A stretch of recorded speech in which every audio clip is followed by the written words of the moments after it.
Alright, I have consumed well, breakfast, because it's like almost 9 in the morning now. Uh, Not sure how much longer I can actually record this, because I've already taken up like 25% of the space I have left on my computer with just these Star Rail recordings, so I might have to... Because, like, I feel like I'm nowhere even close to resolving this conflict here. Feels like it just started, so... I'm not entirely sure.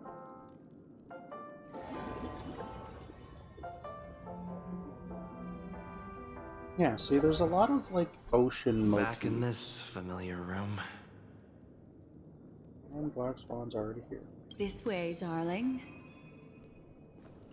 And there's another stupid dog.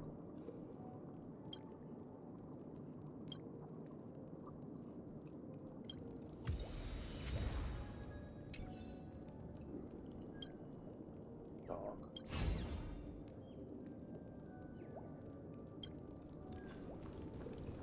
Bird.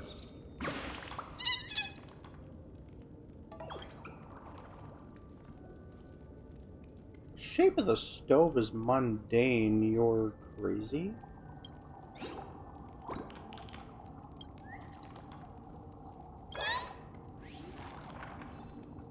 You're crazy. What are you talking about? Anyways. What's wrong? Are you not feeling well? I don't feel so good, Mr. Stark. I know you're more sensitive to Memoria, thus more easily affected by the dreamscape than others. This is also why I have to accompany you. Cool. I shall use my methods to relieve you. Don't worry, as your companions are safe. I had both of them each give me a trinket before I entered the dream. This will allow me to feel their presence in the memory zone. They're already awake in their rooms. Will you be comfortable in following me now? Time waits for no one. We must hurry to the lobby. Yeah. So March's room is this way. Okay. I should go meet up with her.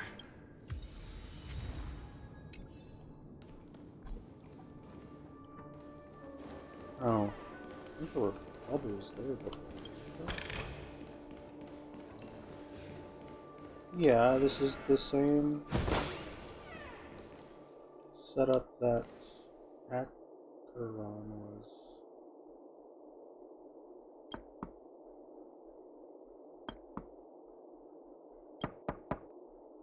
I know what you're thinking, but alas, that girl isn't in there, and neither is this her room. The moment you stepped into the memory zone, reality's building structures lost all meaning. I can sense that she is in a faraway place right now. In the meantime, if we want to find that lobby the navigator mentioned, we'll have to try a little harder. These poor little things stumbling about. Strange. There appears to be someone else's presence here.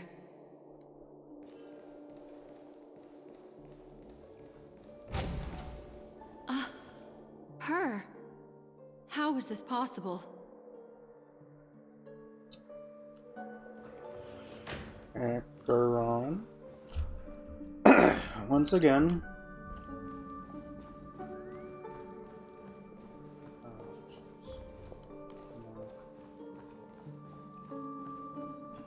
Acheron, what are you doing? Are there no staff members here at all?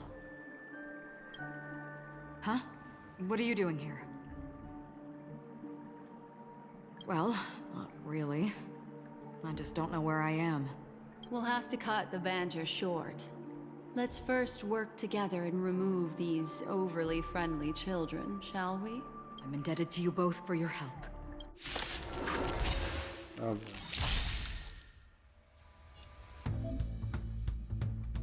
Black Swan will assist.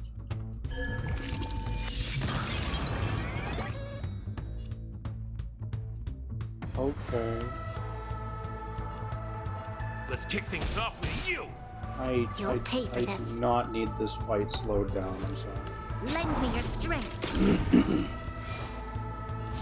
Your end approaches. Time for some hardship.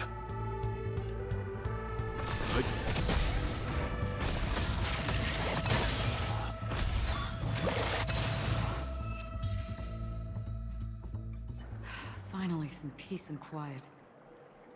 What are the two of you doing here? We could ask you the same thing. It's probably not as complicated as it sounds. It's all thanks to a masked fool. Maybe I unwittingly hurt her. And then in a flash of kaleidoscopic light, I ended up here. You aren't hiding anything, are you? Hiding? I don't think I'd be capable of that in front of a memo keeper. That's not what I meant. It's just a figure of speech. Your arrival is timely. This dreamscape is fraught with danger. Since our destination is the same, how about we join forces? I can protect you from harm, but in the memory zone, I'll need assistance from the memo keeper as well. And if we run into the family, it wouldn't hurt to have one more person to explain the situation. Why is Acheron just always popping up? Like, what is her deal? What do you think?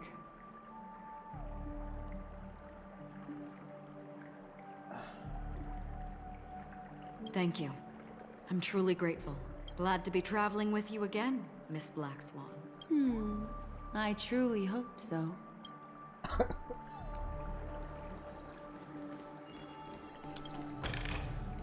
I'm going up there, I'm not going that way. Oh, sticker. That's not sticker.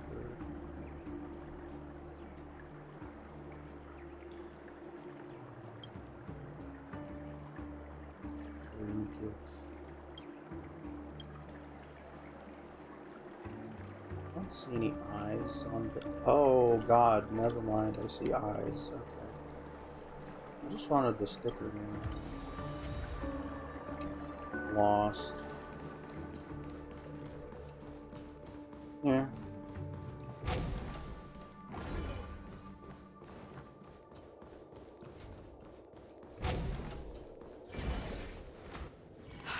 This room. Why is it upside down? The memory zone is constantly shifting its form. Looks like we'll have to think of a way to walk on the ceiling. We're standing on the ceiling right now. Miss Acheron's words speak sense. Regardless, we have to reach that flat surface hanging overhead. And we're not scaling the pillar, of course. I'll teach everyone some traversal tricks used in the memory zone.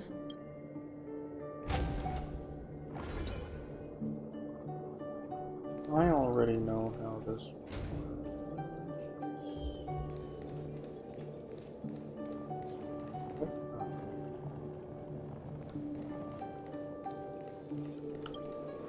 How about it? Can you feel the memoria flowing around you? Next, find a suitable spot and try walking up the wall.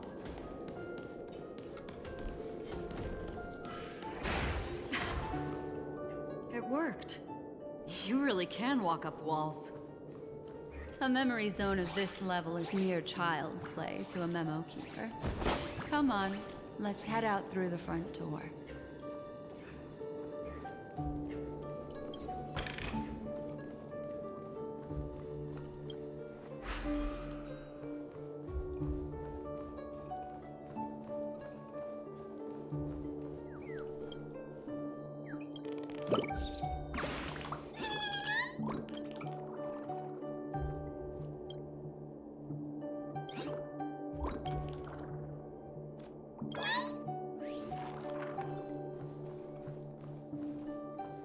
This is a dead end. You're natural, aren't you? You're a prodigy at remembrance.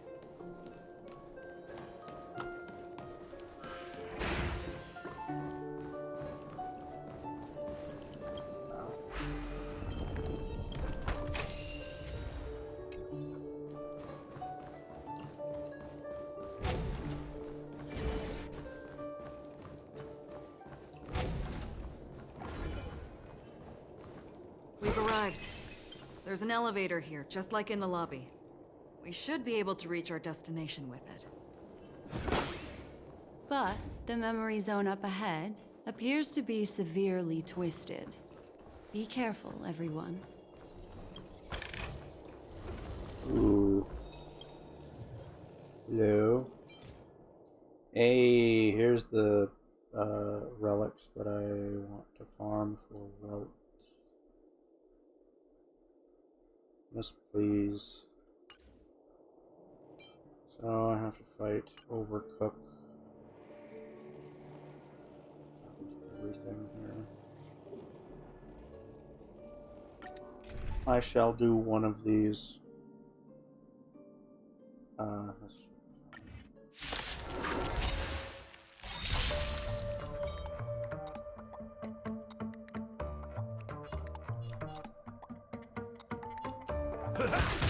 This battle is unavoidable. Lend me your strength. I will dispatch you. Your end approaches.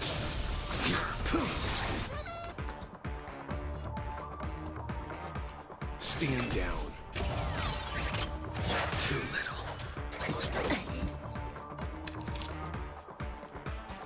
Lend me your strength. Failed to send you. You'll pay for this.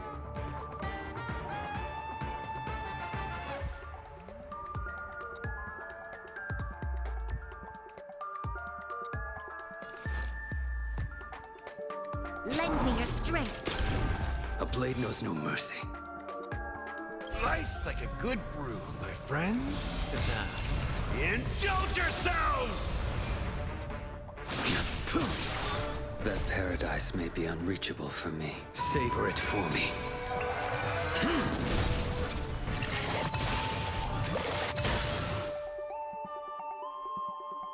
It ain't over.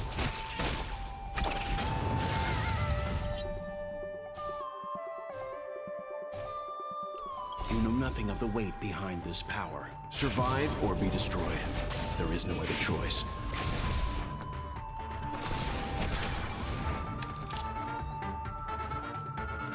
Lend me your strength. I will dispute. Let's begin.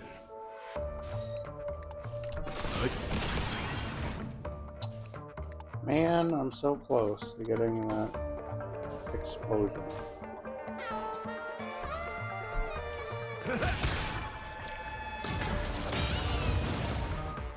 Or not? I did reach it. Okay. Double crit. And that one even doesn't want to do that. Okie dokie.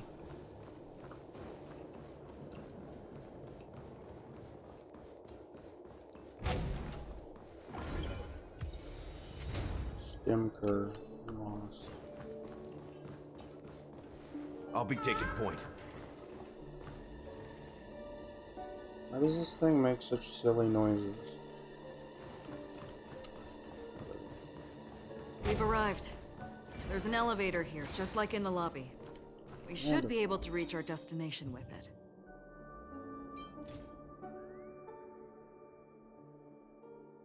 Why do you have 108 of these? But the memory zone up ahead appears to be severely twisted. Be careful, everyone.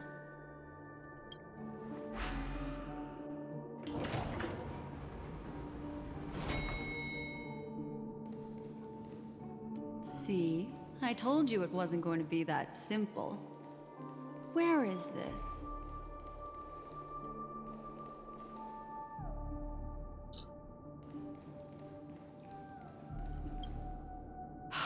This door is locked too.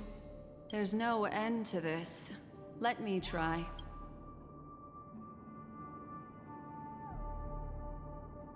This memory zone is overly twisted. I have to use inelegant methods, so you two, please give me a little time. Got it. I can see the core of this dreamscape. And there are members of the family, and some figures trying to find their way forward. It appears that your friends aren't faring too well. 1, 2, 3. Wait. 3. There's a third person seeking the way to the lobby. Wait. It's the girl who was with you. It eludes me, but there is a known semblance in the memory zone, mirroring the essence she radiates.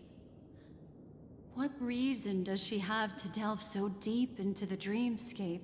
Is she running? No. Running away? Something's right behind her.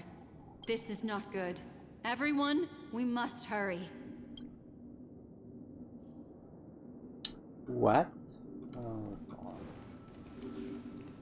No. There's no time. I'll just have to break the rules and use some methods to help you phase through the memory zone. I picked up slivers of her thoughts in the memory zone. These will help you form an impression of her. Now, you must hang on to these thoughts with all your might and shape them in your mind. I caught some very familiar memories just now. She's not the only old friend who has appeared here. There was also a third party at the scene when you ran into danger. That memory zone meme. It is here as well. Meme.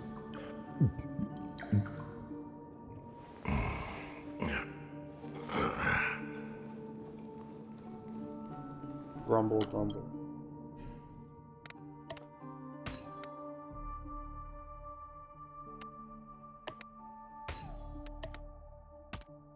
Hurry, through here.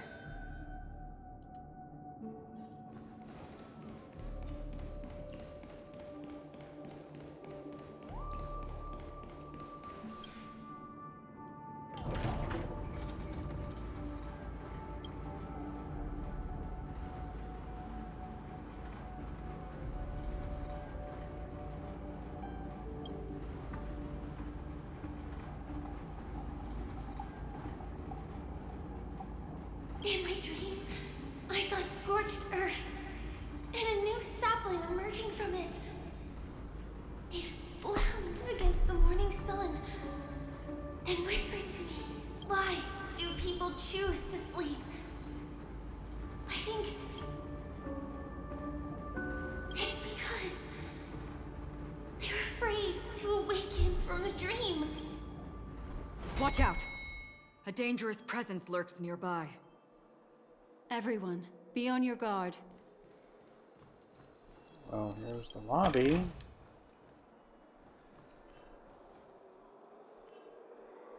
There's the big pink bird.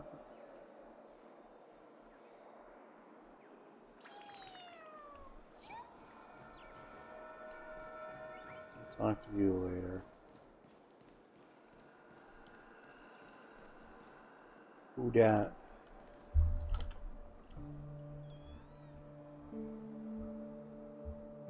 Is that Firefly?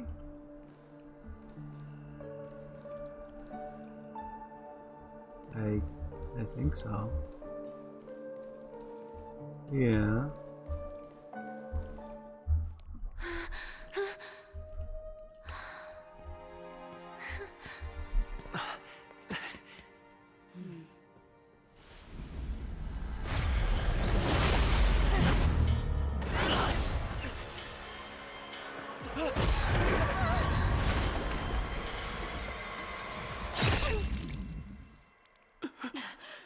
Oh. Sorry.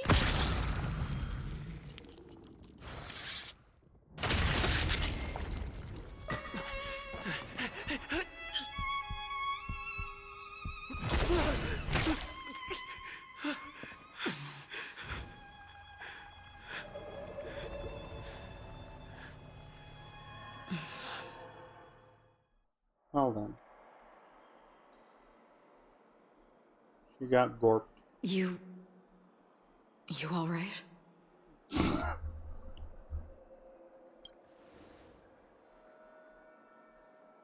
Look at me. Calm down.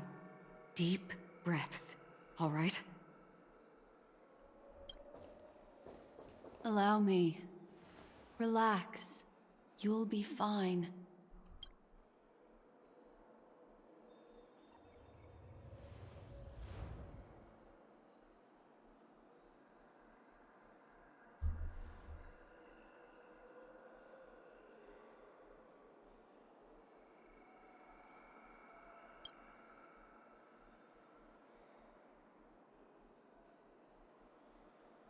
I'm really sorry, but I have to leave for a short while. Death still hovers about, and I must personally ensure Miss Himiko and Miss March 7th's safety, and warn them.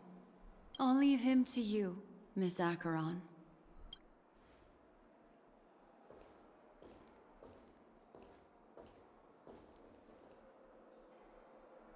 I'm sorry for what happened. I was too focused on that girl and got sloppy. It was my hesitation that caused her to lose her life. I'm sorry. But, like...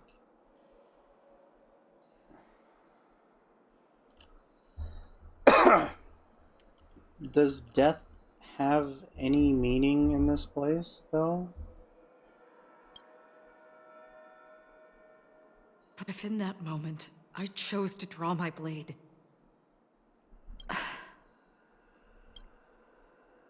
Sorry, I had no choice.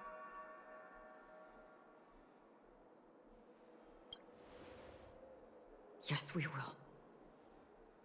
But not yet. Before the hunt, we should keep our eyes peeled and consider where the true enemies are hiding and how to fight them. Do not let pain dictate your thoughts. Compose yourself and you will walk the right path. Once, someone said to me, "No compassion for the enemy, for that is cruelty upon yourself. But you must see clearly who the true enemy is. And then, with one swing of your blade, you must understand its meaning and the price you pay." This is the only advice I have for you, from someone burdened with a blood debt.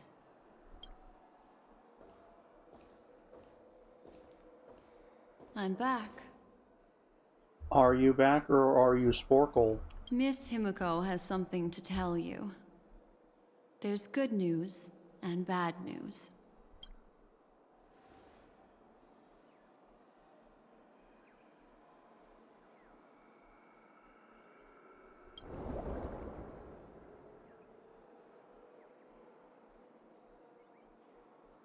I understand the situation now. Please take him and retreat to a safe location.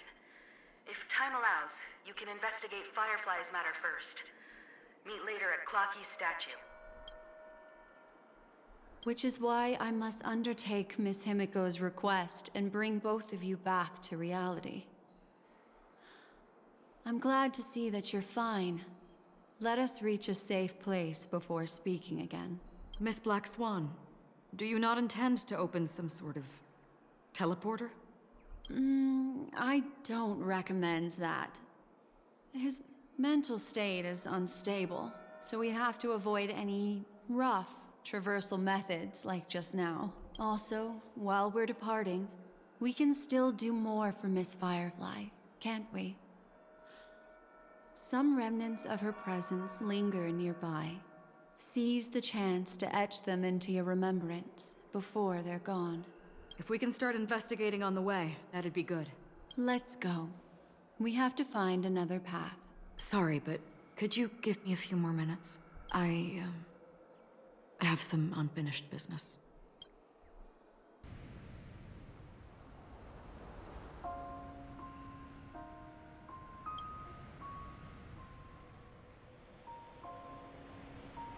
May death be the end of your boundless dream, guiding you back to the waking world. Let's go. This way. Follow me.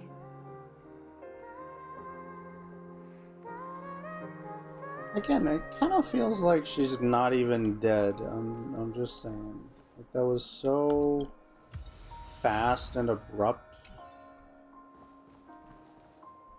Like, what?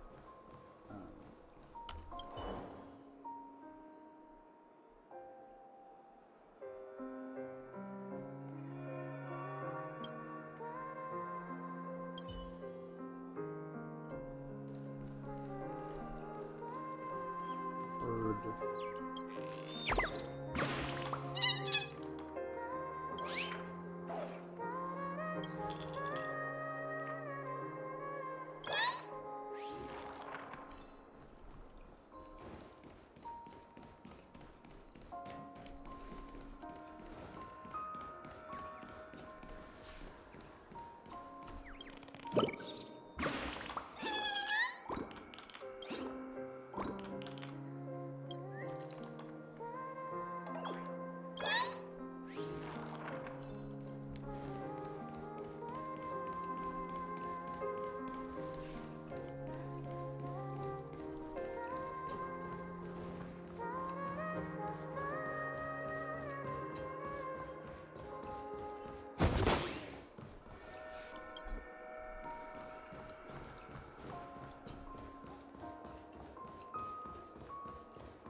Do it.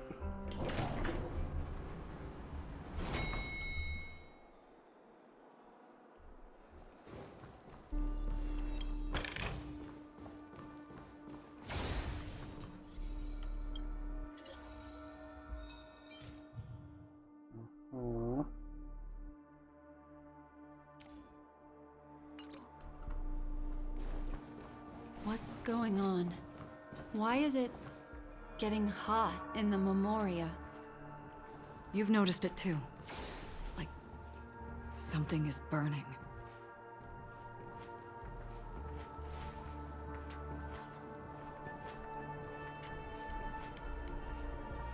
Oh god, is Sam, like, close? These are all charred remains. Am I about to encounter Sam? They're still smoldering. The culprit can't have gotten far. I suppose we can slow down for now, then.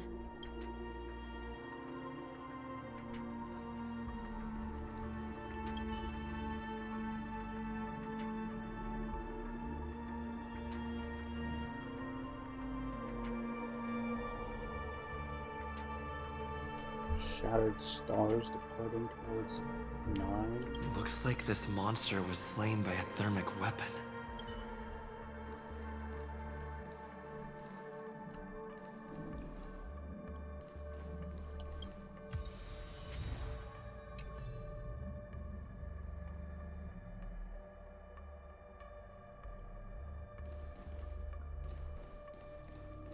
They're all just burning remembrances. A stark contrast to this deep sea.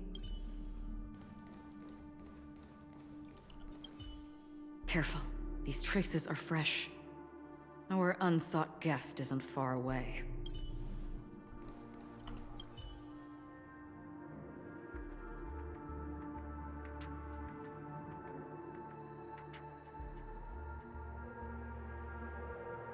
Looks like this monster died of a hyperthermic reaction.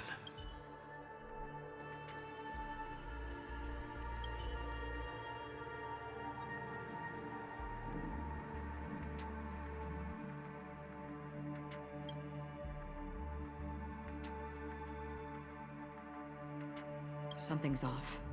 These traces are fresh. Someone just left the scene. Would this person have anything to do with what's happened just now? I cannot reach a conclusion with so few clues. Just listen to your gut. You were the one who said that the remembrance doesn't lie. From the memories of these carcasses, that person was tall and much stronger than an adult male. The method was clean and crisp. All one-strike kills. Maybe a mercenary or an assassin. He entered through the door from the lobby and went farther into the hotel. If that's the case, he should have seen everything that happened here. I take back what I said. We have to hurry to that memory zone where Miss Firefly's presence was imprinted. Considering what this person can do, if his goal is that place as well, there won't be anything left there. You two this way. I'll try to create a stable shortcut for you. What?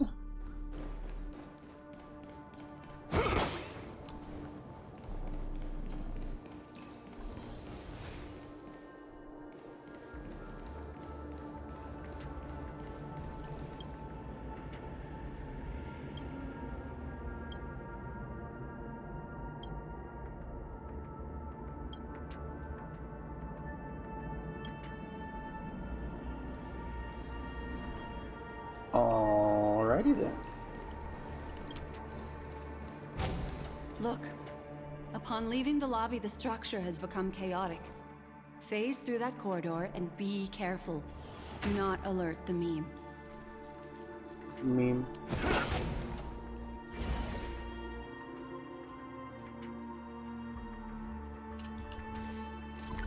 But what if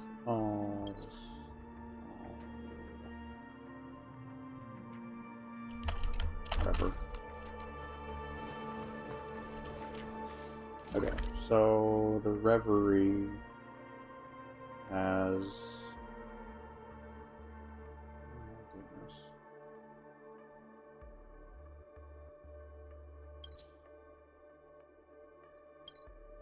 Okay, so the Reverie has this, and also has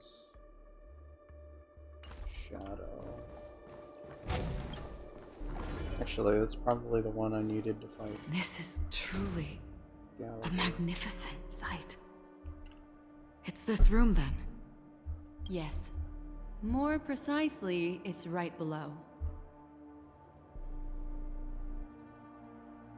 I wouldn't call it a shortcut if there was. You two may not be able to phase through physical structures like memo keepers, but I've got a great idea that will help you safely reach the floor right below this room. It's really easy. See this chandelier? Next, we want to create some reasonably small movements. Still remember what I taught you? Feel the flow of the memoria, walk up the wall, and then yank.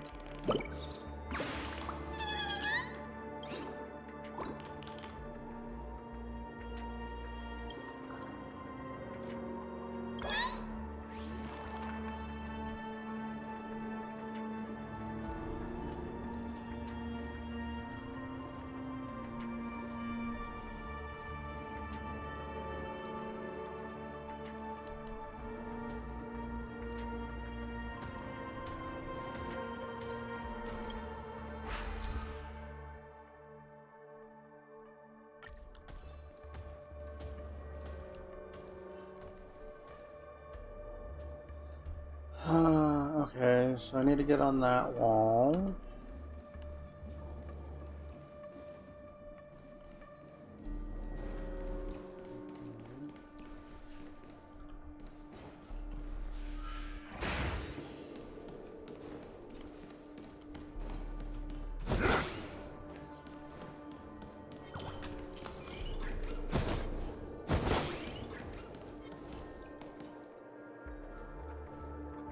How do I get another charge?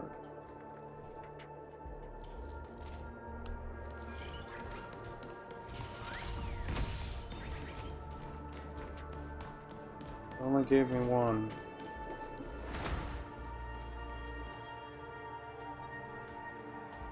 Oh, I need to get more.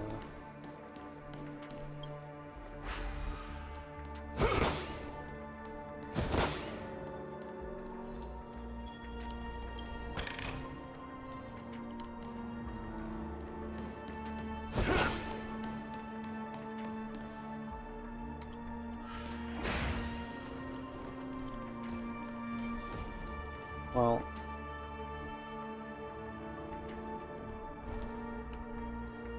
turn around.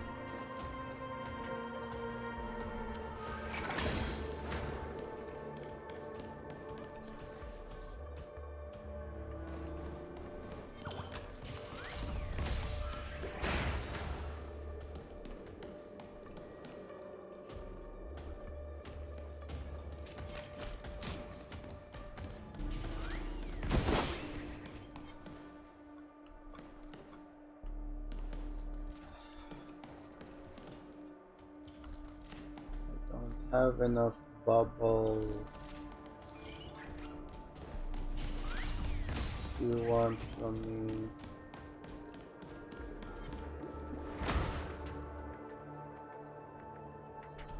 Wait, how do I get more?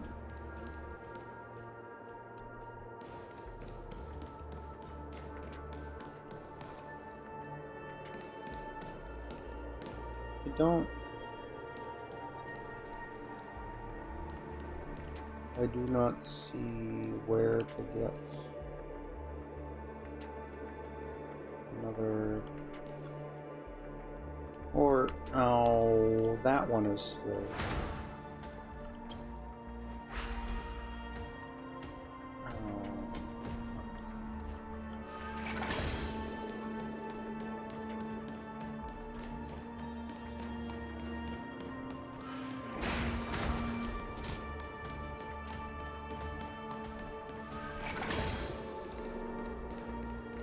There we go.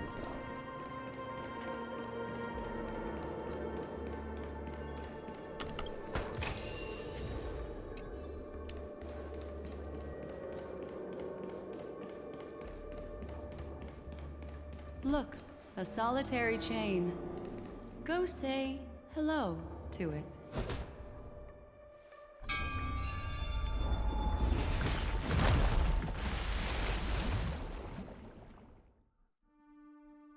Look, it's common sense and easy, right? Are we jumping down from here? Don't worry. I'll do something about it.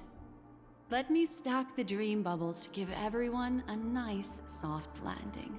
Okay, here we go. We landed safely. This is amazing. Don't imitate the Memo Keeper without the accompaniment of one. Well, wouldn't it be lovely if these nosy newcomers found their way back home? Decided to play your ace, huh?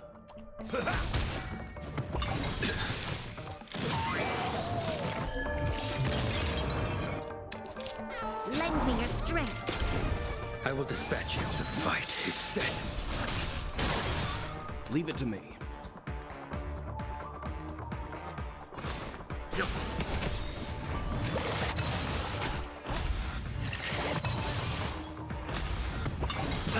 Confidence. You know nothing of the weight behind this power. Survive or be destroyed. There is no other choice.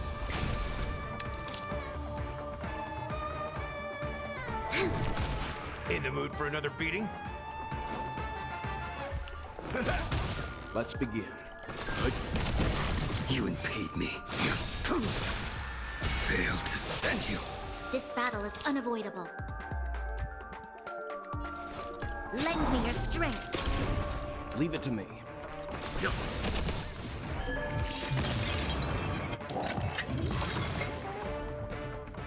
No one will disturb us now.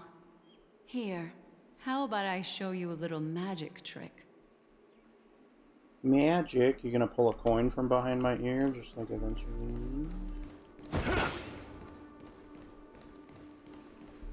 Hold on, let me collect my sticker first. Are you ready? Don't be too surprised. Oh, Is that... Firefly? Yes, it's what this room left behind.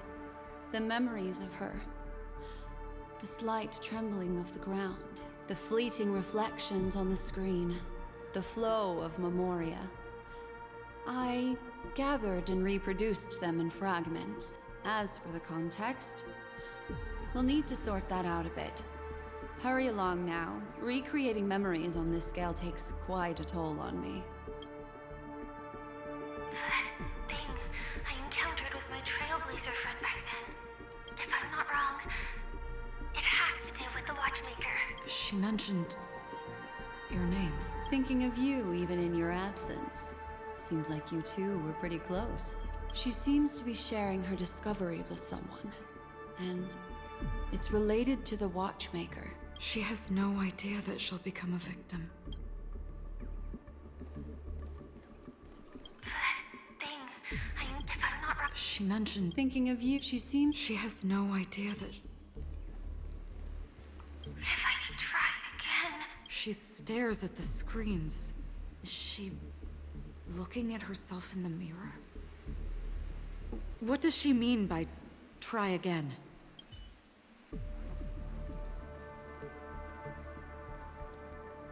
Let's get going. Let's? Is there someone else? Why did you... This isn't what we agreed on. The situation has changed, and it seems that companion has deviated from the original plan. Perhaps, judging from the outcome, this is that person's true intention.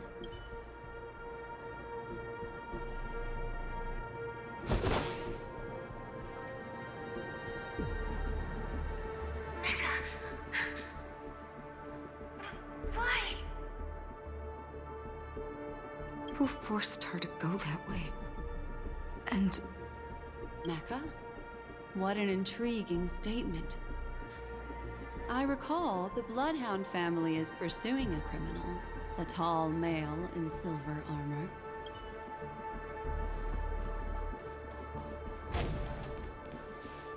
The door! It won't open! It's a dead end! based on these fragmented pieces of information, it seems Firefly's companion betrayed her halfway and trapped her alone in this room, disappearing without a trace. But why?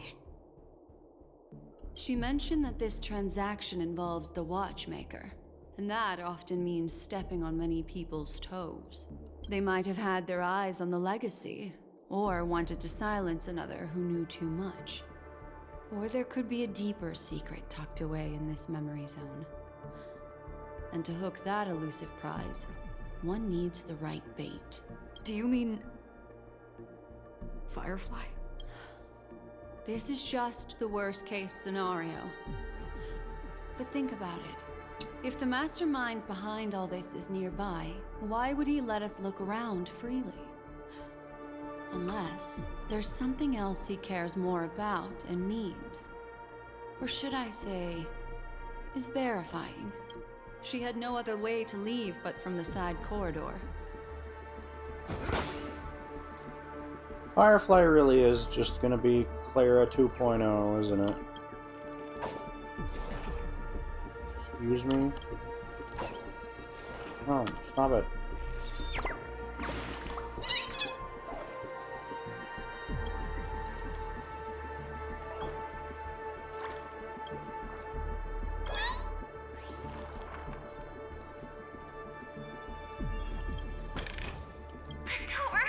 Based on the... She mentioned they might have... Do you mean... There's something else. There's actually a path here. Unpredictable pathways pointing toward a wandering meme. She was completely lost in the memory zone. Unpredictable pathways point...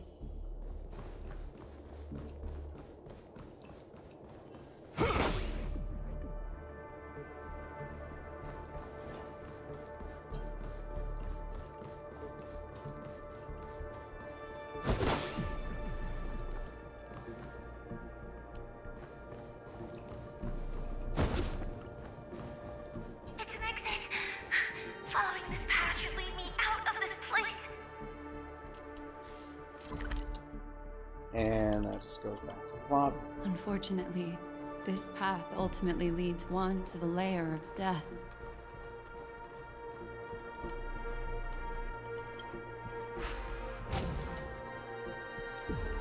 Finally back in the lobby.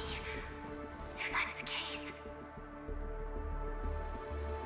She thought she had escaped, but...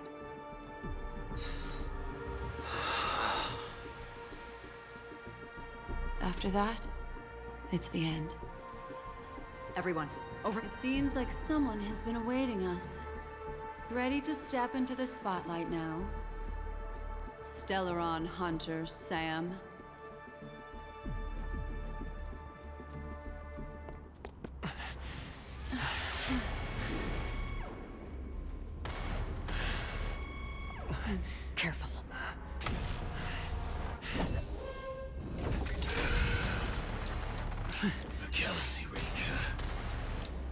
want?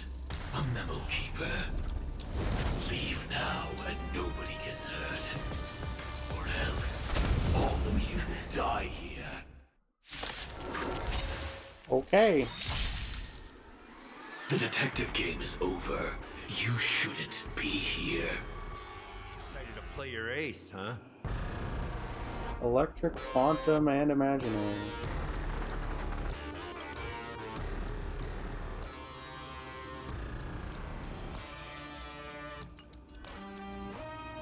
Let's kick things off with you! This battle is unavoidable. The time is now. Lend me your strength. I really don't want to speed it up, but at the same time I do. Your end approaches. We've entered the storm. To guard and defend. Crush them!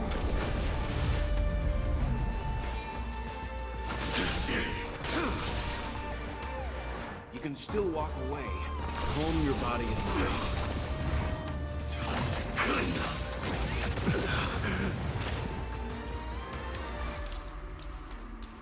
The time is now. Lend me your strength.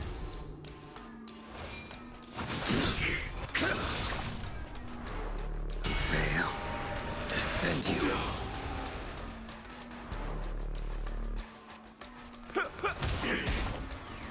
Slice like a good brew, my friends. Indulge yourself.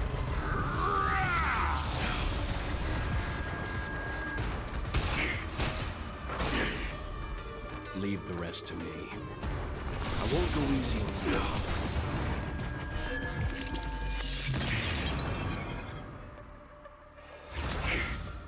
I will set the seas ablaze. You'll pay for this.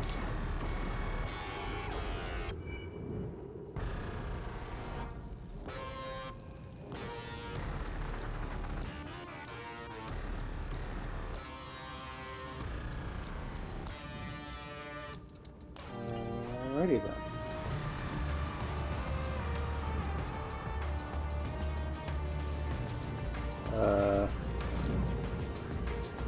The time is now. Ow. Lend me your strength.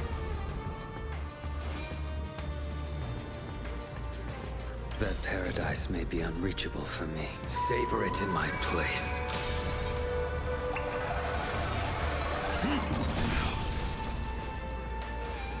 Make good the loss.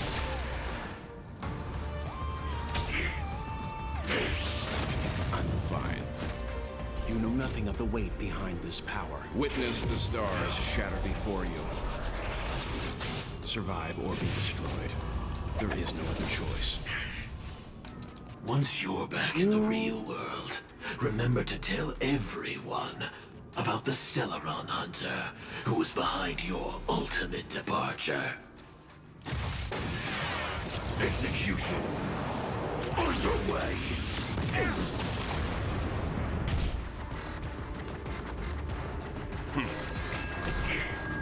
So, you in the mood for another beating? How's this taste? Persistence is timely. Implementation. Fail to send you.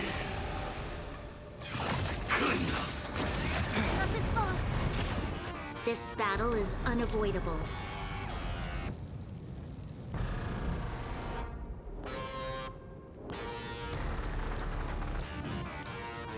Wait, are you?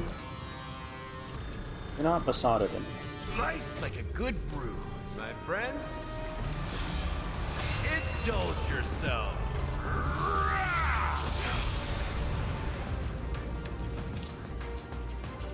The time is now. Lend me your strength.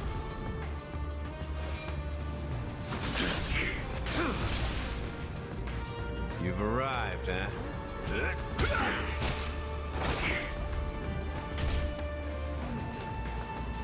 Stand down.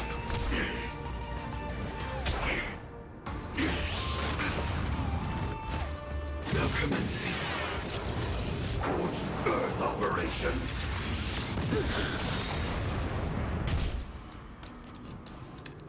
Ow. But we still be sausaged.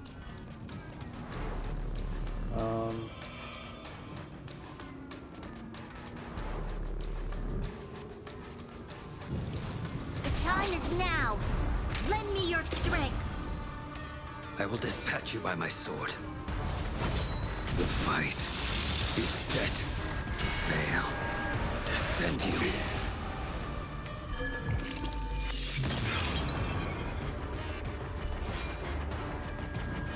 That paradise may be unreachable for me. Savor it in my place.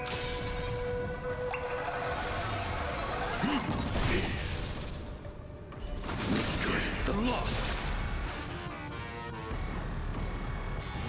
Time to mix things up. Assistance is timely. You can still walk away.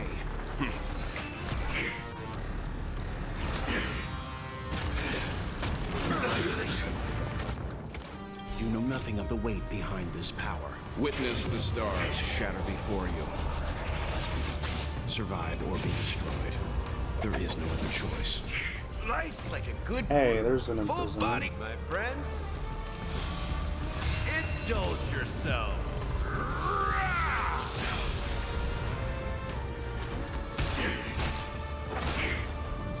You'll pay for this.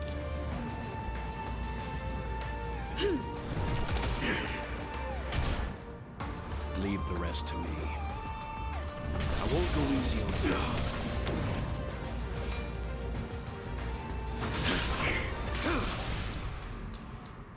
Veil, descend you. Step 1, implementation. Too little. If that's the case...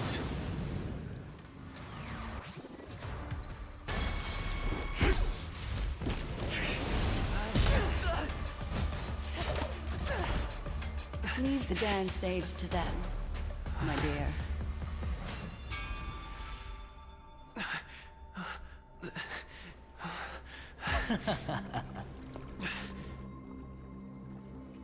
What a show. Well, thank you for your efforts, Memo Keeper. Quite a brilliant move to pit enemies against each other. When I first saw the Ranger and the Hunter together, my heart skipped a beat. I never thought you'd successfully trigger a conflict between the two. As promised, I've delivered the child to you. Our transaction is complete.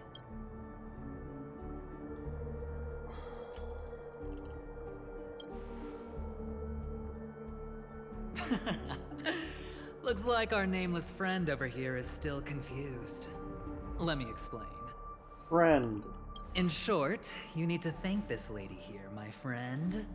Not only did she not betray you, on the contrary, she rescued you. From that Galaxy Ranger. What? Right. I do enjoy seeing that shocked expression of yours. My friend, let's be honest. That woman named Acheron isn't as simple as you thought. Did she say she's a Galaxy Ranger? She's actually an Emanator who brings death and finality. Okay.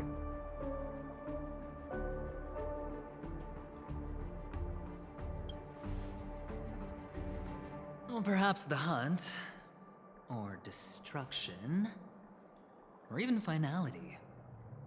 It doesn't matter. These paths all point to the same outcome. Let me give you some IPC insider information, my friend. Do you know Duke Inferno? Fatora's Ifrit? I mean, I fought him, but what? What is this option? No, I didn't. No, I didn't. What? You don't seem to have heard of him before. He belongs to the Annihilation Gang, so I guess it's normal. And let me explain it to you.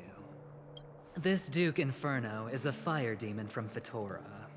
He's an energy life form, and it's rumored that his birth is related to a certain genius. He and his thugs formed Everflame Mansion, and viewed Nanook as their savior.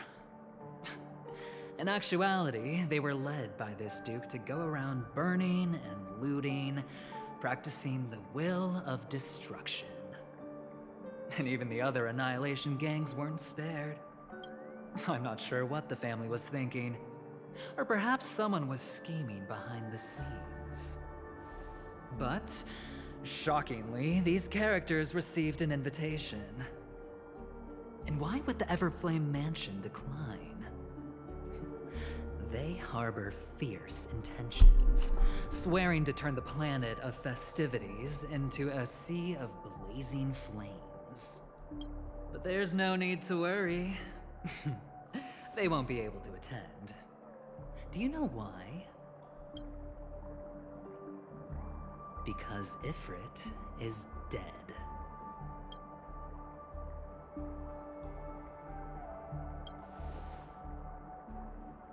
They were eliminated on their way.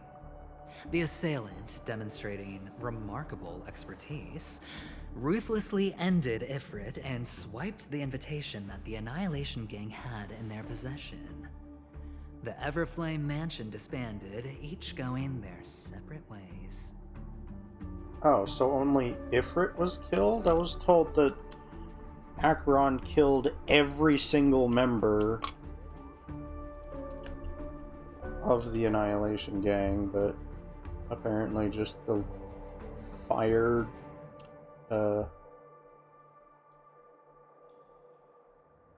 entity dude was killed by Acheron? Thereafter, a mysterious Galaxy Ranger arrived on Penacony, checking into the hotel with only a music box. Do you still need me to continue the story, my friend?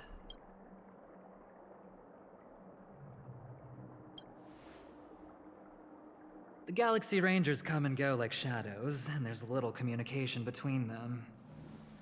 Her story is almost too perfect. If she remains silent, there's no concrete evidence against her. While the IPC can investigate, it'll take some time. So, my friend, the choice is yours now. You can leave this place immediately, without looking back, and forever forsake the chance to get closer to the truth. Or, you can accept my invitation and learn a truth. A truth potent enough to upend everything in Penacony. Sure, Aventurine, you're my buddy, my pal. I need your help, so I'll wait, but not for long.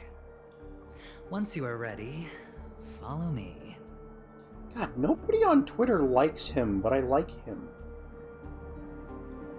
Like, he has a facade of being sneaky, but like, I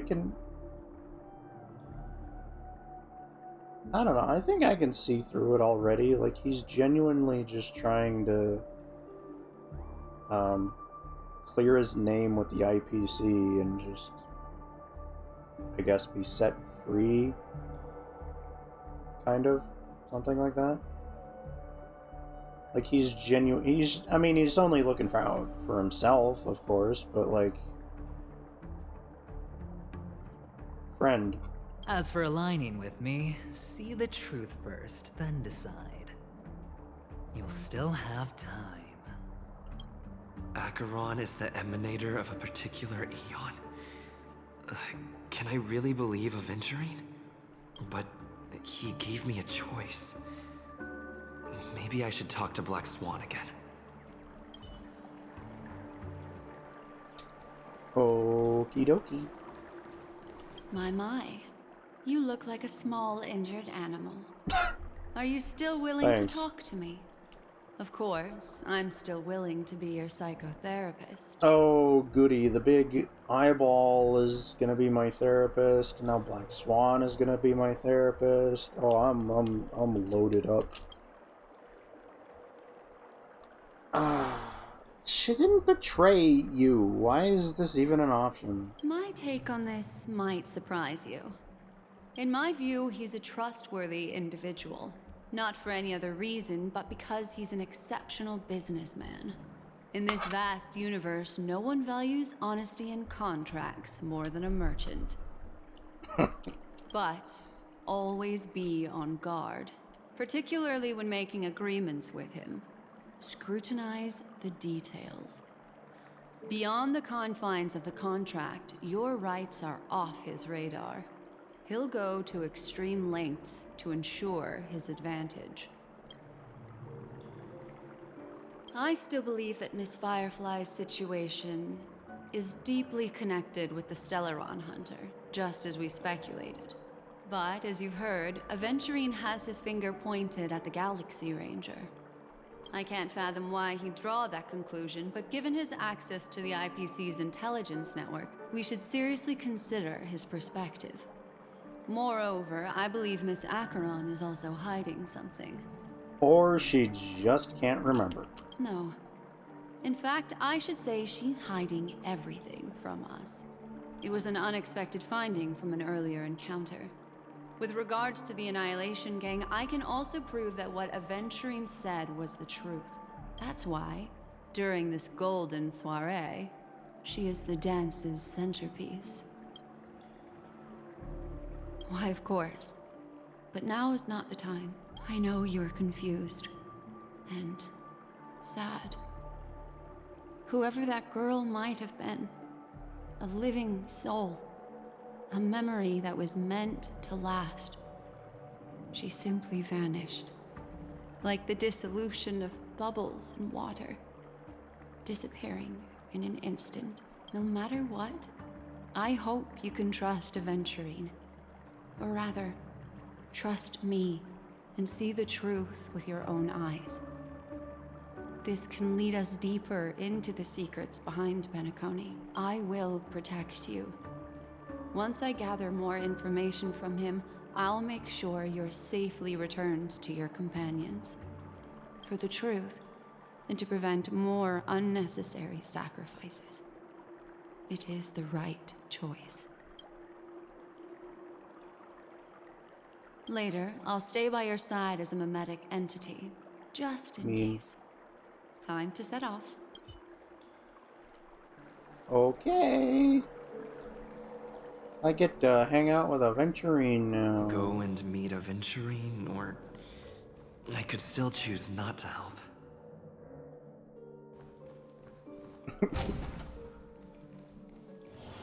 Buddy, how's it going? How you doing? Excellent. I knew you would come. By the way, about that memo keeper... Never mind. I won't press the issue further. I've said before you can liaise with your companions, or even twist the narrative against me. I'll wholeheartedly embrace it. It signifies your potential. I don't do deals where I'm on the losing end. So, my friends, don't let me down. Please, this way, if you will. Pretty sure you said that exact same sentence exactly the same way before. Friend. Yeah, whatever, man. Let's Oh, go. right. I remember mentioning something after that. What was it again? A familiar hallway, a familiar room. Do you remember? Last time we met was right here.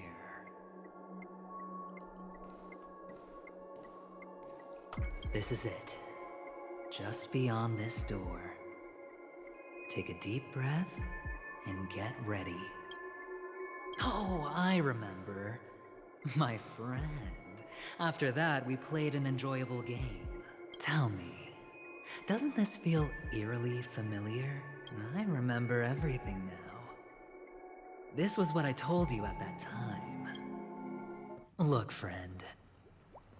The game has already begun. Are you real? Allow me to make you an offer. One you can't refuse. Or are you sportly? Oh. No reason to choose otherwise. And no other choices. What?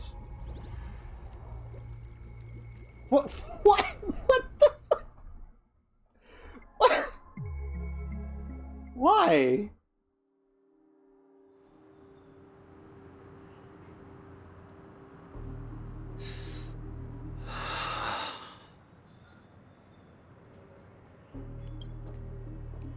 Brother, I'm back. Welcome back. How is your preparation for the performance coming? It's fine. Don't worry. It's fine? This is not good. You're the pride of the family. Don't let those unnecessary emotions affect your perfect pitch. No. Brother, you seem to be in low spirit. What's happened? Is it because of the Watchmaker's guest list? Did Sparkle do that to Robin? And now Sparkle is this? Yes, I received the report that death had taken some of them. Perhaps someone was behind it. I'm sorry, I forgot you just came back. You probably wouldn't know about it. Somehow, a nightmare called death has descended upon Penacony, striking indiscriminately, bringing spiritual death to all equally, in the utopian dreamscape envisioned by the family. Such sorrowful incidents shouldn't arise. It profoundly undermines the equilibrium and serenity of the dreamscape. How detestable. I can't believe this has happened. Was someone killed again? Yes. There were two. One was a stowaway. The other was you. Ah. That's enough, fool. Your deeds have saddened me. Pretty sharp, aren't you, chicken-winged boy? The Odes of Harmony talks about honesty. The words of a fool begins with foolishness and end in treacherous arrogance. Please leave. Their dreamscape doesn't welcome you. Oh, come on, lighten up. Why so serious with all the quotations and references? I'm just curious. Now things have come to this. Is the family still unwilling to fight? I mean, your darling sister's already a goner, right? Really? Don't tell me you're not craving a little vengeance. It's not yet time. When the fated day arrives, I shall mete out justice with unyielding righteousness.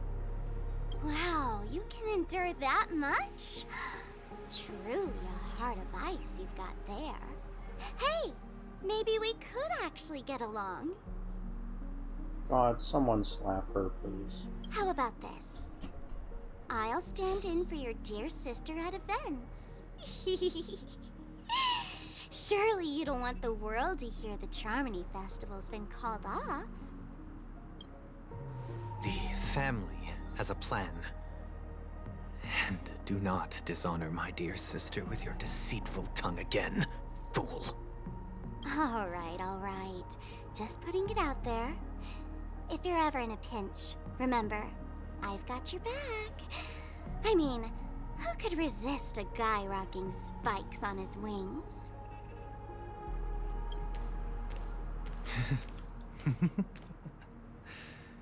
There's no need. The malefactor has been exposed under their radiant gaze, and will soon fall by their own machinations. Should the transgressor fail to turn away from this path, their sword will be honed, their bow strung, causing the malevolence the perpetrator spreads to befall them. And when that time comes, the heathen will realize they're but a mere mortal, doomed to descend into the netherworld. And I will join their vanguard to announce this good news to you personally, Watchmaker.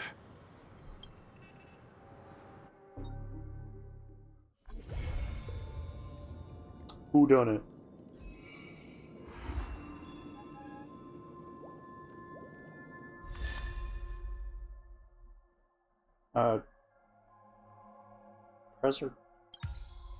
Get a preservation light cone?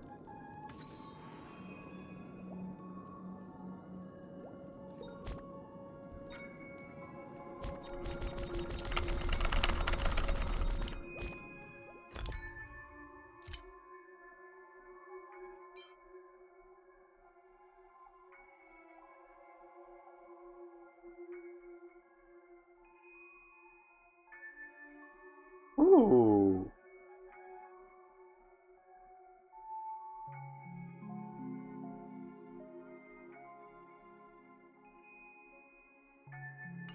That sounds nice. EP.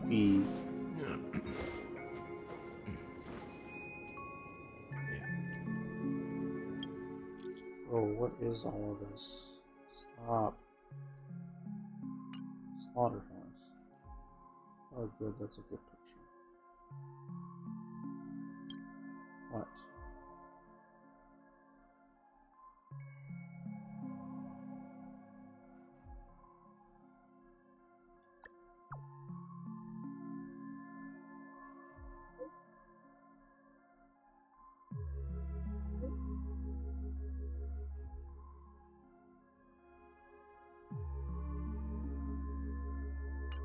Let's see.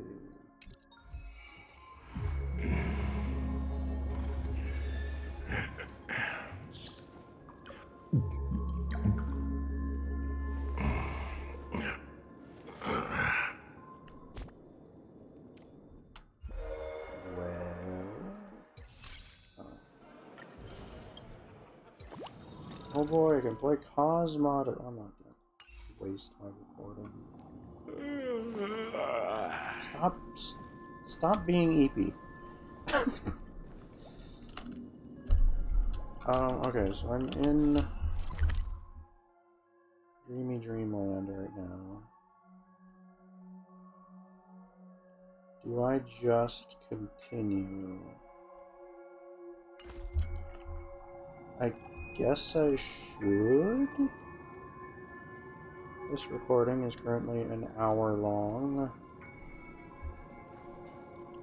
I guess. Ah, friend.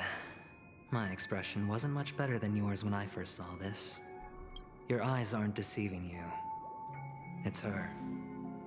The famous singer, Robin.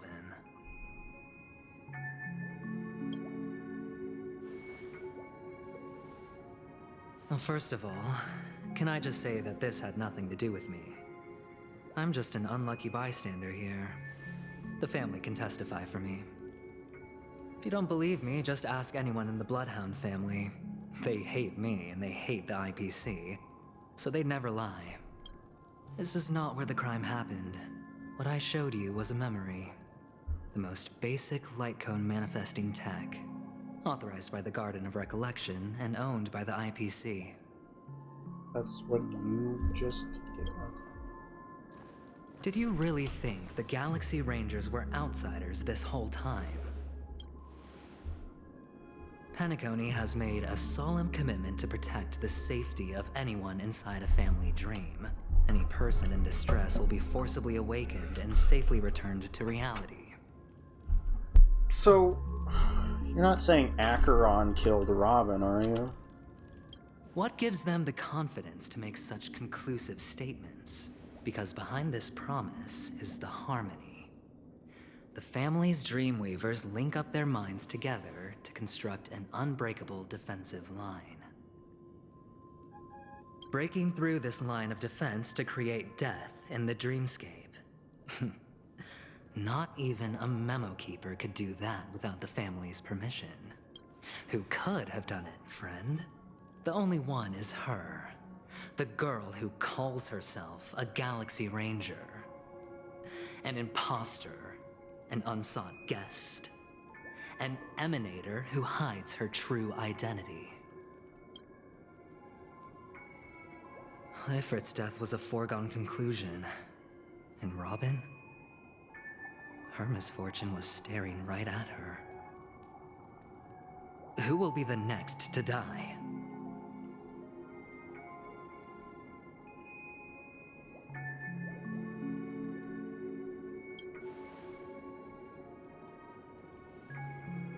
It's fine.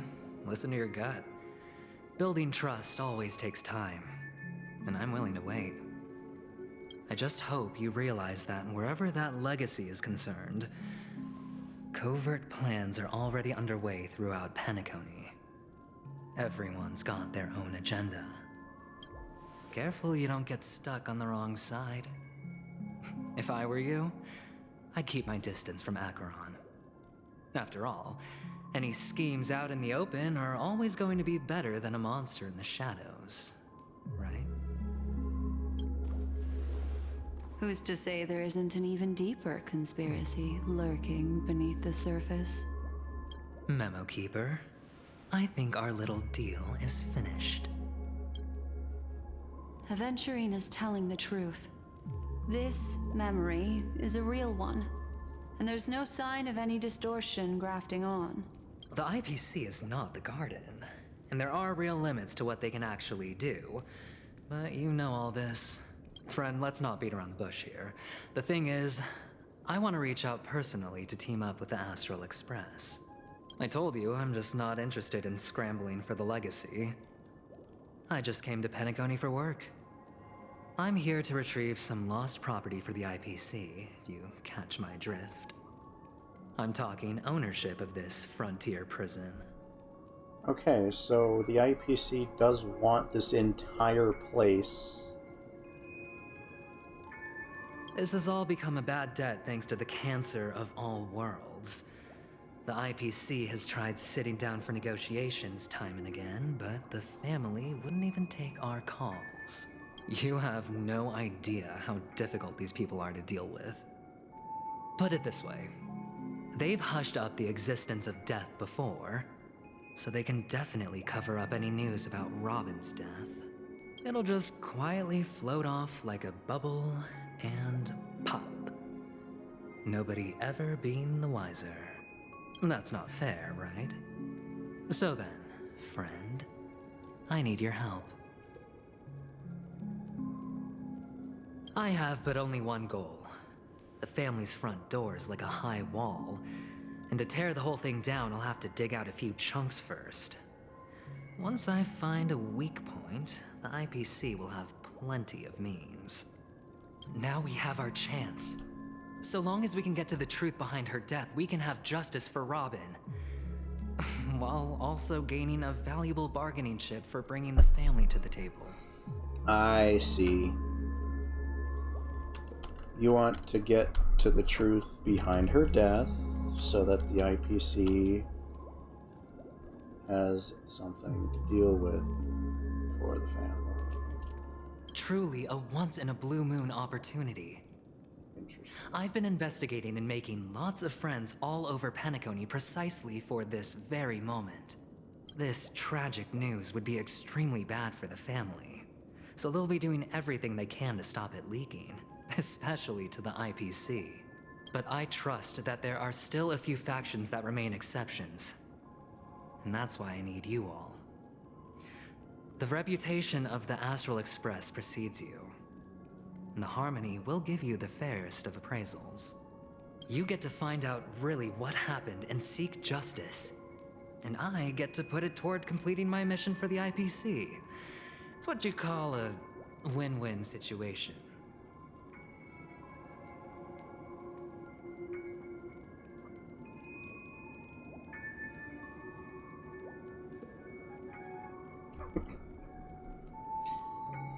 Don't worry, just head back and talk things over with your companions.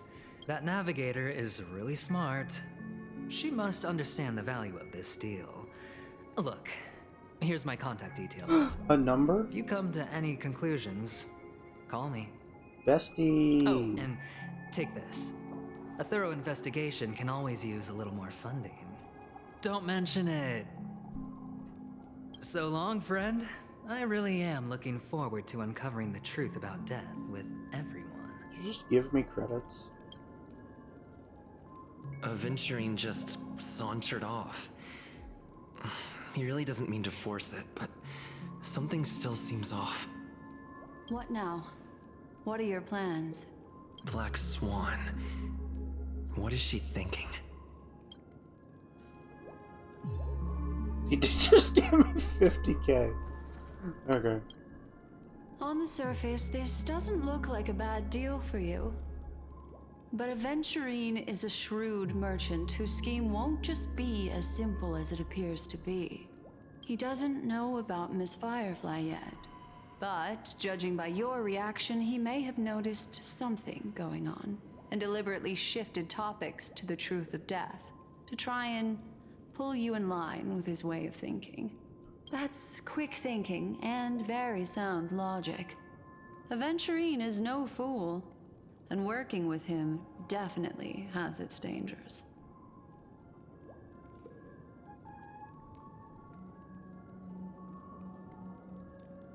Can I toss a die?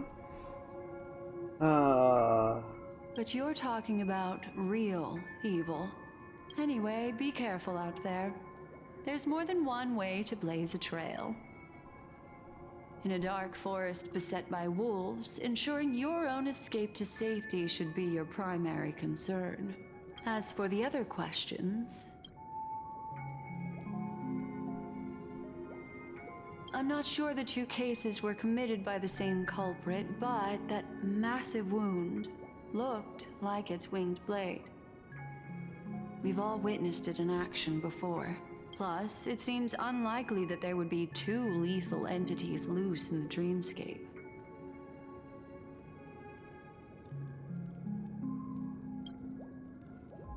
Sorry, I can't answer that question. That ranger is shrouded in mystery. I'm afraid no one is capable of providing an answer, but without a doubt, she is the most special guest at this banquet. It's like Aventurine said just then. It's best to keep your distance from her. And yet, I'll probably just bump into her like as soon as I walk out the door or something. Two victims appearing one after the other in a very short time span, in and of itself, that's very unusual. Two possibilities. The collapse of Penacony's dreamscape has started speeding up, making death extremely agitated and weakening the family's protections. Or, everything has been planned out and executed by someone. If someone has chosen these victims deliberately, first a smuggler, then a family celebrity, then this murderer's motives are worth thoroughly chewing over. It's all happened so quickly, I can only make conjecture. After leaving here, go have a chat with your companions. I hope you can clarify the source of this confusion.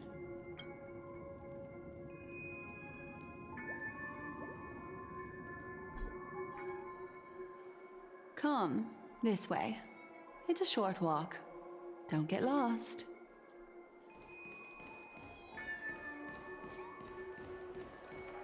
But again, did they truly die? Because, like, again, like, if somebody gets killed in the dreamscape, do you die in real life? Like, I'm still kind of doubting that they're actually dead, and I'm just getting made to believe that they're gone. I mean, okay, I've seen two bodies so far, and they have both bursted into the same liquid bubble goop that is right here, like this stuff right here. Both Firefly and Robin's corpses, like, just exploded into this goop.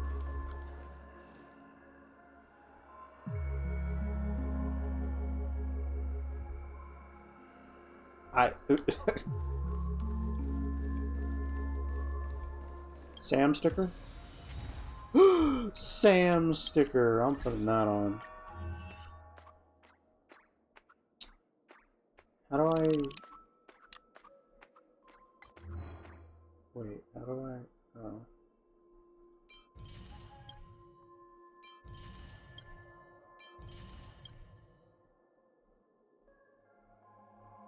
What?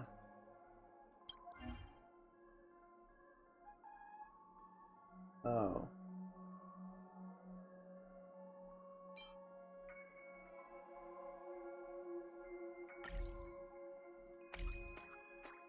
I don't remember how to put stickers.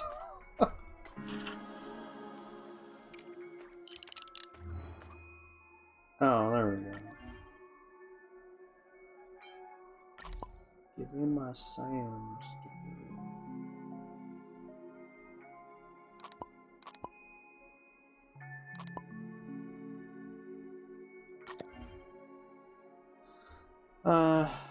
Sure, I'll put Gallagher on.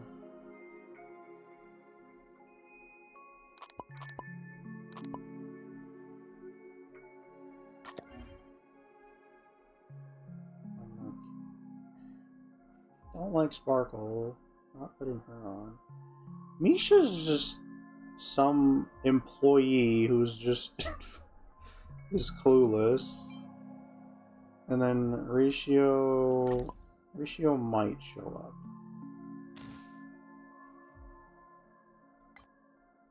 Put you right there. Or well, actually no. Put you like right there. Yeah.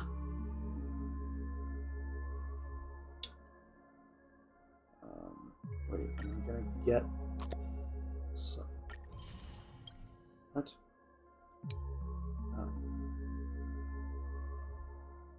Oh. Wait, what? Oh. Golden hour.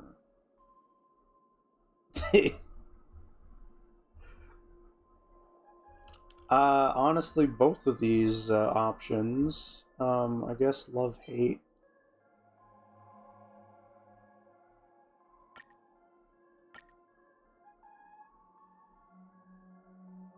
You can't make quick judgments.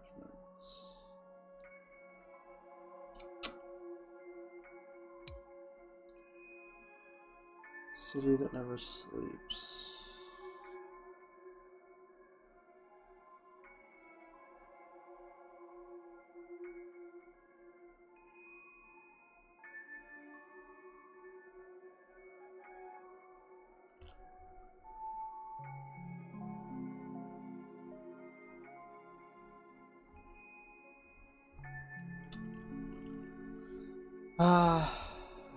Sure, friend.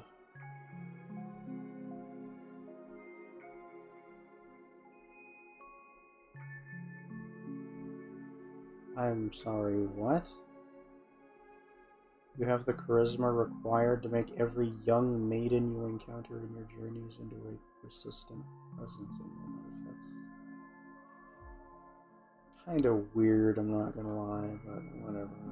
Pleasures of golden hour.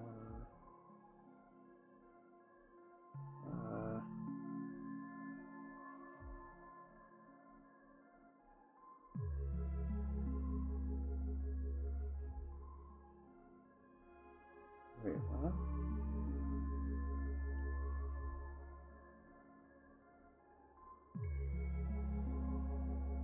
The implications he poses.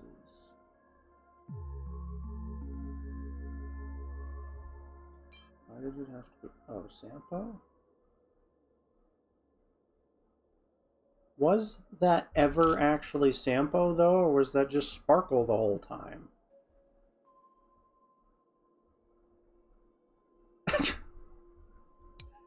Cruel joke.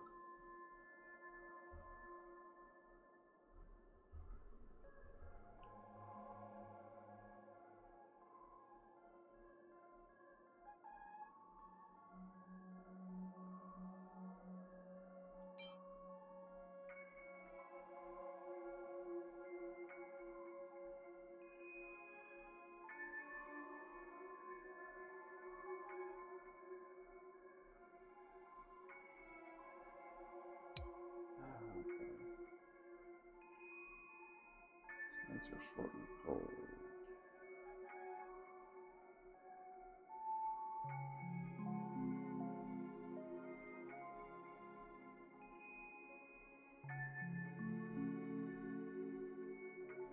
First of winter.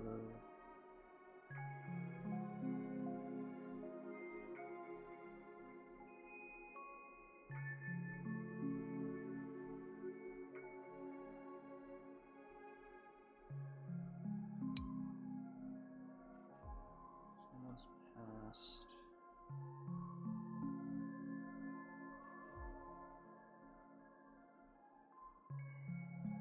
Forest. Sword. Yes. God, how many? Oh my goodness. Ah, Dreamscape is drowned. Future's entangled.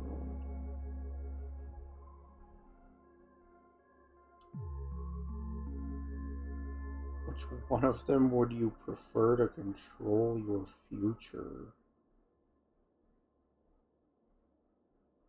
Nah.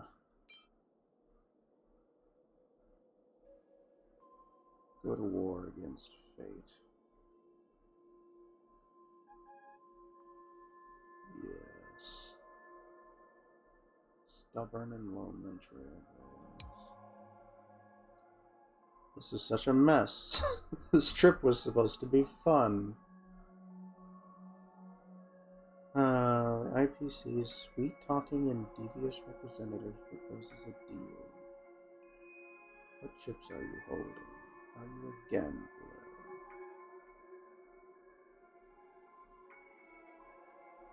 No.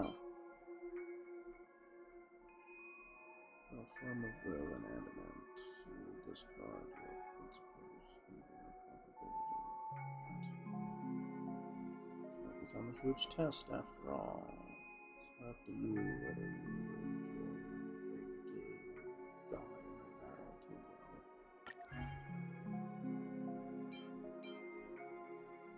well. Oh, wait. Can I put different stickers on each? Oh my goodness. Okay. Maybe. Okay. I'm using too much of my recording time already. You're not going that way. What are you doing?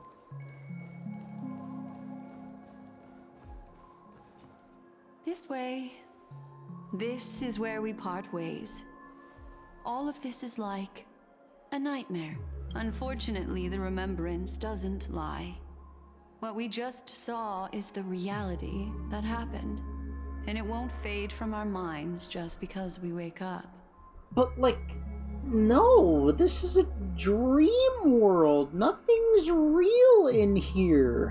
How, like, is Fully even a part of this at all? Swan, I don't trust anything in this place.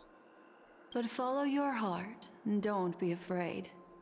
We all walk through this world casting shadows of different lengths, and ultimately, all we leave behind are precious memories. Ah, hold on just a sec.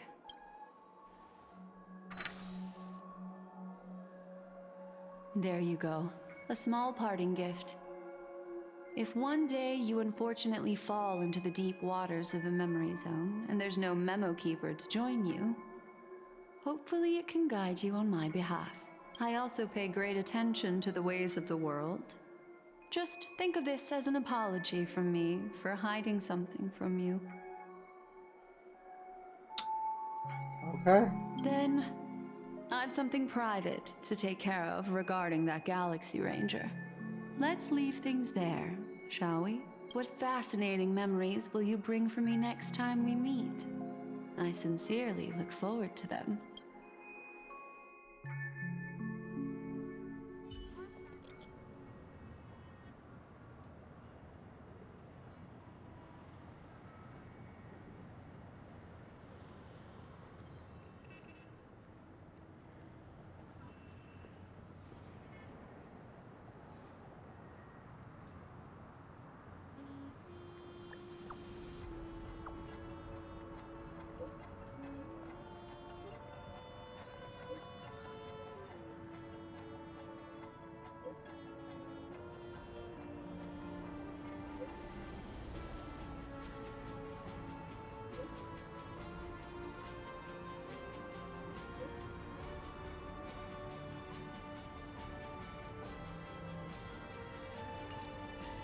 a family rep.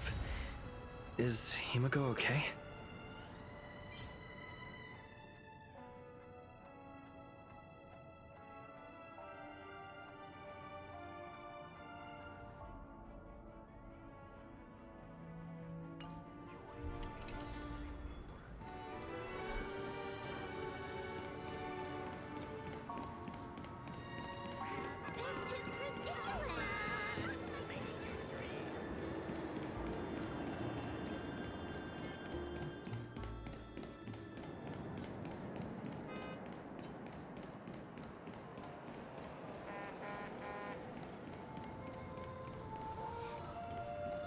So much has happened.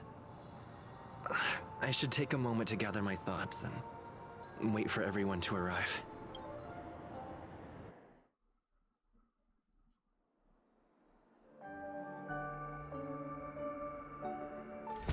Better unsheath that blade now, Ranger. Do you still dream, Hunter? Of those slain by your hand?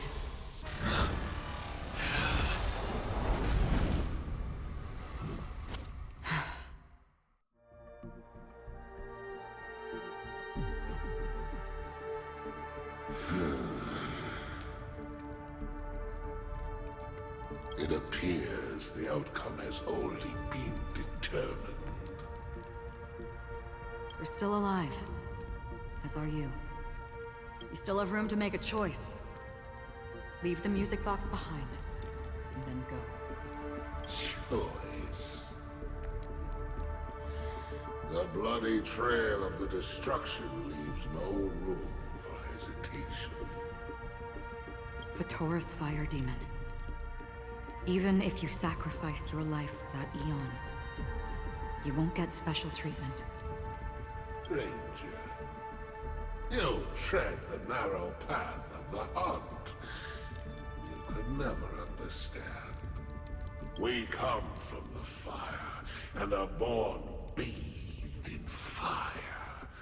We spread, burn, and destroy, until all the kindling has burned out and we leave only ashes on the ground.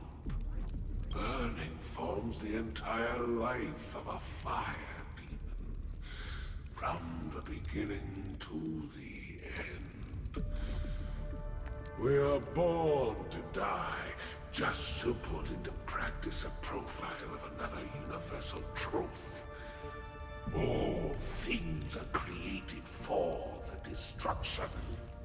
Your companions don't seem to think so. They fight for your chance at survival. They are my children, and just as I was, they are flames that have yet to burn white hot. They're still young, and I don't blame them. But my flames are faint, and time is running out. Can you see the planet of festivities in the distance? I plan to bring Purgatory with me there, and before that, I must surpass you. Why?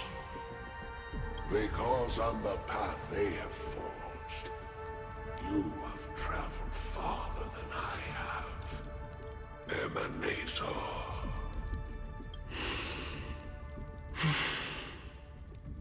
You cannot hide your true identity.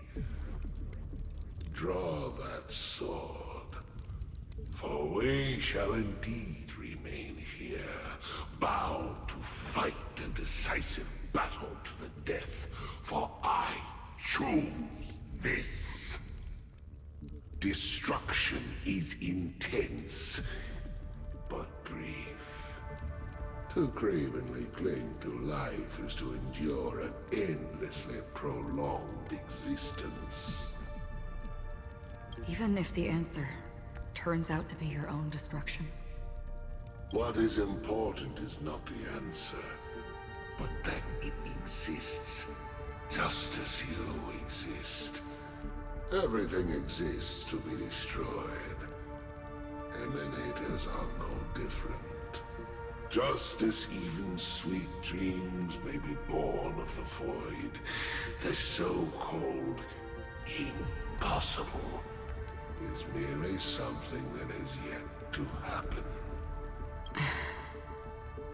All right. I accept. You shall witness the most brilliant and intense fire in existence.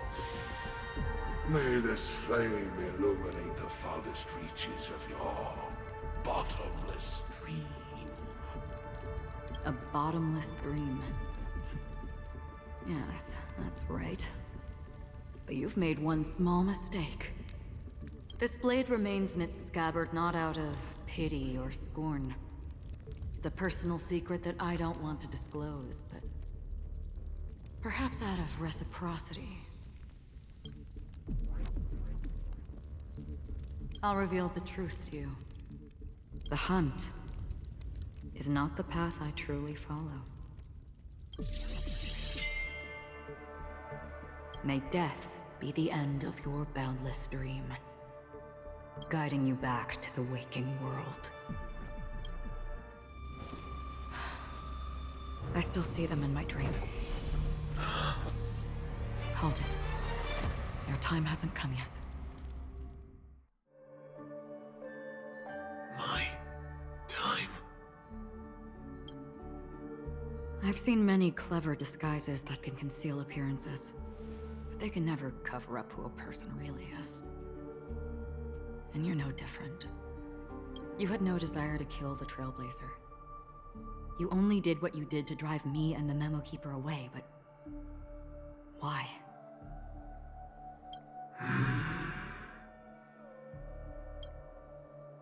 Did Destiny's slave make you do it? You know, Elio. I thought this is just the kind of thing that'd get written into your script. My script has always been brief. Other than that, anything beyond that is unnecessary. He knows my nature. There is but a single destiny from which no one can escape. And until then, I hold the privilege of choice. However, you appear to be ignorant of this. So it's time for me to inquire. Who exactly are you? Not your enemy, perhaps. That's not what I asked. I don't deserve your curiosity. Loners wandering the cosmos always have their secrets. Take me. I'm wanted by the IPC, so it's little wonder that I know something about the Stellaron Hunters. That's all. Maybe I can help. What reason would you have for doing that? I tend to forget things. Which is why, rather than memories, I'm accustomed to using my emotions to capture what I normally wouldn't otherwise. So, I know who is inside that cold armor.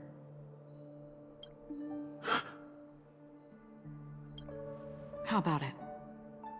Ready to take off that armor and sit down for a talk?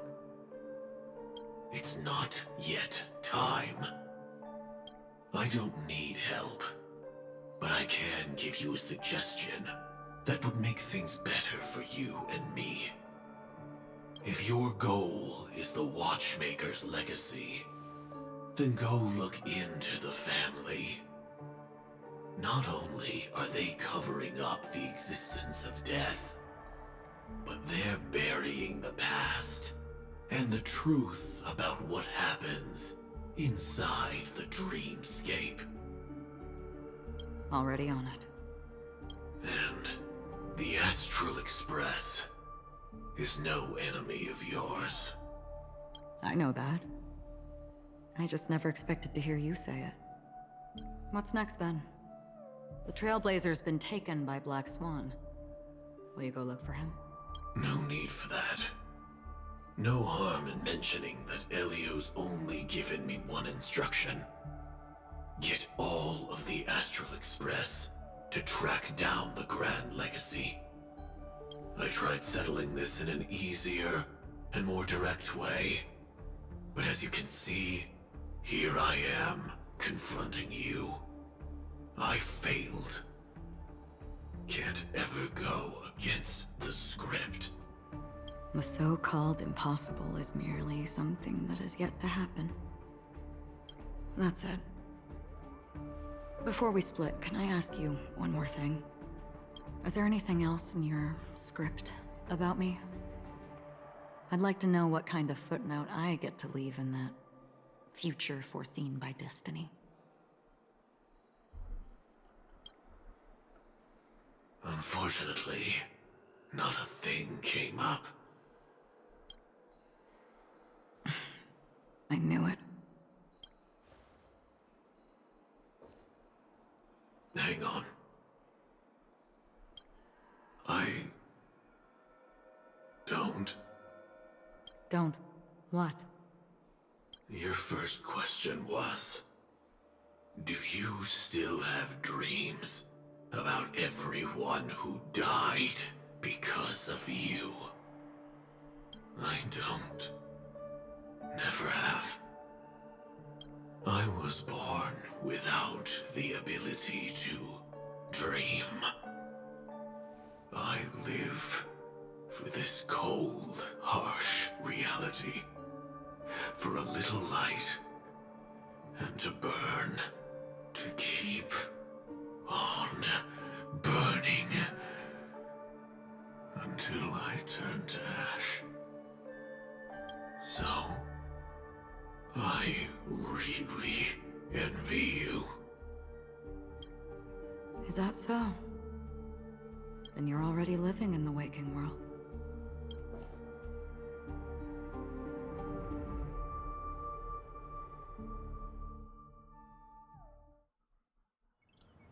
Well then. My goodness. We heard about Miss Firefly from Black Swan, but we never expected Miss Robin to... I'm sorry that I couldn't be with you then. They're literally both not even dead. Like, I swear. Reality cruises on in serenity, while undercurrents bubble up from the dreamscape. Just like that memo keeper said. Stay strong, everyone. We can still do what we can for them. Starting with finding the murderer. Let's recap everything then. The Trailblazer just reminded me of something. March, do you remember what that family rep who negotiated with us said? Indeed, we trust that the Nameless has nothing to do with this. And we also beg each of you to help assist the family in verifying the identity of the deceased. That's how it was put, in reference to Miss Firefly. Looking back, he seemed a little evasive at the time. And he also failed to mention anything about the earlier murder, too. The family's planning on covering up all news about Miss Robin's death. If news gets out, Penacony's going to turn into a bloodbath. But the murder that followed closely after was obviously beyond their anticipation. The family had to try and turn things to their advantage by bringing in reinforcements from outside. The Charmony Festival is nearly here. They must be snowed under. It may also be that Miss Firefly's murder had so many witnesses that it couldn't be covered up. So they went with the flow and let more people on the scene to control the situation. After all, the nature of the two murders is fundamentally different. The family's first protective measure should be against malicious actors among the guests, such as that IPC envoy. Indeed. He was particularly concerned about that Galaxy Ranger. Are we missing the forest for the trees here? I always felt that Aventurine's reasons for accusing Miss Acheron were highly subtle. Can we believe him? At this point, I'm afraid the only ones we can trust are ourselves. Look, Let's try to gather intel first, and then list all the possible outcomes we can. Then we go through them, eliminating contradictions one by one. The fewer facts remaining, the closer we are to the truth. I've still got this sense of foreboding. It's like we're stuck in a whirlpool, spinning around that legacy even after everything that's happened. This time we're playing the role of a real detective. But before we start, what are we going to say to the family and Aventurine? As I see things, the family harbors no ill will towards the Astral Express. If they didn't trust the crew, they wouldn't have casually commissioned outsiders to investigate a case that's, in all likelihood, a scandal. Plus, this is the family's turf. Teaming up with them should make things easier for us in the future. As for that Aventurine, well, I'd like to hear your thoughts. He's complex. He deliberately slow-played his hand during negotiations while running circles around us all the while. He appealed convincingly to both reason and emotion. It wasn't forced, but the intent was obvious. Still, it's good to have contacts among all this uncertainty. Aventurine showed his skills, and as far as our interests are aligned, he can become a reliable ally. We also need to keep a certain distance from the family. Never let them get too close. Teaming up with the IPC helps balance that out. If either side makes a move, we have the option to pull out. So you suggest accepting Aventurine's proposal to team up? Yes. It's risky, but we can only wait until both sides have played their cards before making any further judgments. I get why, but there's a whole lot of bad guys and girls around here, and I'm worried about getting stabbed in the back. He's been bullied a few times now, and I can't stand it anymore. I mean, Cocolia stabbed me. I think it was Blade who stabbed Don Hung. When's it your turn, March, to get stabbed? Is Aventurine gonna do the stabbing? Preservation to preservation.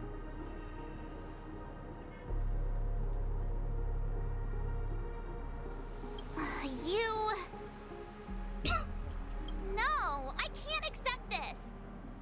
Forget about it. Just let me keep an eye on him. If that doesn't work, we can just turn the tables and use him instead.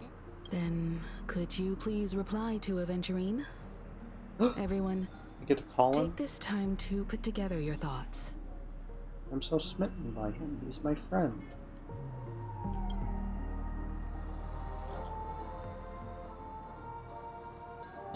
Always open to pull for your game account.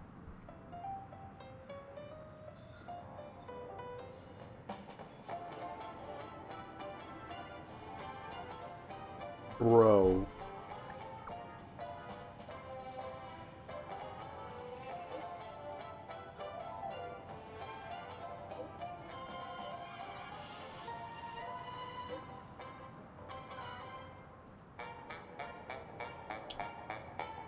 Thanks, boss. Wowee.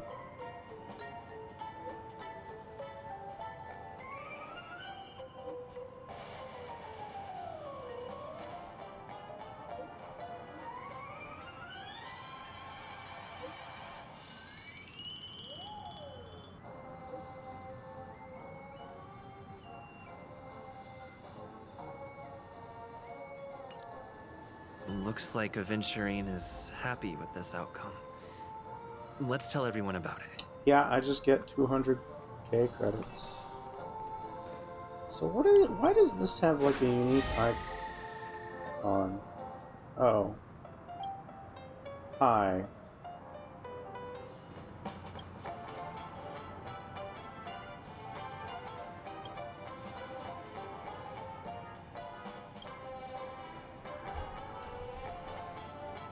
Golden banknote.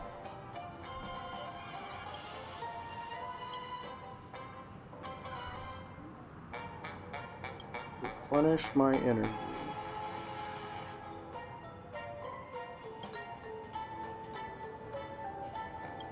What?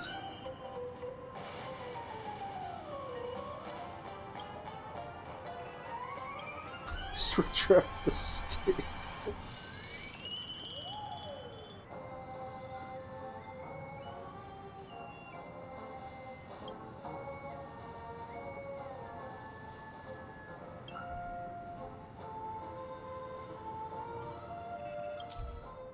Oh boy. Oh, okay. Well, I have a 4,000, and you only want 300 for a single level. Oh boy! I've eaten too much this time!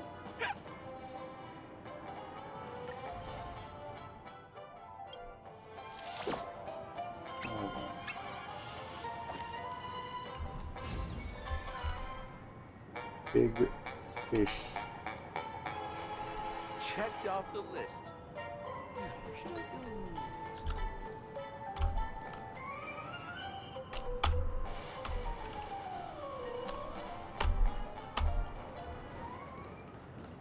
Morch. I hope it's not too soon to bring it up, but I feel like Miss Robin isn't actually dead, but that she's still alive and well. Somewhere. That everything's just some horrible prank. True. Because aren't we supposed to be inside a dream? How could someone die in a beautiful dreamscape like this? Shouldn't only good things happen here? Whenever I see the Grand Theater, I just can't stop all these thoughts from flooding my head. We'll fix it. Yeah, of course. At times like this, we're so lucky to have our crew. The family and the IPC. Everyone has their own plans going on. Everyone's still having a great time out there on the streets.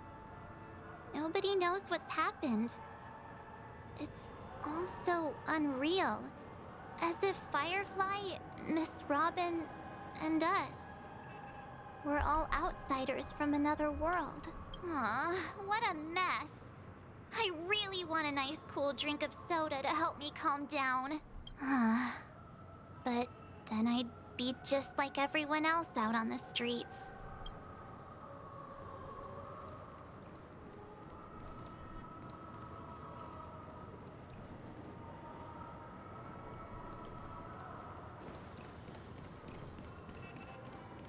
I really love Pocky.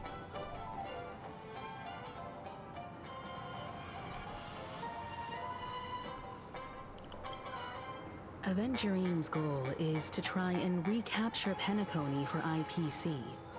To do this, he'll have to bring down the family in its entirety to create a big enough chance. The existence of death will be covered up by the family. So how does he plan on taking them down? It's gotta be something important enough that everyone will notice. But it also can't be anything too out in the open. Oh, he'll probably just tell Acheron to kill Sunday or something. I don't know.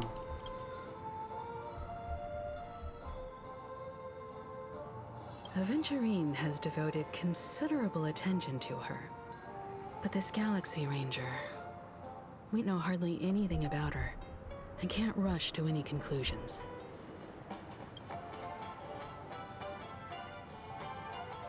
He's definitely going for the family, and it's just a matter of how. The harmony is strong in Penacony, and almost impossible to take on head-to-head.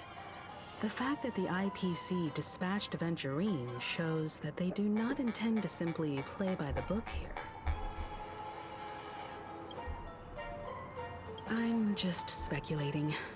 In any case, we have to be careful when handling Aventurine. He's skilled at reading people and discerning the right moment to strike. Also, he's clearly a born gambler if he's willing to go all in to win.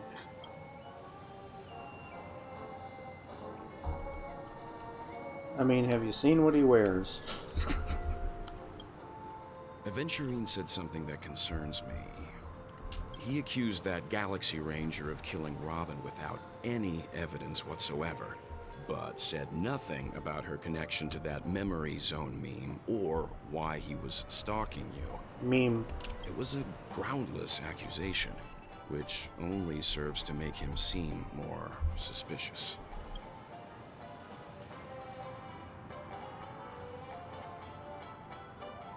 Maybe Aventurine's goal was never to gain our trust. Maybe he wanted to foster a feeling of enmity towards Acheron and make the situation more volatile. Two birds, one stone. However, I asked Dan Heng back on the Express to confirm that story about the Annihilation Gang and the lost messages. It wasn't something that Aventurine made up out of thin air. You've met her many times now. What's your impression of Miss Acheron?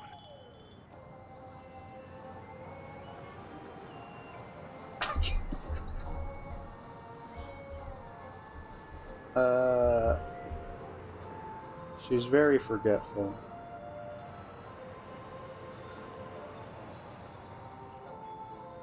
And yeah, she's probably also one of the most powerful things we've come across so far. I would also wager, I guess. Oh. That fits the stereotype of a Galaxy Ranger to a T. Never mind. They're eccentric, unpredictable, and fond of being alone. No wonder she's a suspect. God, I want to meet Boot Hill.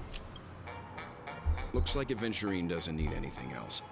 Let's turn our attention to the family's assignment for now. Himiko, what do you think? Among our current clues, the two murders that he witnessed are the most directly connected. I suggest starting here. One thing I'm curious about is, if a person dies in a dream, what happens to them in real life? Seeing as we're at the family's behest, why not pop back out to reality and verify Miss Firefly's situation back at the hotel?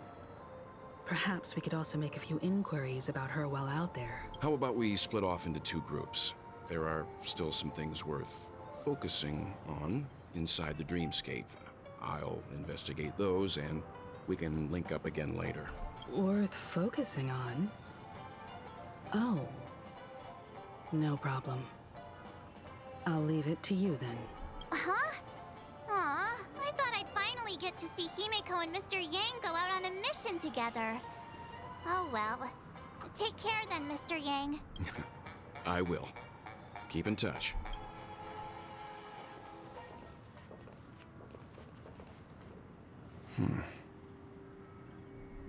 Honored guest, could you come out for a second?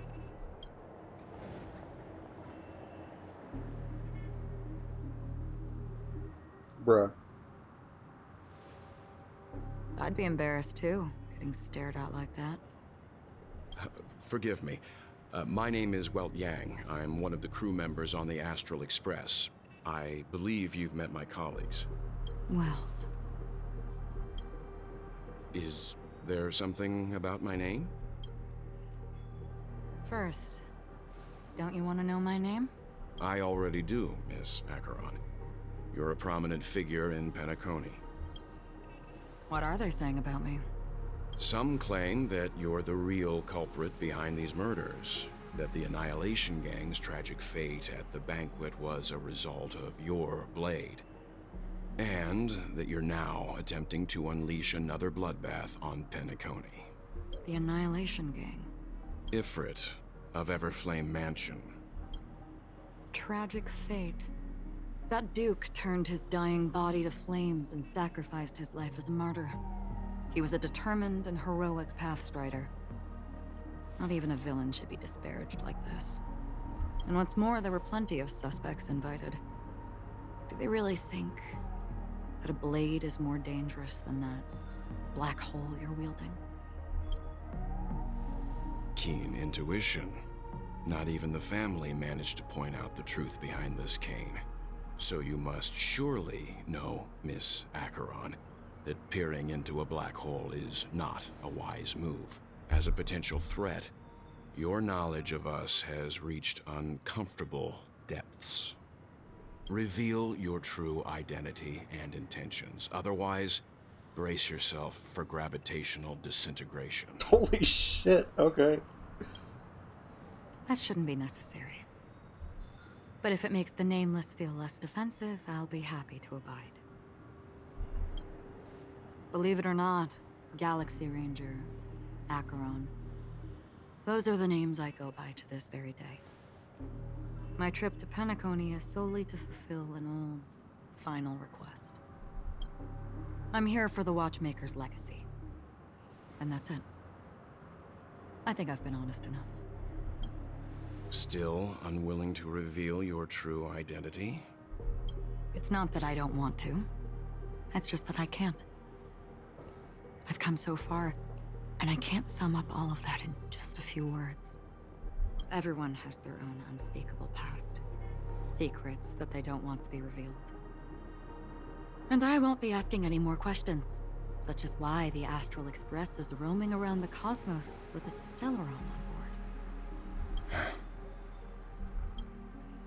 Is he okay? That Memo Keeper didn't do anything, right? He's fine.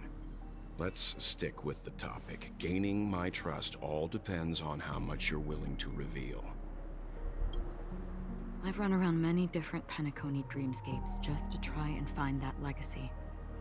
And during this period, I came into contact with quite a few guests. In the process, I gradually came to realize the secret of Penacony may be closely related to the Trailblaze.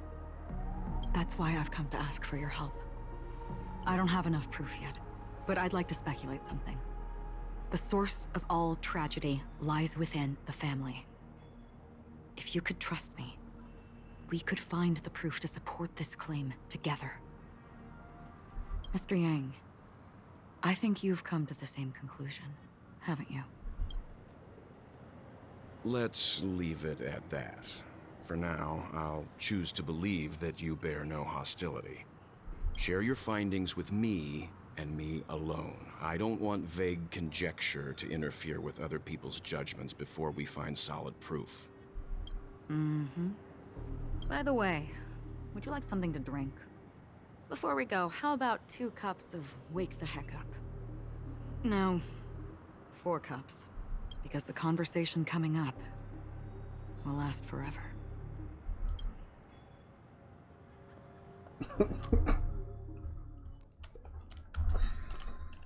Hotel, well, real world. I've been watching her closely for a while now, and the first invitation was in the banquet hall of the hotel. She just sat in one corner, keeping silent, chugging down a couple cups of Wake the Heck Up. I told her it's a pungent, bitter beverage, not the taste of sweet dreams. Only for people allergic to Soulglad. And she said, Really? But I don't taste any difference at all between them.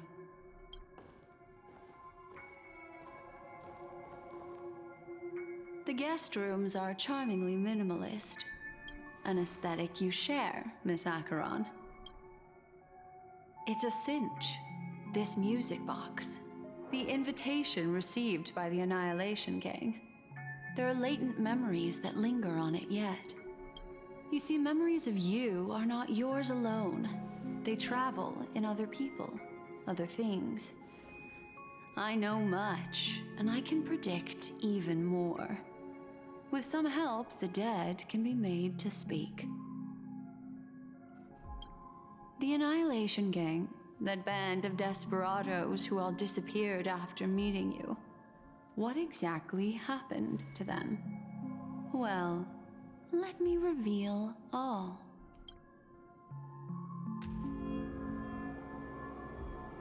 Gradation 12. Dreamscape 12. Father, I dedicate this to you. Well done, Dubra.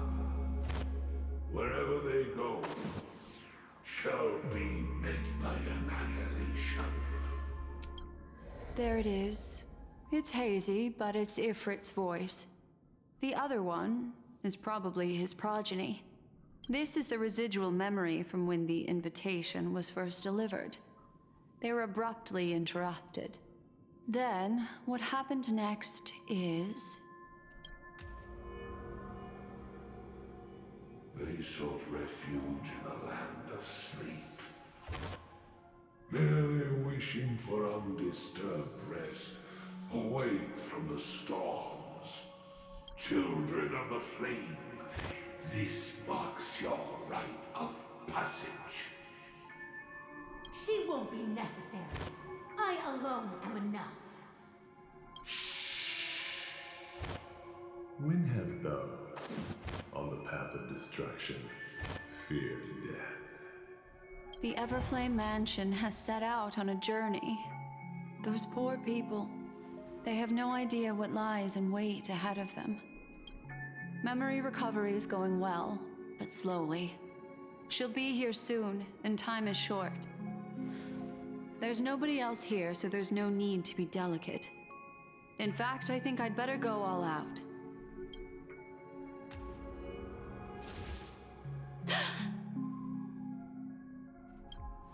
What happened?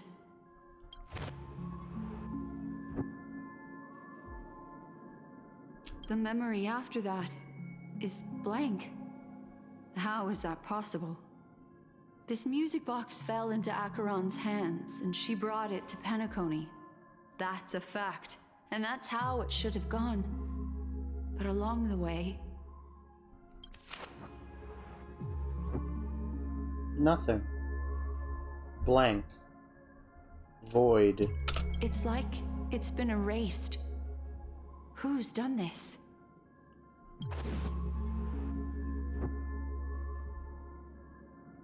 Emptiness. Who are you? Who are you? It's... No. Is this not a memory? Oh, a memo keeper. Do you serve the Garden of Recollection? Or the Cremators? What? My name is Constance.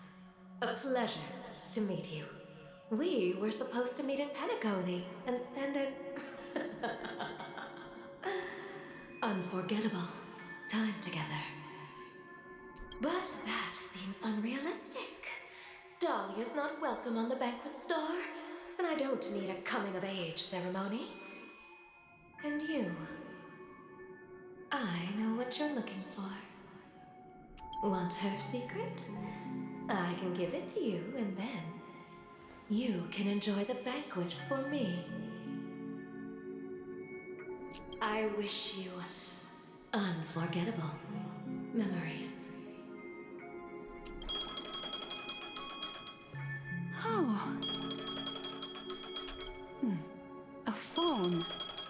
Wanna listen in?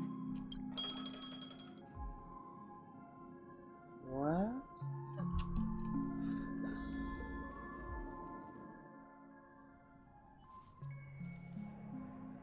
I'm sorry, what? Switching to Aventurine A few POV? days ago, the IPC made an announcement.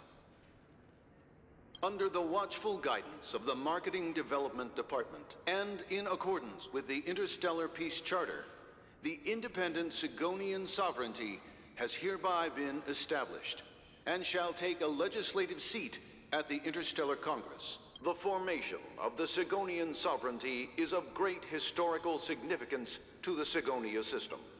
This move puts an end to the planet's long and bloody history, turning the sensational Kataka-Abjin extinction event into a distant memory. Sigonia 4 is located in an unclaimed zone at the intersection of the Denise, Prothean, and Dorneau star clusters. The planet's surface environment is known for being extremely harsh, constantly faced with the threat of impact from small-scale celestial objects. This is why very few intelligent species have made this planet their home, dividing themselves into several tribes to eke out nomad lifestyles as they struggle to survive the arid desert wilderness. They have developed their own folk beliefs that are independent of the Eon belief system. Sigonia. Sigonia. Ravenous eye of the storm, spurned by all the gods. Land of rock, but not water. Lightning, but not rain. Blood, but not tears. You beat us with your falling stars. You lash us with wind and storm. You chew us up with the cracked earth. You promised us a land of honey, yet yoked us beneath a sword of bitterness. Oh, Gaiathra Triclops, if thou can hear me, please open up thy 3 eyes and gaze upon this child. When you took his father, my child was still sleeping in my belly. And where my husband went, I too soon must go. I don't ask for a peaceful death. Just for you to tell me, does the baby swaddled sweetly asleep? Does he dream of his mother's heartbeat and the sound of falling rain? Please tell me whether this life is all just a fleeting dream. Otherwise, why would this child be born to face impending death? I hear some rain. Mommy! Mommy! Mommy! The rain! It's raining! Raining?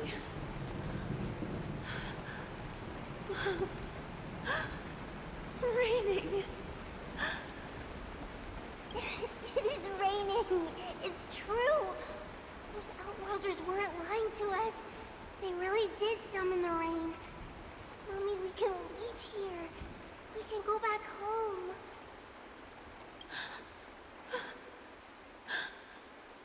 Back home. Gaiathra Triclops. You came. Do you hear that? Thank you. Thank you. Darling, listen. This is the sound of rain. On the day you were born, the sky also sent down a gift like this from Gaiathra. Such a lucky child. Such a blessed child. Just like your name. A gift from them to Avgen. My boy.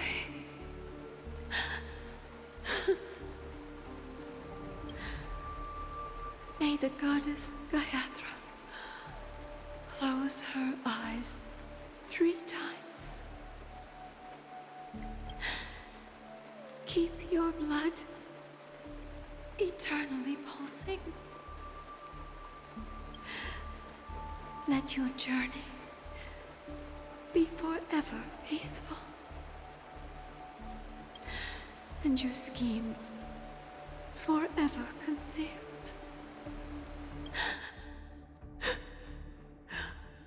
Welcome to this sad world, Kakavasha.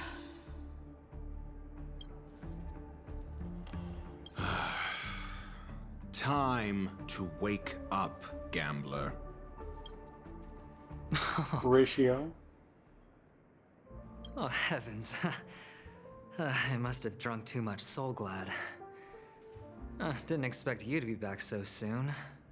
How is it? Find anything?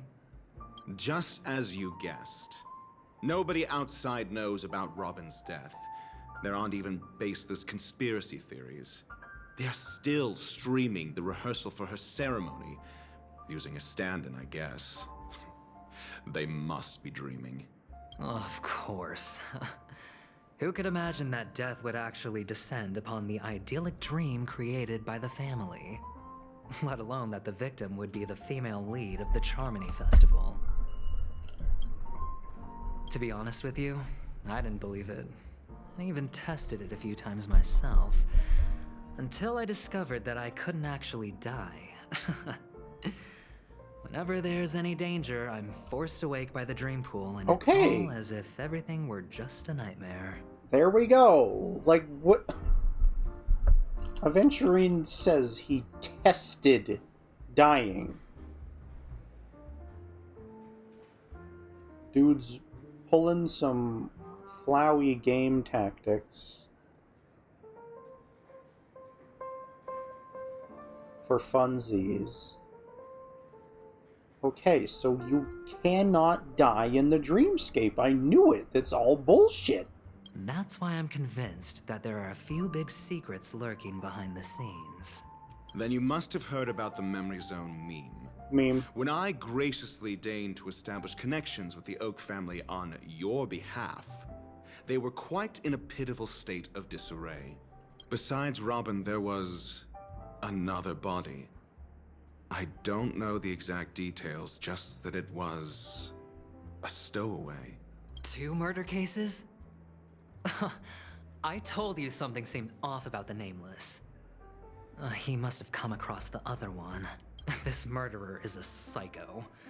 But I have to admit, the case should be easy to crack. We can leverage the family's malfeasance and let the IPC use this as a reason to intervene.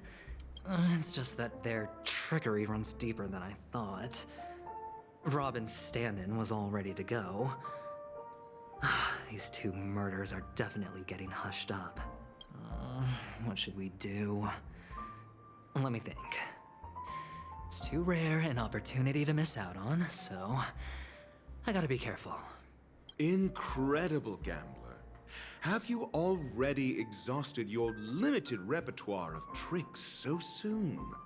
There are plenty of chips, but it'd be best to choose carefully. The most straightforward has to be Robin. Remember? That masked fool once told me to find a mute as a friend. Robin is what she calls the mute. She has lost her voice, and while most people can't pick up on it, you and I cannot mistake that sound. Not produced by any voice box, but rather by the resonance of the harmony. If that girl hadn't gone hoarse from singing practice, there'd only be one possibility. Something was up with the family. Or Robin herself. To get to the bottom of this, I tried every way I could to meet her, but she died. Right before my very eyes. A complete and utter loss. Incidentally, it seems to have resulted in your rather undignified arrival on the interrogation stand. There were eyewitnesses at the scene, and the family, in their graciousness, has tentatively accepted your alibi. However, for the foreseeable future, you shall, regrettably, find yourself under the vigilant watch of the hounds. Well, things aren't looking too optimistic, Doctor. I'm starting to break out in a cold sweat. Do you reckon there's still any chance of a comeback, given how things are? A probability? Yes, it exists, but it verges on the infinitesimal. To phrase it in a manner more befitting the vernacular of Penacony, you're dreaming. But if you simply can't control yourself and want to try your hand, then there just so happens to be a suitable candidate. That man wants to see you again. Gallagher? Who? Sunday. Oh. Is this a public hearing or a private trial?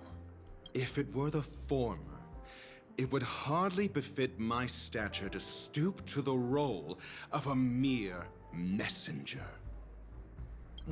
Fine. Oh, that's great. It's all great. You see, the dead can't talk, but the living can. Ratio, I'm convinced now that there must be something wrong inside the family. Oh, just you wait and see. That man's sister has died. He can't sit on his hands. Well, without any further ado, let's set off. Lead the way. The show is about to begin. We're here. The Dewlight Pavilion is the Oak family's fortress and a place where heads of the families meet to discuss great plans for Penacony. Fortress? I like this metaphor. I dealt with the warlords of the Honkai Star system not long ago, and their synchronized orbital manor wasn't this heavily guarded. This mansion nominally belongs to Sunday, and is very befitting of its owner. Without his express invitation, the likes of ordinary guests would never grace these grounds in their lifetimes. Look around while you still have this moment of freedom. Hey, Doc, whose side are you on anyway? Who's to say I won't sell you out? We'll see. When we meet the authoritarian master of the Oak family, I'll pry an answer out of him. Follow me and I'll bring you to his parlor. Hold your tongue, and let me deal with the members of the family. I get to just... What?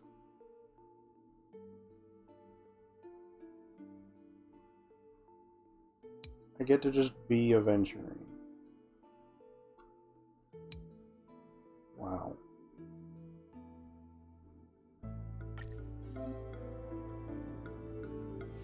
And he replaced Blade.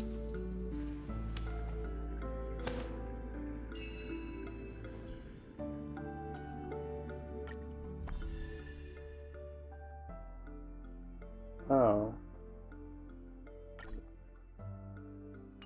Alright.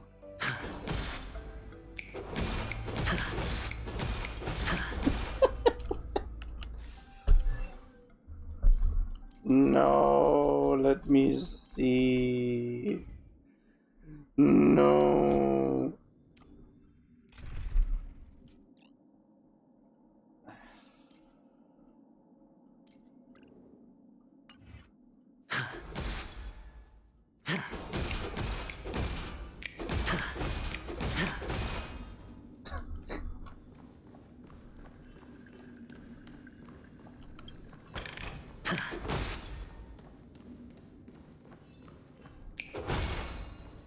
Feeling lucky. Hey, what? Feeling lucky. Okay.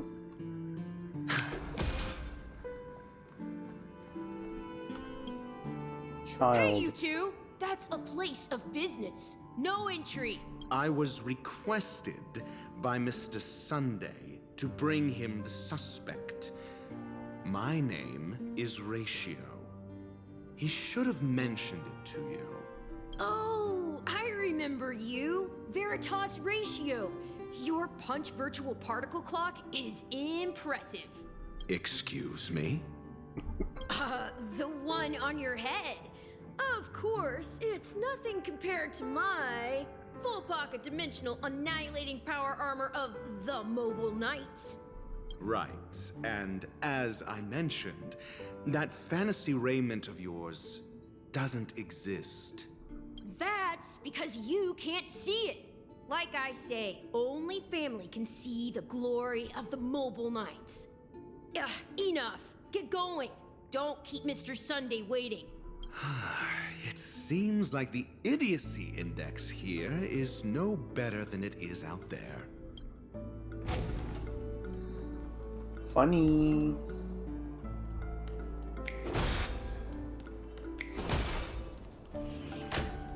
A dead end? The door is shut tight. Looks like we're on our own. I mean, there isn't a door.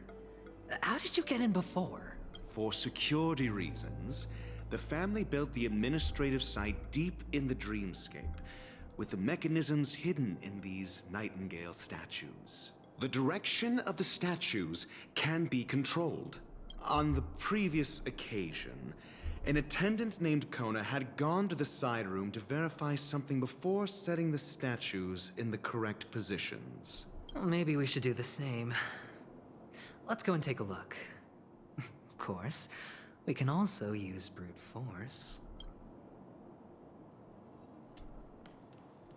Interesting that the game lets me just have Aventurine for a while before Acheron. Because there were plenty of times where the game could just be like, oh sure, have Acheron for this one fight, I guess.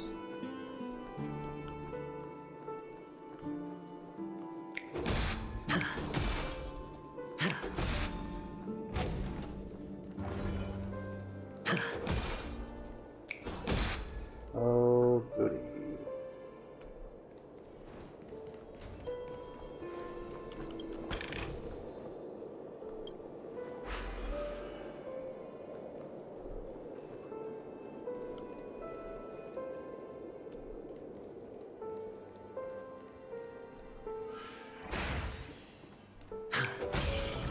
Oh, the bigger the risk, the better the reward.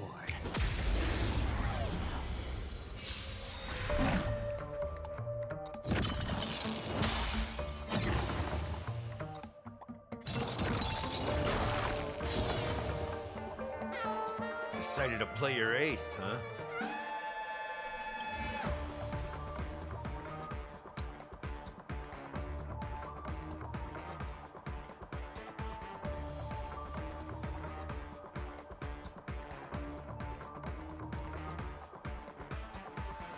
Stackable skill shield.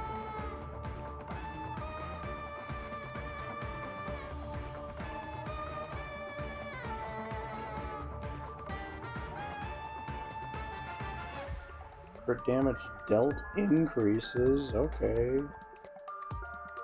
Sheesh. Talent bounce.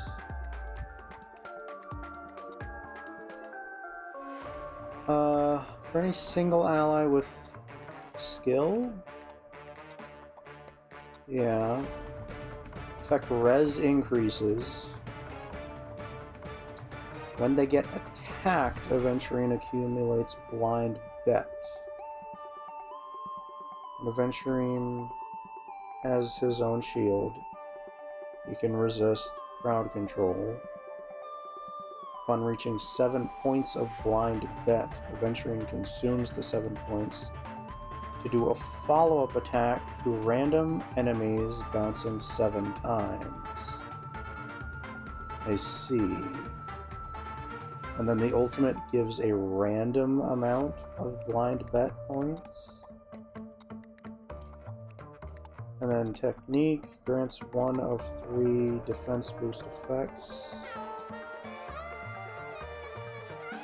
Okay. Cool.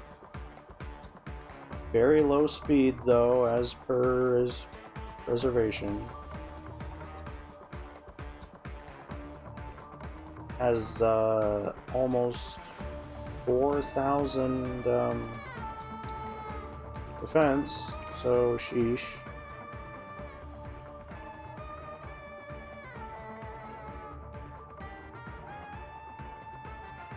'81 effect res.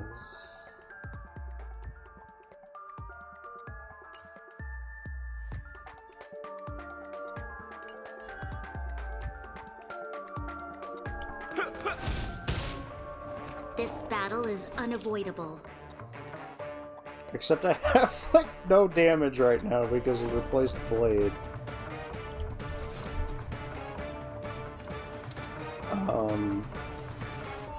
The time is now. Lend me your strength.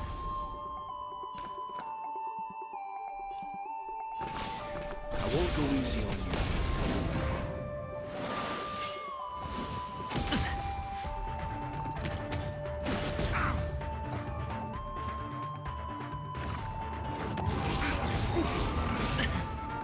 Watch your head. Money. Okay, so yeah, skill is a shield. Very nice.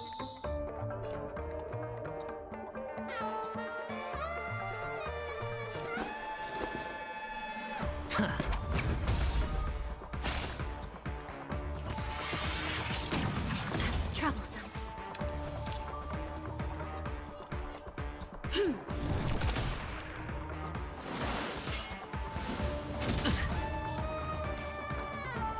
Calm your body and mind.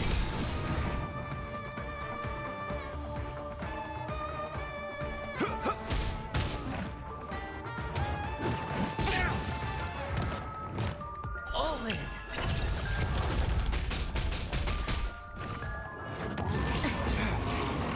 Troublesome.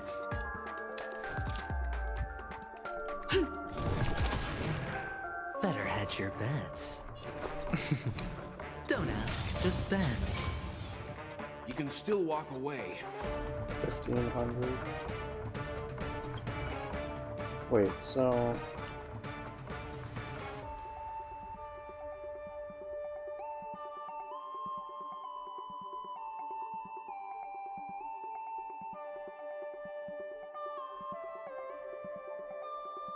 Oh. Oh, wow.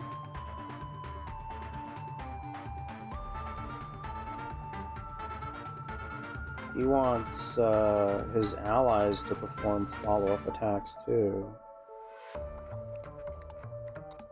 Okay, so he should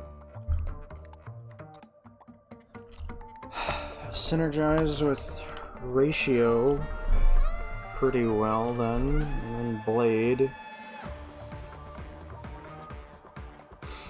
Okay. So is that... no. I won't go easy on you. So, you in the mood for another beating? This battle is unavoidable. The time is now. Lend me your strength. All right, I'll call your bet. The dice have been cast. Roulette shark. So his ultimate is single target. Okay. And then... yeah, single target. Gain a random amount of blind bets. Inflicts unnerved. An ally hits unnerved enemy. Crit damage increases. Bust. Or... maybe I'll take it all. Watch your head.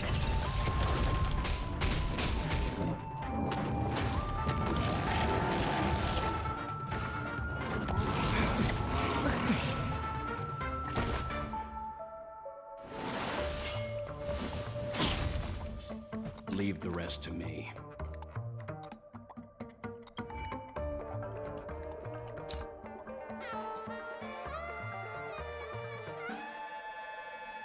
Okay, so unnerved lasts 2 or 3 turns of the enemy's turns. That sounds really good. Is Aventurine like really strong? You know nothing of the weight behind this power. Witness the stars shatter before you. Survive or be destroyed. There is no other choice.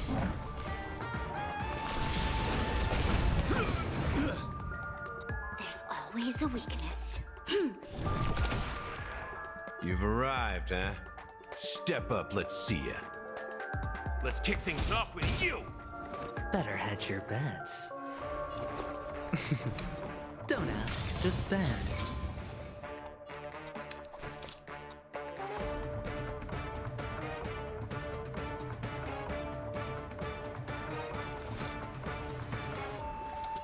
The time is now.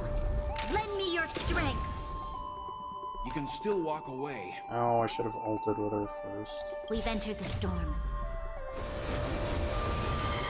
To guard and defend. Crush them! I won't go easy on you. Ooh. Yeah. Pretty juicy crits for Welt.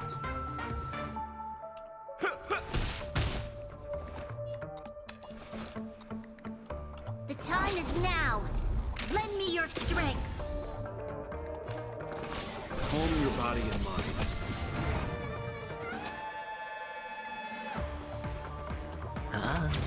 You'll pay for this. Lend me your strength.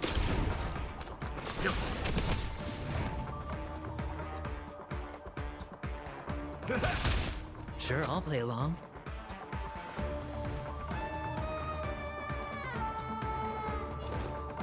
It's on me.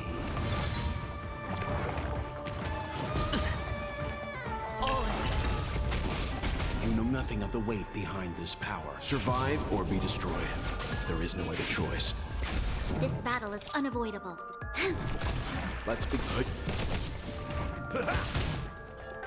Lend me your strength. Leave it to me. The dice have been cast. Bust. Or maybe I'll take it all. That's all you got? You'll pay for this. Let's begin. Good. Hedge your bets. This battle is unavoidable. Step up, let's see ya. Time to mix things up. Your assistance is timely. Lend me your strength. Leave it to me. Good.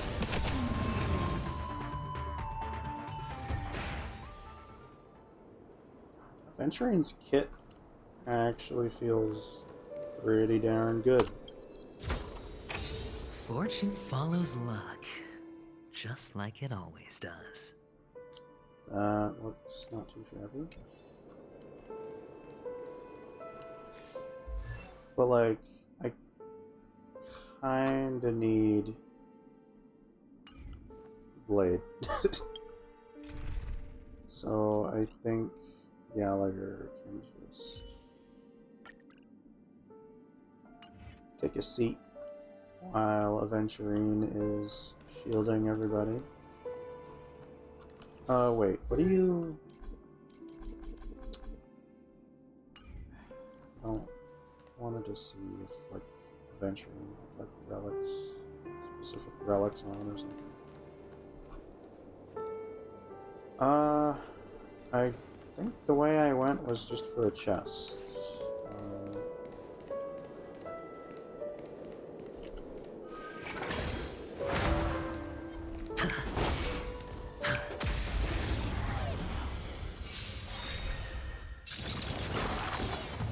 You'll pay for this.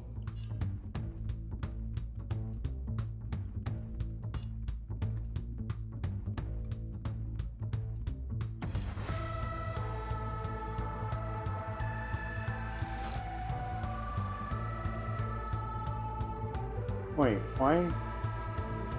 How do we have shields still? I thought Aventurine's skill was giving us...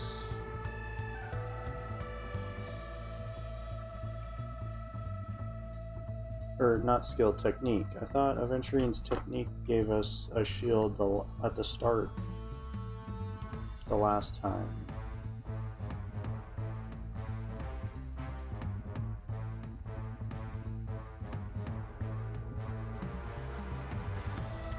What?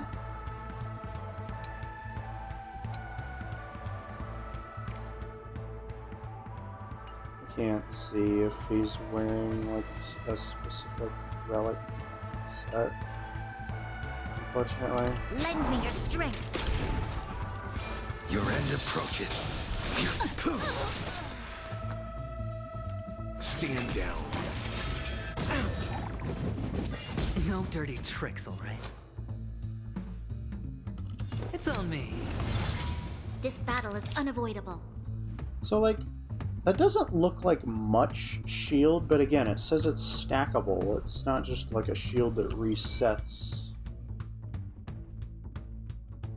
Okay, so yeah, Bronya has 2,800 shield.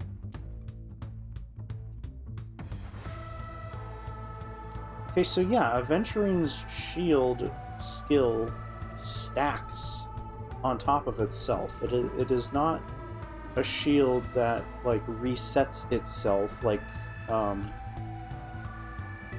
Japard's ultimate.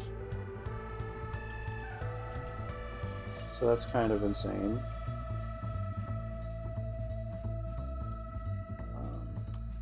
Lend me your strength. A blade knows no mercy. What? He killed it? His enemy's a lower level?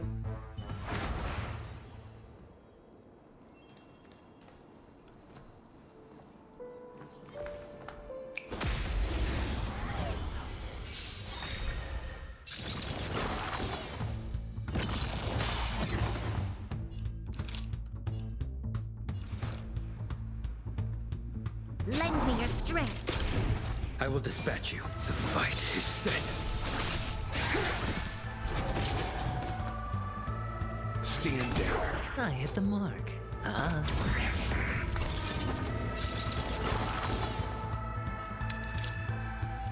Lend me your strength. A blade knows no mercy. That paradise may be unreachable for me. Savor it for me.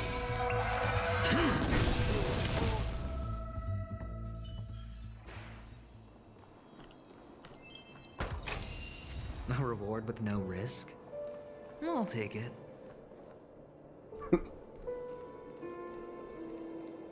Although I think I have to reset.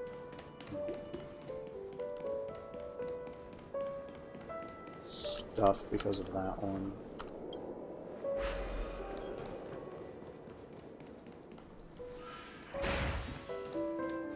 A yellow group.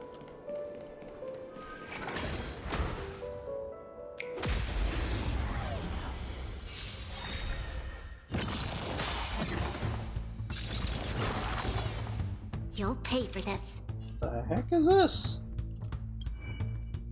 Winder Goon?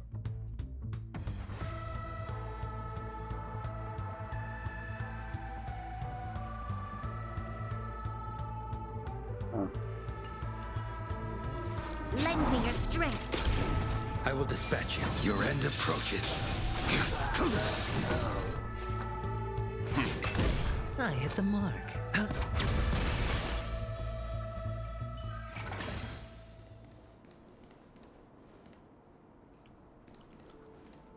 Yes, I did read.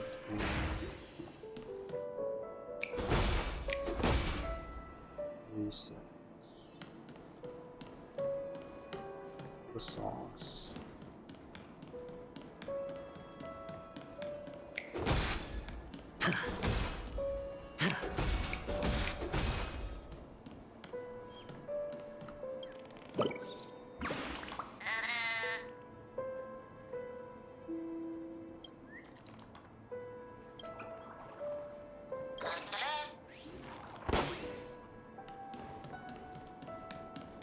Burger. 6 nightingales facing in different directions. An obvious hint. But are these nightingales? They are. What's wrong? How can nightingales be so huge? They look more like torment eagles to me. There are no eagles in the 5 families, only nightingales. Why am I wasting time with you on this?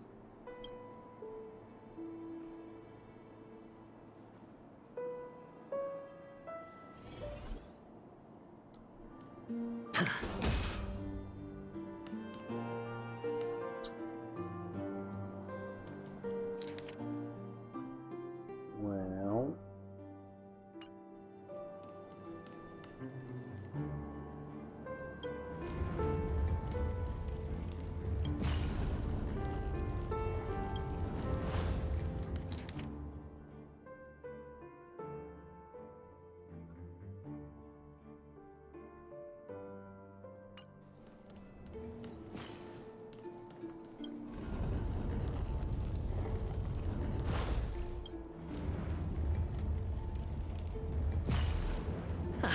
Just as I thought. Here's the correct answer. A truly miraculous discovery. Perhaps I should offer you the chance to join the Genius Society. Really? Well, I thought you'd given up on that already. I was being sarcastic. Can't you tell?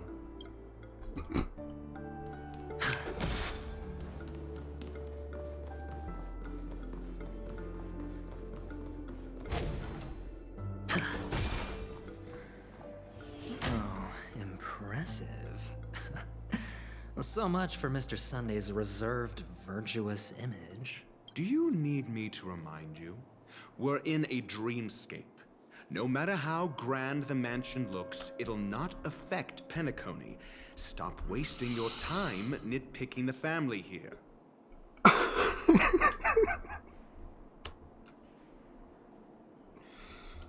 Yeah, you're right. Yeah. The only way to destroy the family is death. Sunday must have thought the same. Let's head down.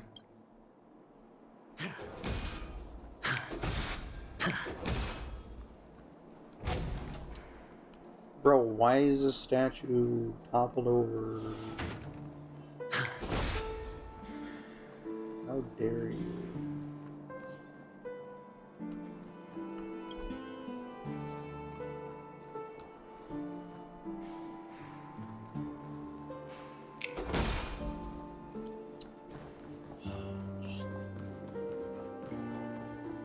I can do puzzles when I'm not recording. I will open chests. This is hardly enough for a seat at the table.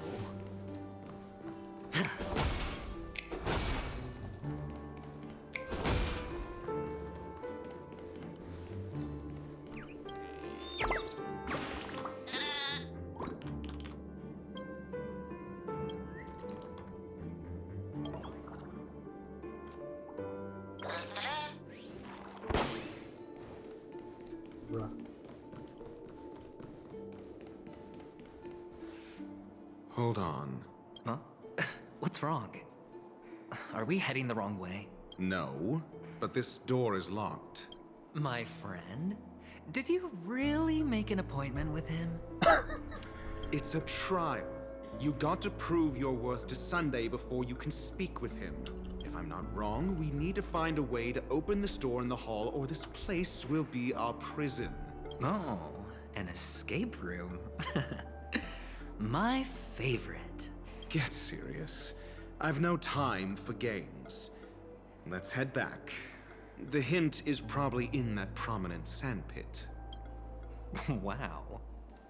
That's an enormous sandpit. I'd love to build a tall building for myself. Once I have enough savings.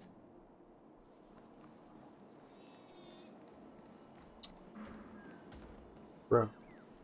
Feeling lucky. Feeling lucky.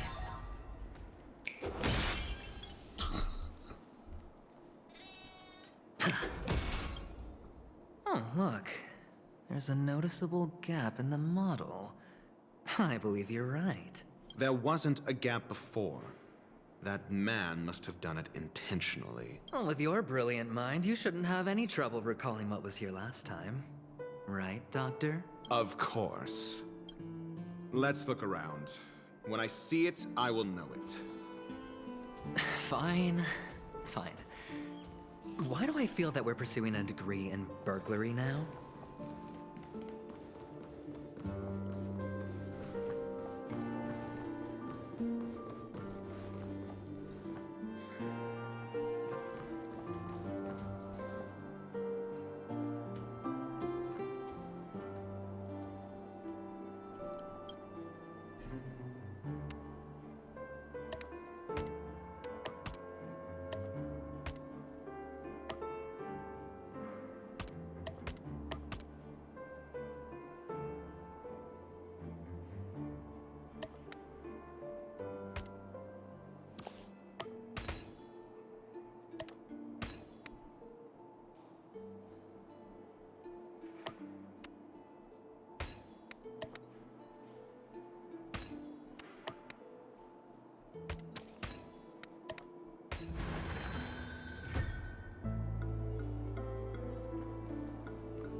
found it. This is it.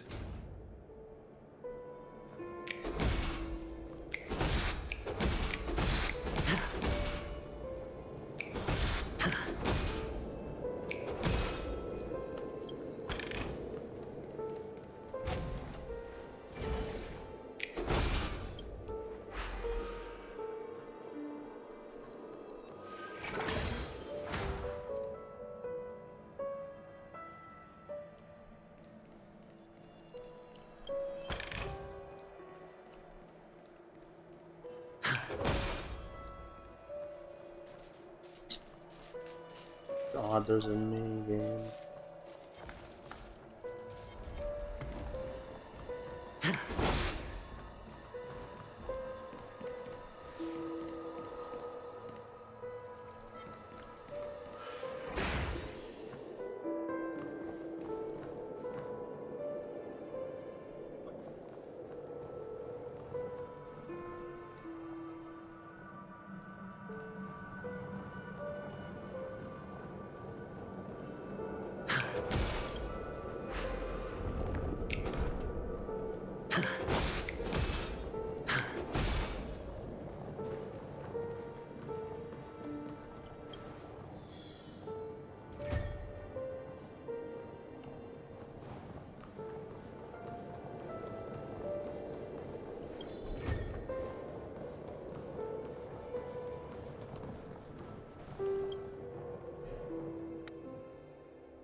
You'll pay for this.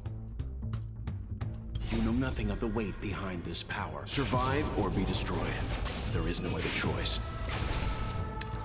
Lend me your strength. You impede me. The fight is set. Let's begin.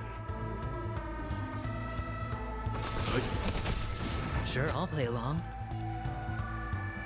It's on me.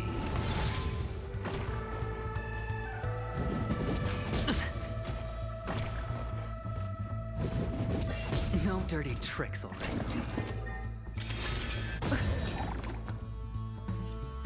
Stand down. This battle is unavoidable. Lend me your strength. A blade knows no mercy. I hit the mark.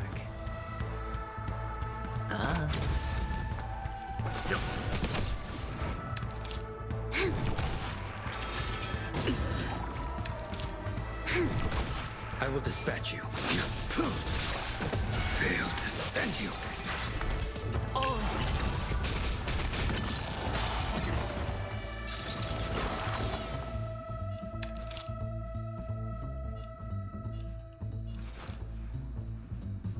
Lend me your strength. A blade knows no mercy.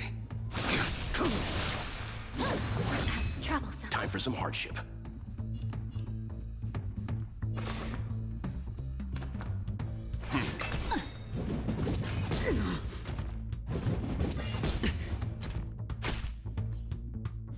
Too little. Spend freely. You'll pay for this.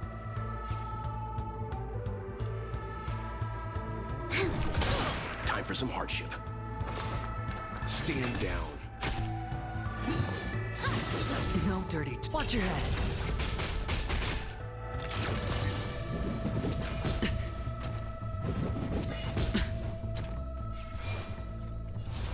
Your end approaches.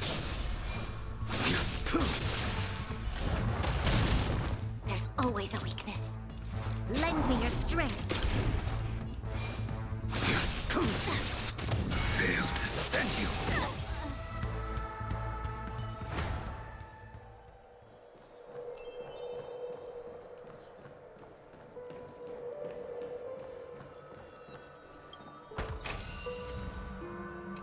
Feeling lucky.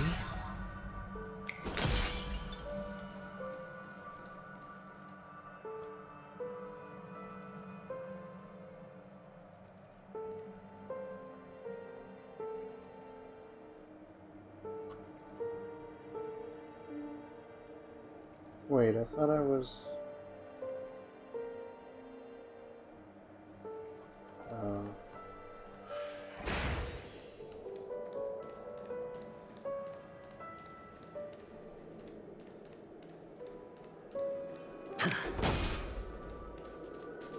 Oh boy.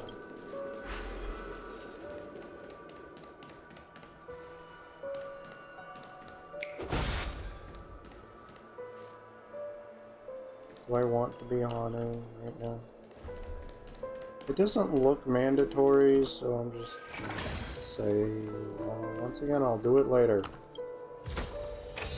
Fortune follows luck, just like it always does.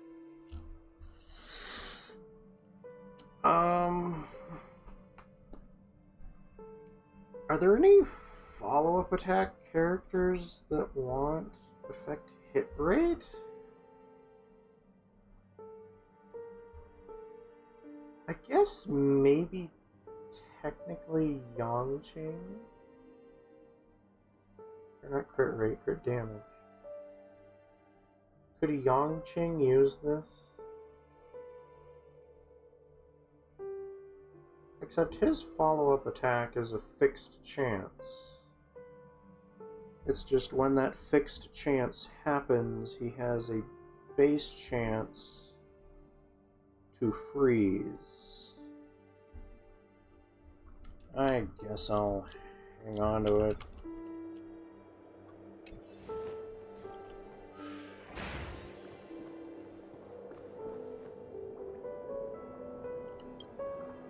Huh.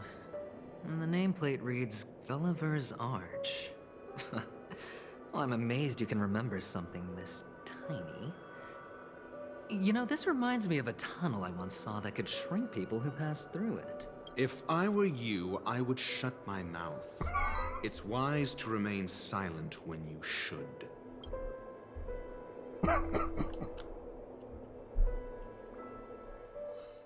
How do these two put up with each other?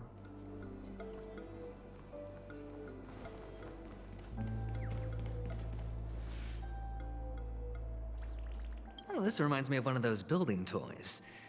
You know, with the blocks.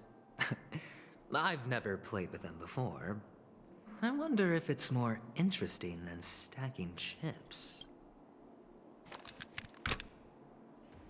Oh, look. The gap is closed. And it fits perfectly. So, what's next? Stick your hand in there. Or that. Oh. Oh, good heavens. Did I drink? Am I still in a dream? Indeed. Oh, Doctor, you're huge. It's me! Down here! In the sand pit! Oh, actually, I think we could make this work for us.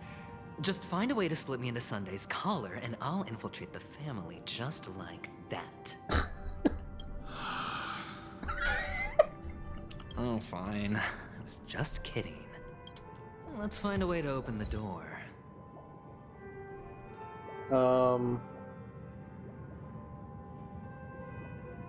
You okay there, dude? Sir? You okay? I almost feel like that's being done on purpose, but I'm not sure. I'm Industrial Pride. And I'm Sussus Amogus. Oh god, no, like, these guys are just, oh, they're T-posing. Oh no. Hot, hot, hot, hot, hot, hot, hot. Oh no. Oh no, this is on purpose. Oh no.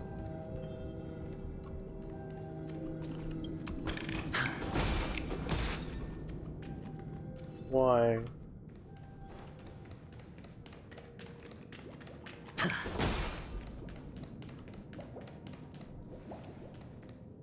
Wait, that's not where I came from. I'm the world's lousiest soldier. I see.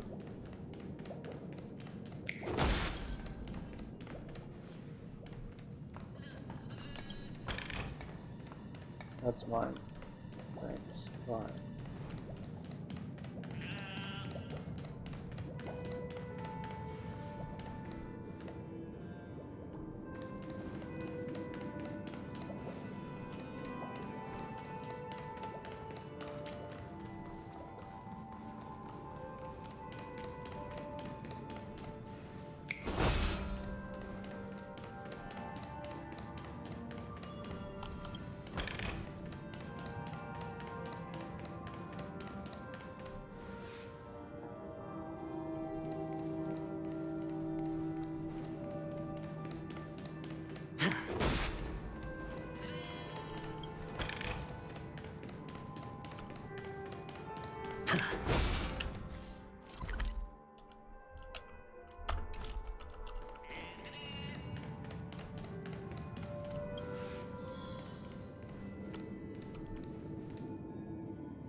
Hello! Welcome to the Golden Hour base model. I am an Oak Soldier.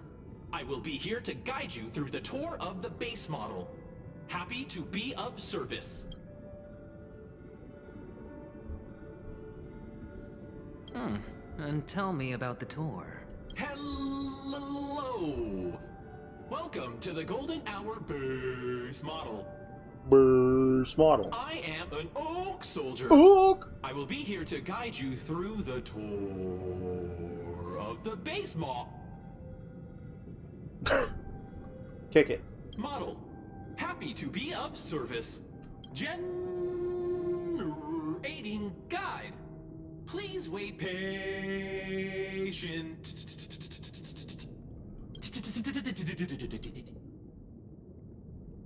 Found the nearest check-in spot. Please look behind me. A capsule machine model.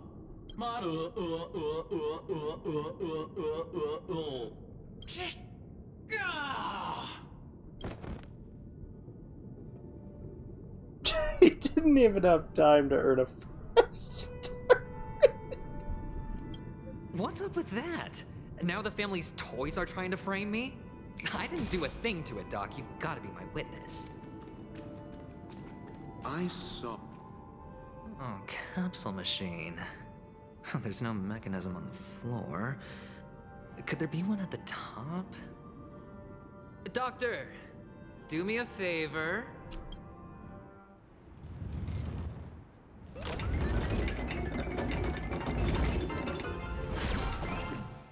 Hooray. So, I was right. These models have interiors that look exactly like the real buildings. The only difference is that no one lives in them. Funny that Sunday puts a miniature that makes him seem like a giant by comparison, right where he can see it first thing in the morning. Insecure much? How do I get that bird?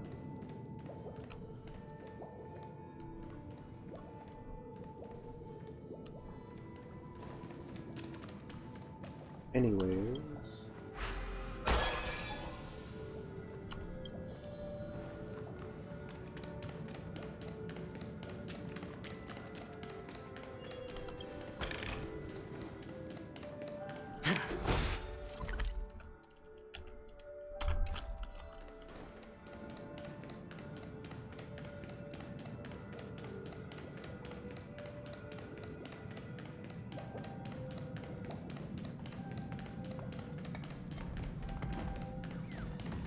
Oh, one of the fragments flew upstairs. I'll need to use the pinball machine to flick myself up there. But it's tough.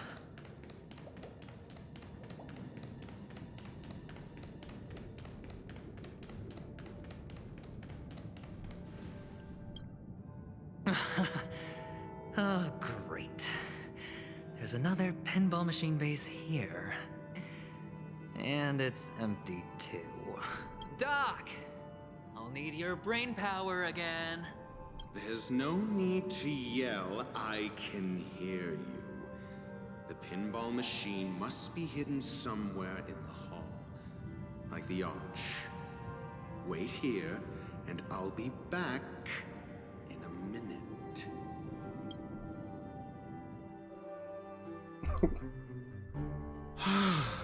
Finally, a moment of peace.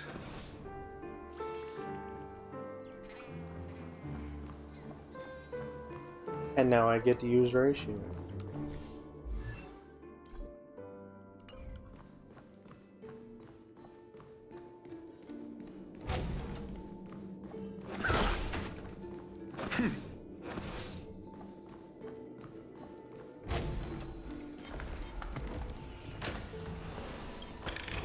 For the theater of the mediocre.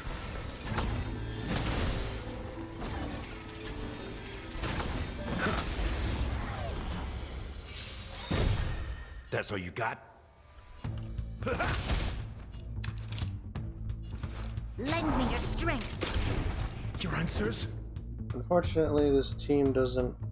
Oh. Wait, no, I have Gallagher back.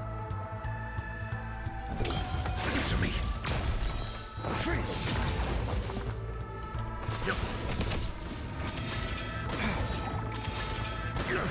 You'll pay for this. Lend me your strength.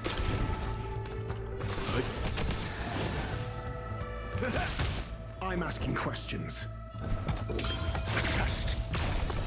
0 points. This battle is unavoidable.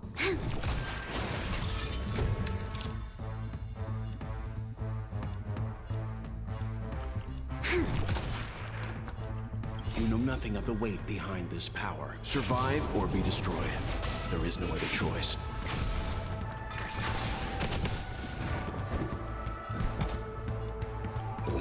Answer me. Free.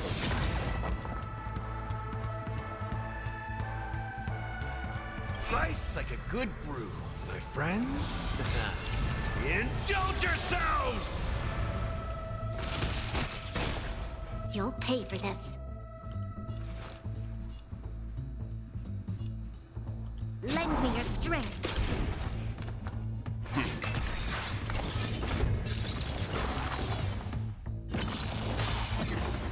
This battle is unavoidable. What? Stand down. On the defense. A test. 0 points. SAS Perkibi. Knowledge, the measure of truth and falsehood. That's all you got? Free.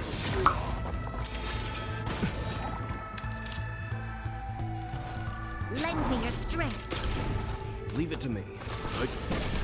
On the defense.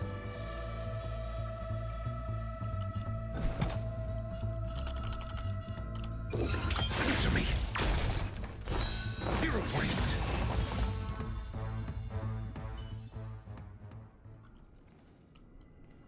What? That one wasn't a part of the fight? That's it. Pleasant moments of solitude are always fleeting. There's birds in the statue.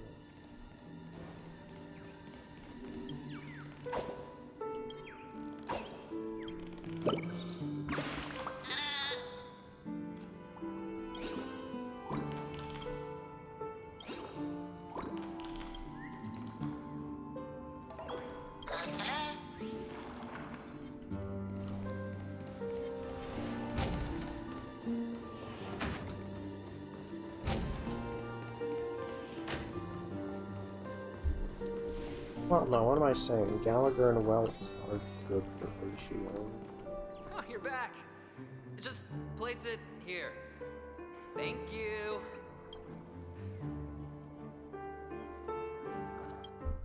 Click it.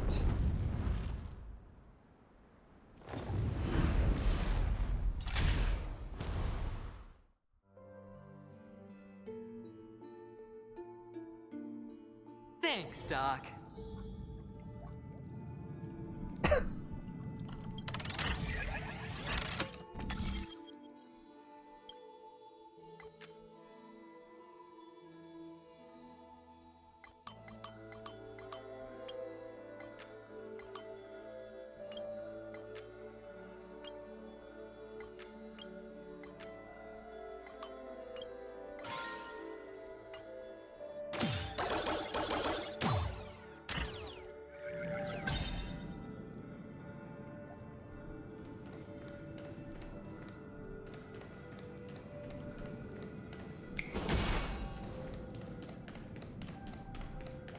Oh, Ratio, you should come in here and take a look. The view here is breathtaking. Honestly, you could easily squash me with just a pinch. If that is your wish, I will do so without a moment's hesitation.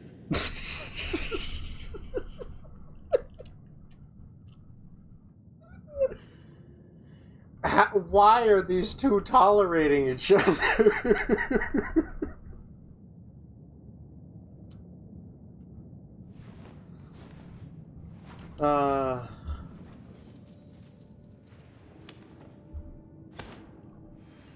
Toxic Yowie.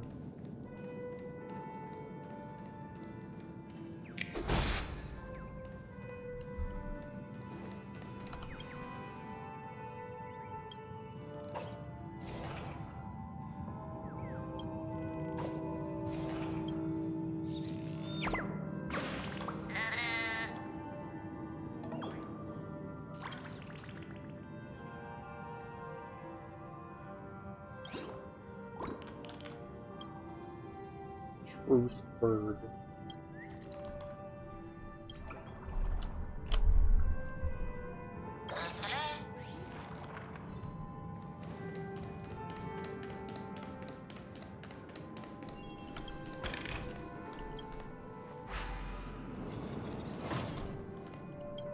All done. Piece of cake.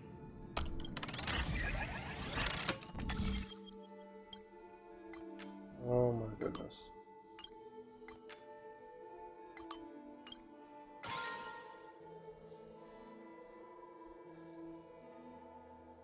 Wait.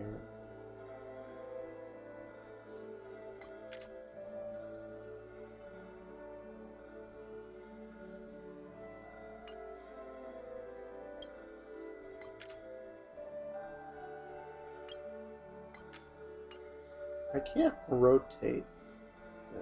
Yeah.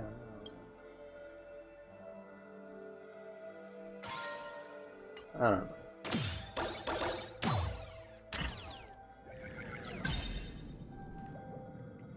Ah. Dinosaur. Feeling lucky.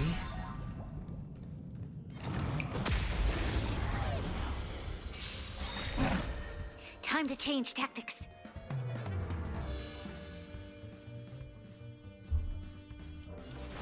Lend me your strength. The dice have been cast. Bust. Or maybe I'll take it all. You know nothing of the weight behind this power. Survive or be destroyed. There is no other choice.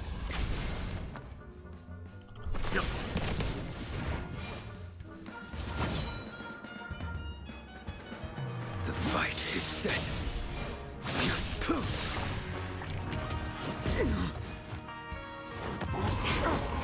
Watch your head.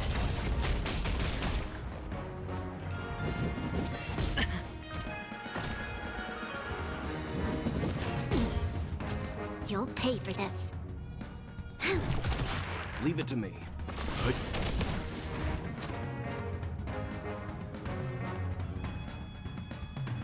Ah.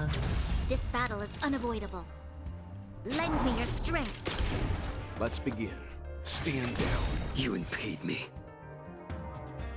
That paradise, savor it for me. I failed to send you.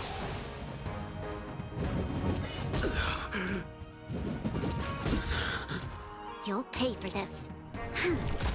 Hedge your bets. Leave it to me. This battle is unavoidable.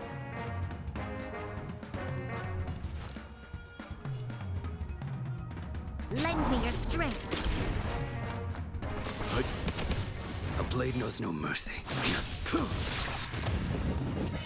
No dirty tricks. All in.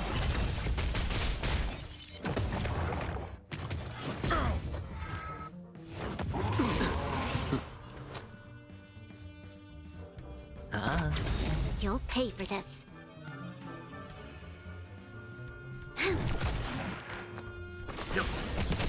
I will dispatch you.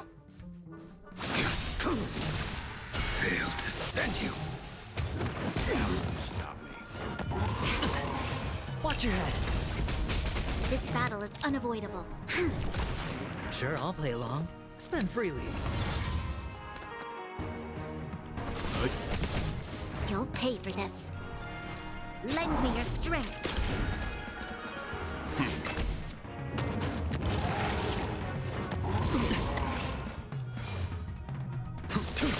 Hedge your bets. Let's begin. All done. Piece of cake.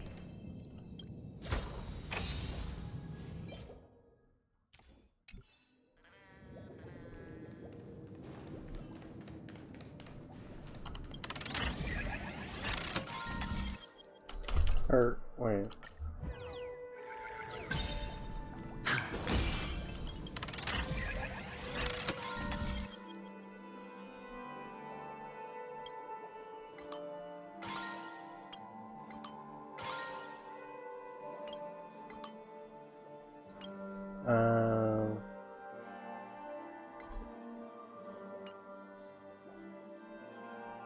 Wait, so...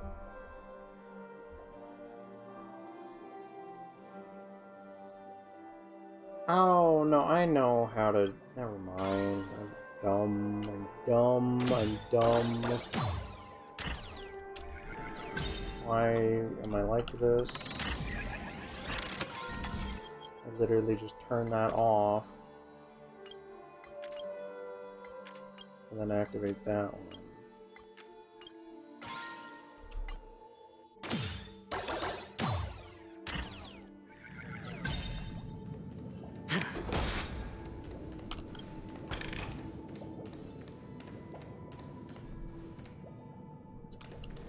Man, I can do that one.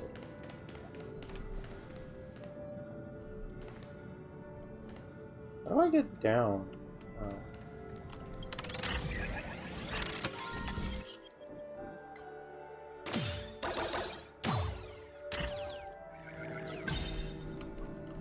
This.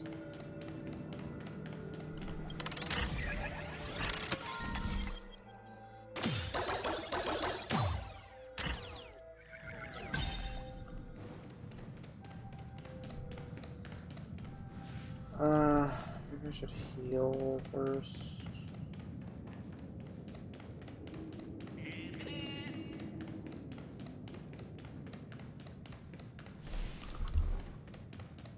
Is well, almost bit of the dust. Should have used the Venture's skill more.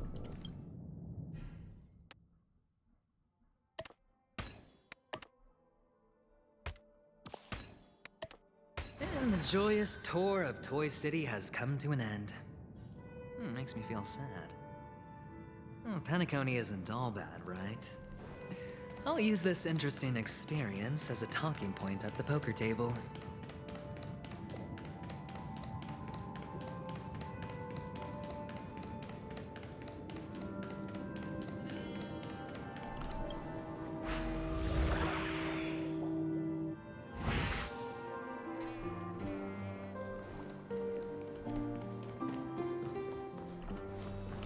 Wait, so... Where's that big...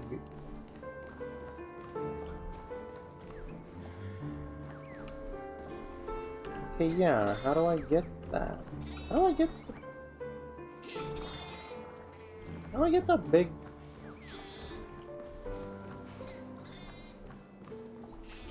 I don't know.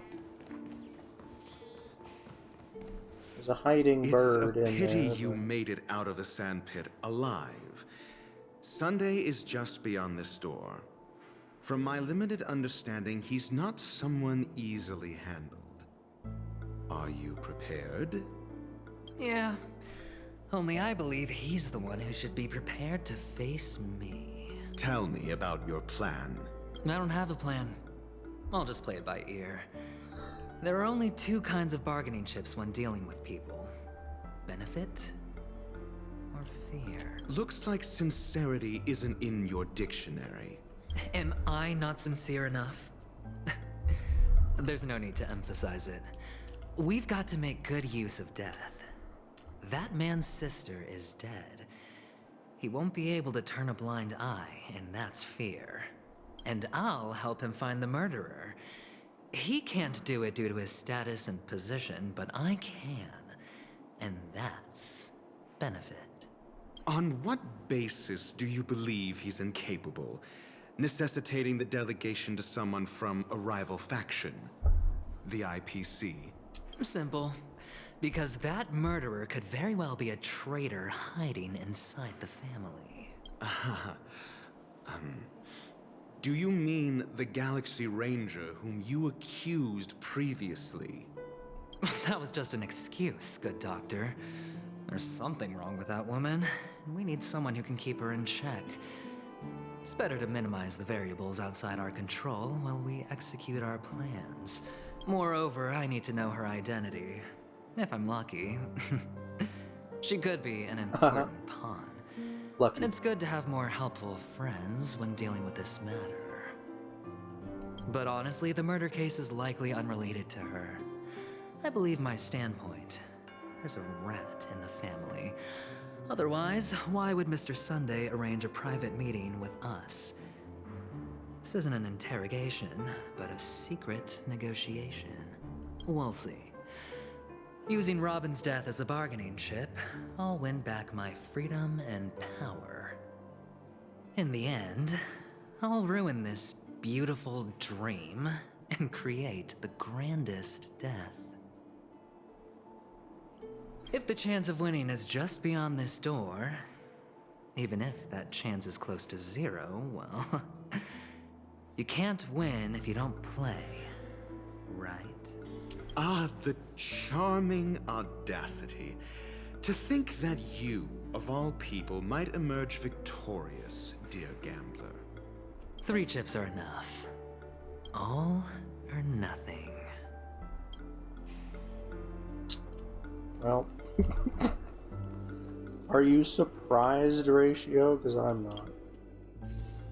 Anyways, like... I have to wait 16 days for Adventure.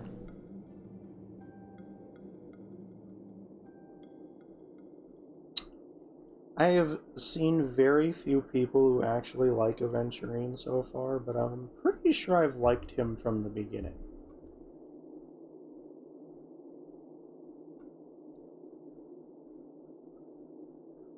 I don't know.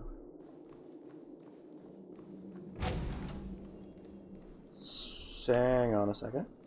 I'll be taking that. Sunday! How's it going? I didn't touch that. It seems my puzzles are too effortless for you, IPC Ambassador. I appreciate your words. And I see you put a lot of effort into welcoming me, Mr. Sunday. However, this is no way to greet a guest. Sunday's got a smug-ass grin on his face right now. Well, this isn't an invitation, but a summoning. Before we speak, I need to test your character. I imagine this knowledgeable doctor friend of yours has been of great help, yes? Certainly. You ought to know this better than I do. He's already faithfully fulfilled his duties, hasn't he? Yes, the doctor has assured me of your noble character. He considers you, like himself, a virtuous person who can be trusted by the family. I have come to know you very well as a person, Mr. Aventurine. You're diligent, generous, and willing to cooperate. The fact that you succeeded in overcoming many obstacles just to meet me gave me the reason to believe in your wisdom and courage. But there's one thing I must ask you. That is, you've used your wisdom at the wrong place to meet the wrong person and put yourself in a situation where you shouldn't be, witnessing a tragedy that shouldn't have happened. You don't look too well. Am I making you anxious? If not, then it means I'm on your side. If I wasn't mistaken, you'd just made a serious accusation against the family.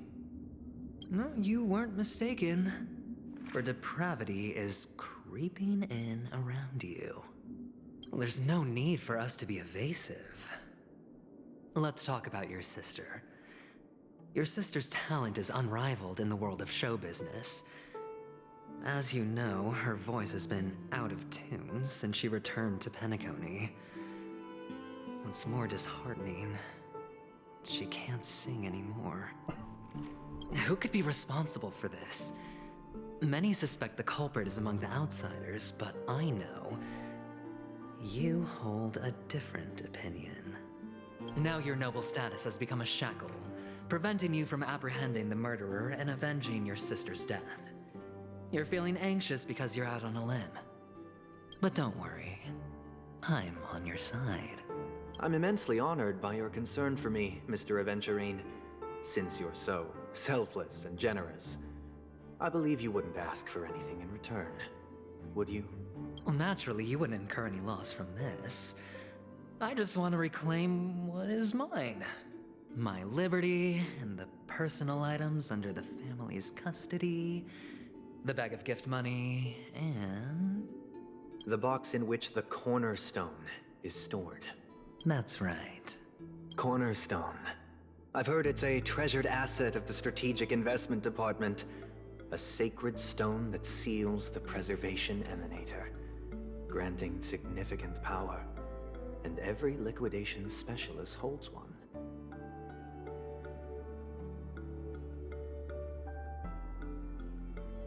The cornerstone has a preservation emanator inside of it? What?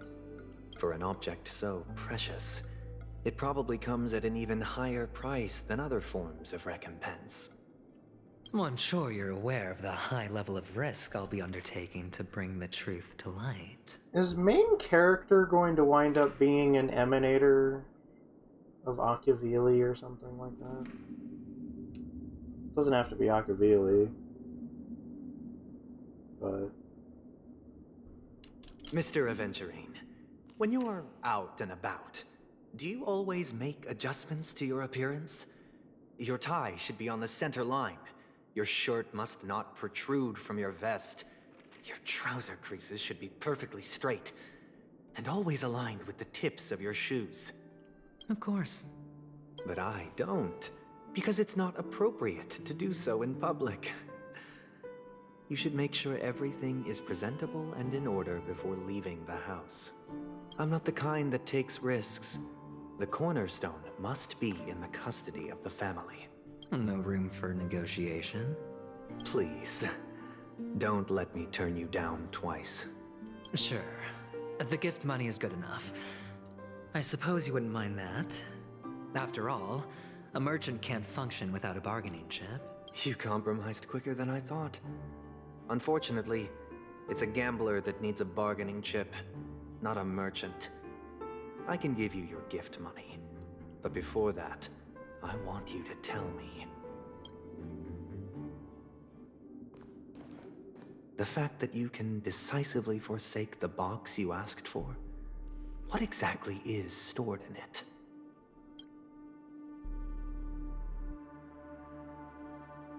Oh, triple-faced soul, please sear his tongue and palms with a hot iron, so that he will not be able to fabricate lies and make false vows. What? What have you done? Under the light of the harmony, all wickedness is revealed. I implore them to shed their light, and I'll ask you questions on their behalf. Next, you have 113 seconds to prove your innocence and gain my trust. And if I refuse to answer? You can try, and we'll see if the harmony rejects you. Question. Do you own a cornerstone? Yes. What a simple answer. You, too, understand that idle chatter leads only to poverty. Did you hand over the cornerstone to the family when you entered Penacony? Yes. Does the cornerstone you handed over to the family belong to you? Yes. Is your cornerstone in this room right now? Yes. Is your memory free from any kind of tampering or deletion, encompassing but not restricted to the techniques of the Garden of Recollection? Yes. Are you an Avgin from Sigonia? Yes. You even know about that? Do the Avgins have any ability to read, tamper with, or manipulate one's own or another's mind? No. Does it matter? Do you love your family more than yourself?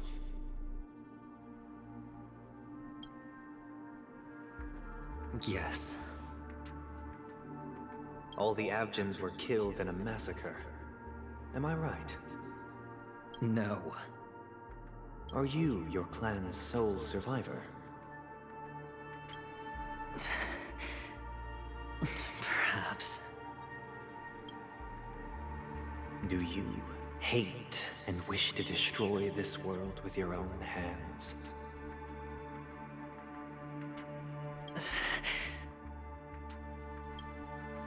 I don't know. Interesting. Now, the final question. Can you swear that at this very moment, the Aventurine Stone is safe and sound in this box?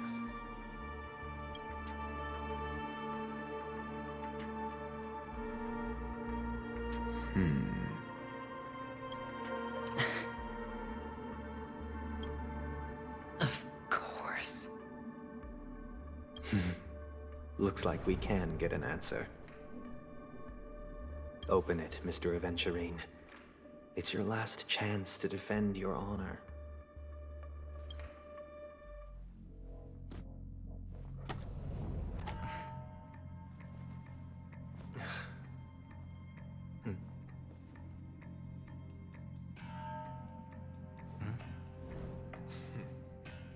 Please.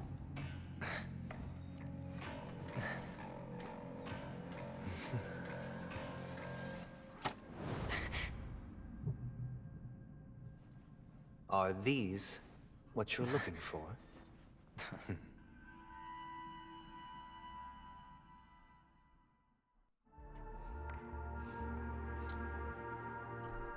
Well then. Since you came as promised, learned doctor, does this mean that you are willing to take the side of the family in this farce? Sunday is kind of scary. What makes you think you can convince me? I've heard you haven't enjoyed Mr. Aventurine's company. I also understand that you're an avid learner who sees the pursuit of knowledge above all. In that case, you ought to realize that a competent scholar knows their position and wouldn't forsake more vital matters for the sake of petty pride.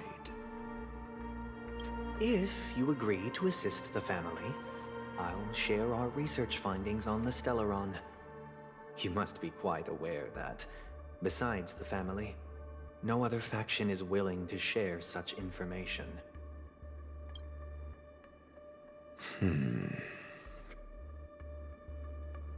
cut to the chase. What do you need from me?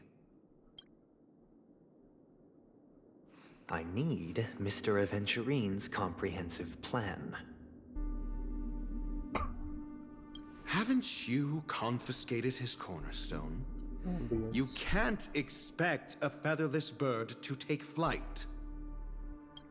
But I've also heard the 10 elites in the Strategic Investment Department have united, progressing together in the interests of the IPC. You'll have to speak more clearly than that. The cornerstone, which Mr. Aventurine surrendered. Was it really his? You question whether he would entrust you with someone else's cornerstone. The 10 Stonehearts aren't as united as you think. Cornerstones are significantly more precious to them than their very own lives. But you know that he's a crazed gambler. The more vocal he is about it, the more cautious I must be. I never imagined someone would share his way of thinking. Honestly, you should see a shrink.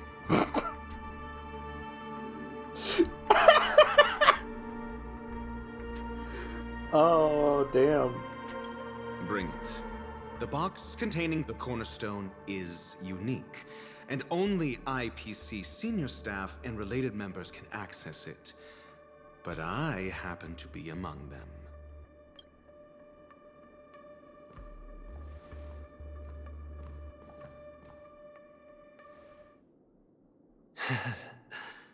I appreciate it.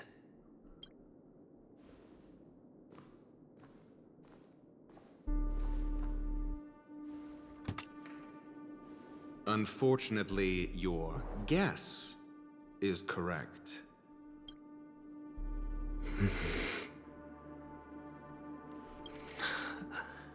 The golden stone.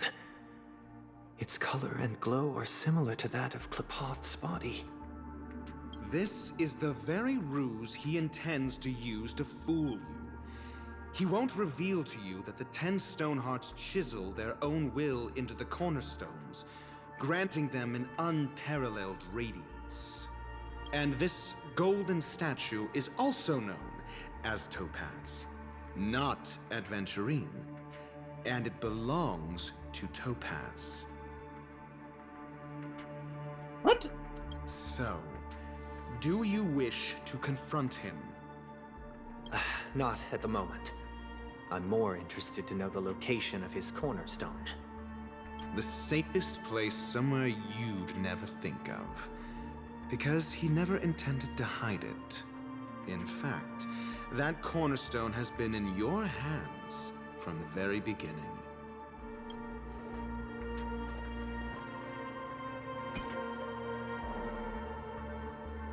I see. This bag. Mixing a cornerstone, more precious than life itself, with a bunch of worthless jewels, disguised as a gift of money waiting to be confiscated, is indeed in line with Mr. Aventurine's style. Then he makes up some trivial excuse, downplaying the matter, and requests the gift money. This is a gamble, one he's all too familiar with, betting on your single misstep, leading to a total loss. Learned doctor, I am grateful for your help. The family will surely reward a righteous person like you. As for the villain, I hope he retreats in humiliation. It was all thanks to your friend with a keen eye that I could add a blot of utter failure to your storied career. Ratio, you wretch.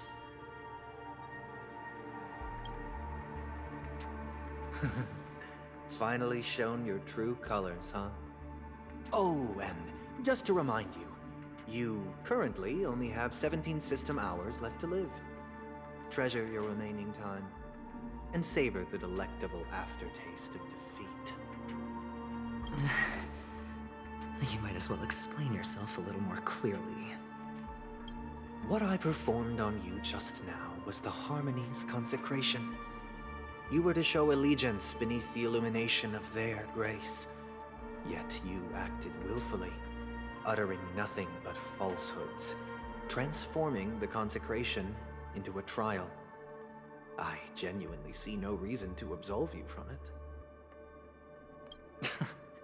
Is this what the Harmony represents? But is it built upon constraint and coercion? You misunderstand, Mr. Aventurine. Punishment is meant for the irreverent.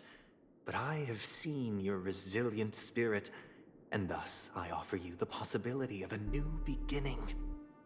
Throughout these 17 system hours, you will be unable to escape the dreamscape, or contact any of your companions. You only have 2 paths before you, and it all depends on whether you can complete my test within the time limit. Should you succeed, you will be able to coalesce into the Harmony and be with your family.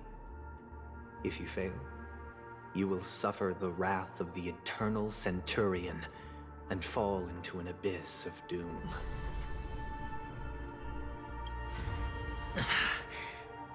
Sounds like I'm gonna end up the same either way. I indeed do need a servant to help me uncover the evil hidden in the family from an external perspective. I will purge the evil from the inside and bring the real culprits to justice within 17 system hours. When the time comes, compare your findings with mine. If both our findings align, or if you can provide me more insights, then they will truly be able to grant you mercy and honesty. Shameless hypocrites. You took everything from me and still demand the truth? That isn't fair. Your carnival reeks with the stench of cash. Nothing is achievable without it. This is meant to be an act of personal virtue, not requiring the family's support. Your bag is over there. Do as you please. I believe you can trade this bag of worthless jewels for everything you need. That's what gamblers excel at, isn't it? Off you go, Mr. Aventurine. You are free. I will wait here for your good news. Yeah, Sunday scares me.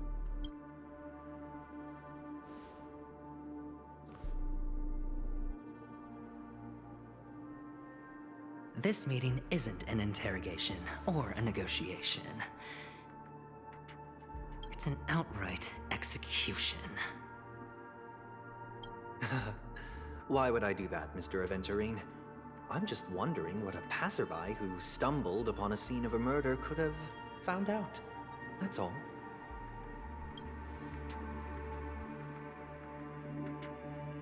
By the way, before you go, I have a personal question. What is it now? Do you truly wish to bring about the destruction of this world?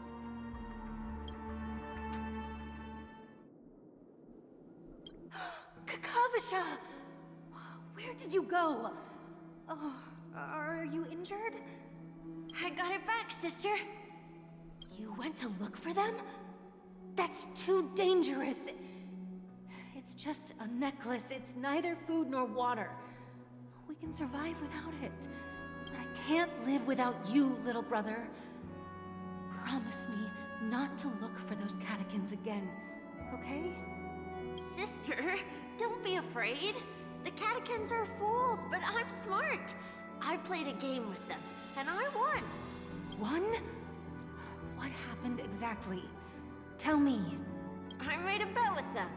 The 2 birds in the desert and me. Who will die first? I won. They suspected me of cheating, but I didn't. I won fair and square. Of course. Of course you'd win. You've always been a lucky child. Gaiathra Triclops must be watching over you. But that's no reason to push your luck by going up against those bloodthirsty, cruel catechins. Have you forgotten how Mom and Dad... Look, this is just a necklace.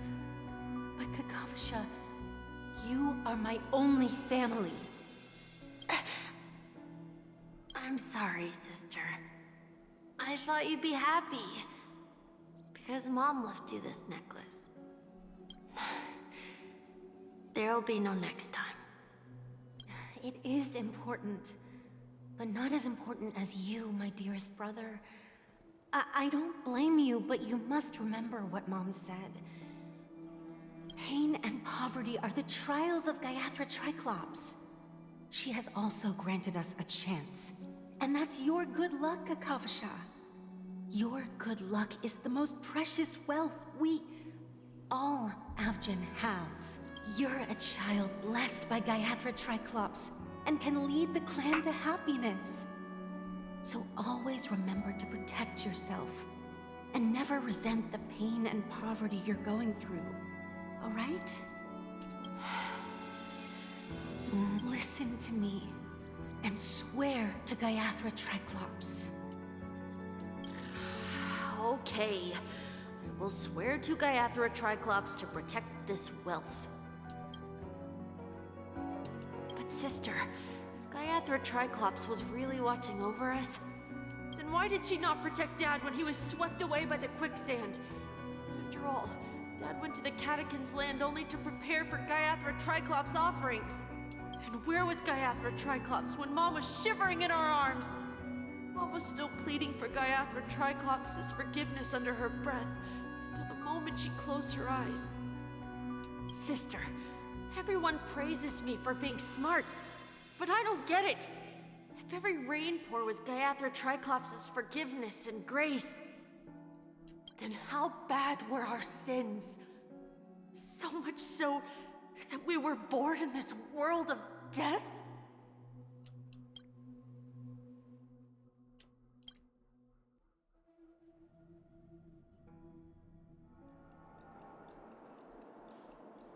I don't even remember what was happening with the Trailblazers. Excuse me. Alright, Welt stayed behind to talk to Acheron. Like, I'm on Aventurine's side, man. Like, he's my buddy. Aventurine is friend. I will never not think that. I can't seem to find any information on this artist in the Iris family archives. The photo you provided also doesn't show any matches. Artist? What? Just as I thought. I'd like to ask, what kind of traces do people leave when they enter a dream? Are you referring to the records when you enter the dream pool?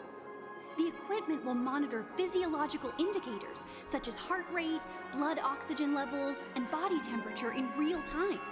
This data will be included in statistics and handed over to the family for the screening of any data anomalies. Immediate action will be taken once any illegal behavior is detected.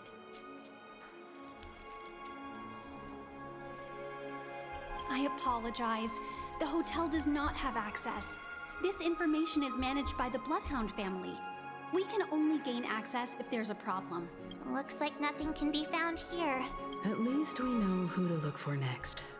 We can ask the Bloodhound family for information. Gallagher! Thank you for your assistance, Miss Allie. By the way, is Miss Robin doing fine? We are looking forward to her performance. Fine? What does that mean? Is there something wrong with Miss Robin? The preparations for the Charmony Festival have been proceeding smoothly, so I guess things are pretty good. I believe she will be able to put on a spectacular show for all of you. Yeah. I'm sure. Sure enough, no one knows about Miss Robin. I'm not surprised. But that Miss Firefly is truly mysterious. There's no information on her in the hotel system. Even if she's a stowaway, she should have a disguised identity after entering the planet. She's also in the running for the legacy. How is she going to sneak into the dreamscape unnoticed? Is there any other way to enter a dream? Besides the hotel room's dream pool? The Memo Keepers have abilities that are difficult for normal people to comprehend. In the memory zone of Penacony, they thrive effortlessly, a fact proven to us by Black Swan. The hacker girl from the Stellaron Hunters used extraordinary means to unlock the Dreamscape Hotel's seal. According to the scene witnessed by him, it is likely that they are behind Miss Firefly's case. The Garden of Recollection and the Stellaron Hunters. Both are possible, but what about the IPC? Since they want Penacony all for themselves, they're bound to have a plan. Who are you guys? The Bravo team has arrived at their designated position, ready to execute armed evacuation operation. Boss, get moving! What? Armed evacuation? Boss, aren't you drunk? What do you know? It's more efficient this way. Just don't let the director find out. Act first, report later. Understood? Help! Help me! I spent all my year-end bonus on the snowball! I don't want my name on the department's major disciplinary notice! Hey, check it out! That voice. Could it be the IPC workers from Bellabog? To all guests, the IPC will be conducting special operations within the hotel. Please follow the staff in charge of evacuation to the designated safe zones, or compulsory measures will be enforced. I'll request a beating for you lot! You've been told not to drink during work hours. Take him back to the hotel room. I'll organize a meeting later to properly go over how this incident report should be written. Ah. Miss Topaz? I never thought I'd run into you on Penacony. Well, Aventurine stole her rock, so... Oh, long time no see, Astral Express crew. Aventurine has told me a lot about your happenings. Huh?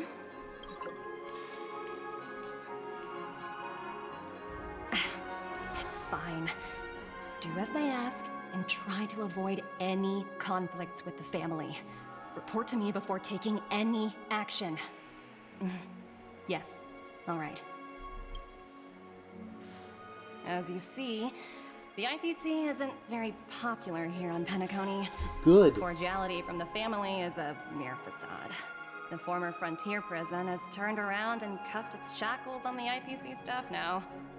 Only Aventurine, who carries an invitation, is allowed to attend the banquet.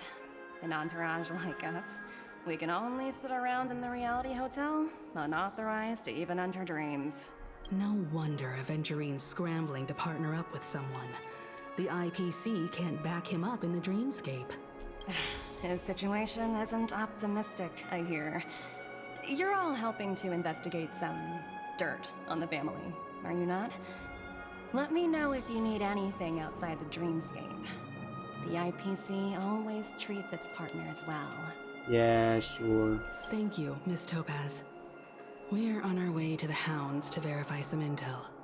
Perhaps you've had dealings with them? Yep. They're tailing us right now. Why not go and talk to them? It'll take the spotlight off me. Being constantly stared at is really uncomfortable. Okay. Oh. Okay. Optional talk to Tope. You know what? That's fine. No. We're carrying out our captain's orders. What do you want? We made a mistake last time, and we're working hard to rectify it now. We don't have time for anything else. Surveilling the IPC executive Topaz, ensuring that she stays put at the Reverie Hotel during her time on Penacony. We've got the right one this time. So that's it. They were the pair who were after Firefly at the time.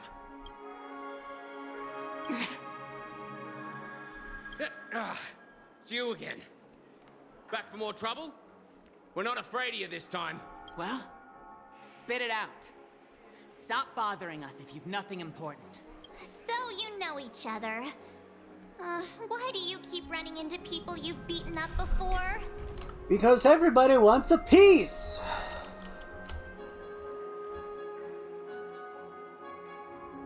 Where's Gallagher? Hungry. Hungry. Oh, sheesh, why do you keep asking me that? We're in the middle of investigating a murder case for the family. May we speak to your captain about it? Well... Hey!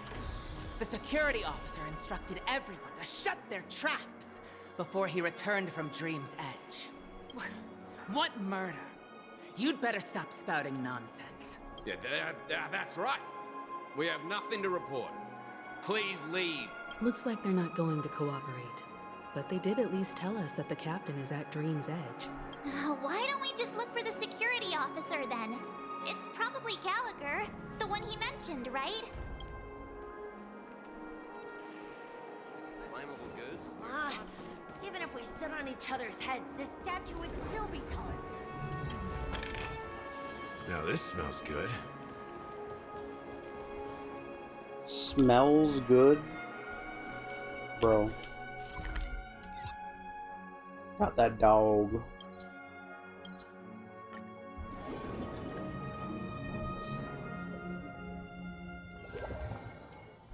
Such tight security. I bet they're stumped by the case as well. Gallagher. Gallagher. Where could he be?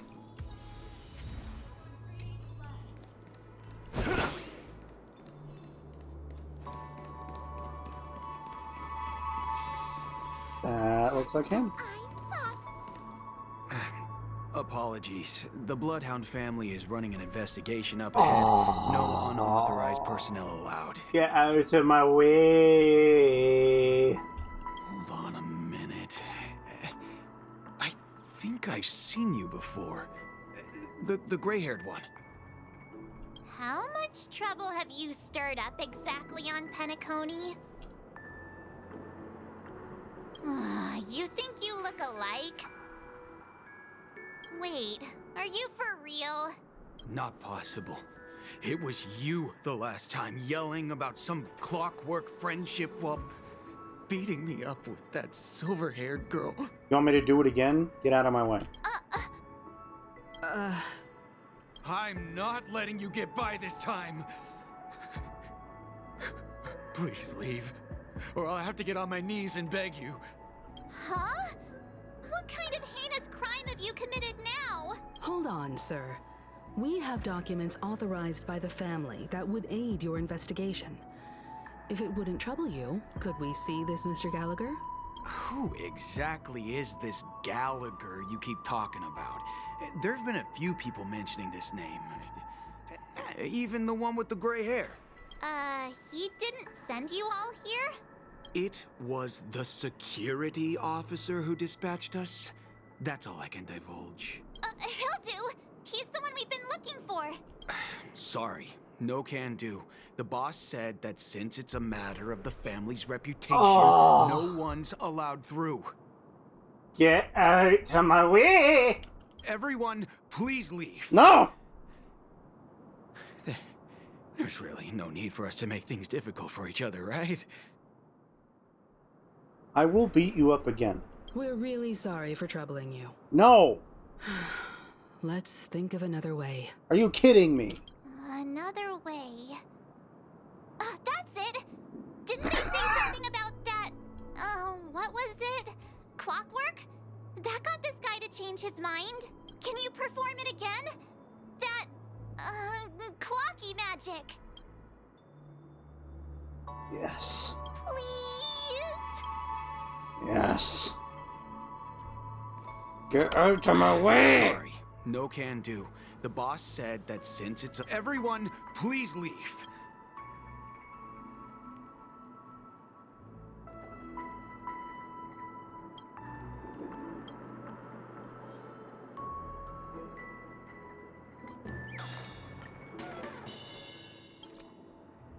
You punk. Why can't you understand the words that are coming out of my mouth?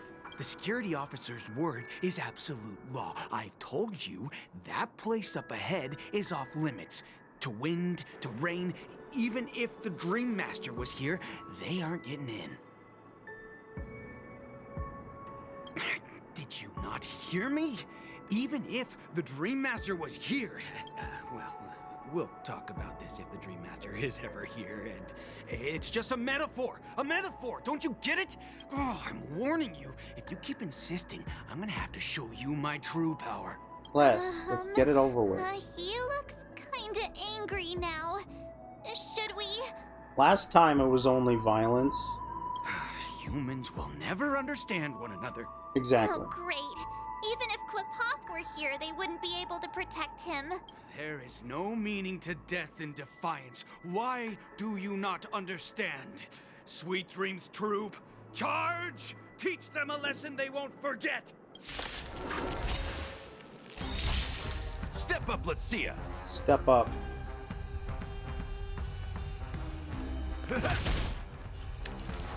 Lend me your strength. A blade knows no mercy. Your end approaches. We've entered the storm. To guard and defend. Crush them. That paradise may be unreached. Savor it for me. Get out of my way!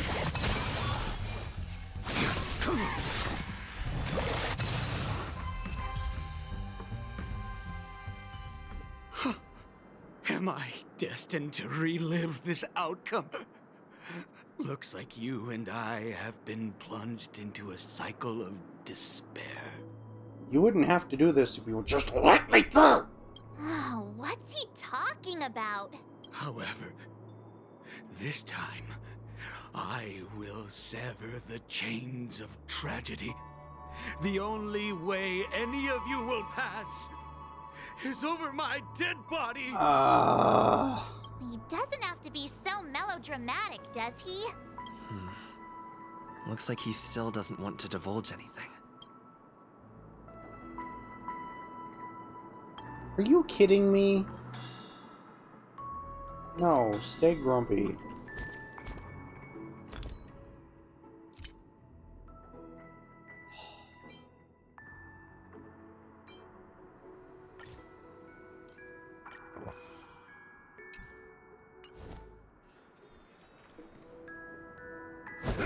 Just as I thought, Miss. Screw you. Sorry, no can do. Everyone, please leave.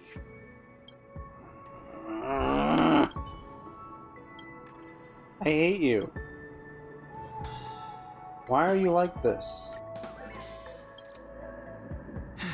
Let me see what time it is now. Whoa, it's this time already. Time to clock out.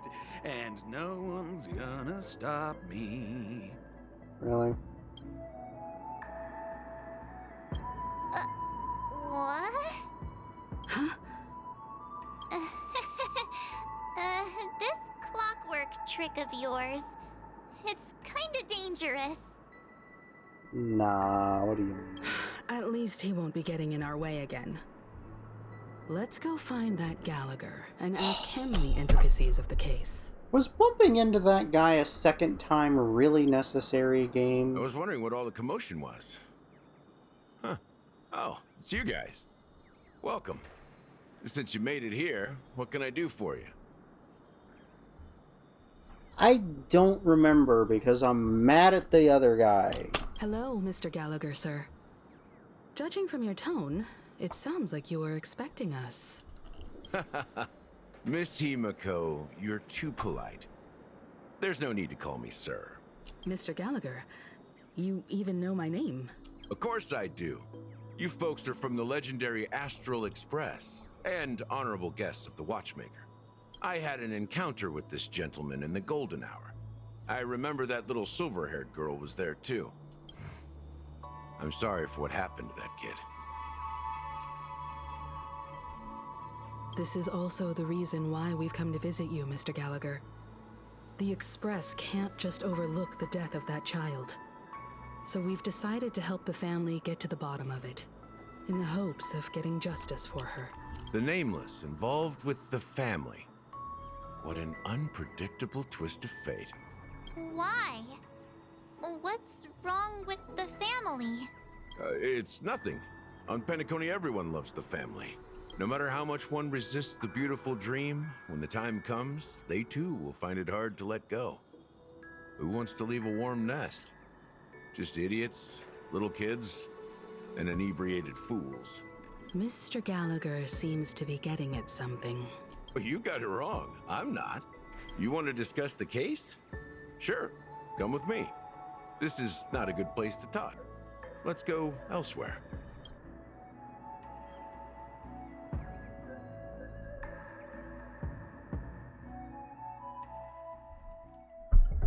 Even after that chilling tragedy, this dream is still running effortlessly. Other than the family of the Harmony, it's hard to imagine any other power in the universe that could sustain a building of such magnitude. The family itself is a huge, perfect building. Like a living idol. Each member of the family sees themselves as a piece of the divine puzzle, revolving around a singular core and a shared ideal. Under their command, they loyally fulfill their roles, offering themselves while also receiving sustenance in return. You know, I am starting to feel like Sunday actually did kill his sister and is the one who, quote-unquote, killed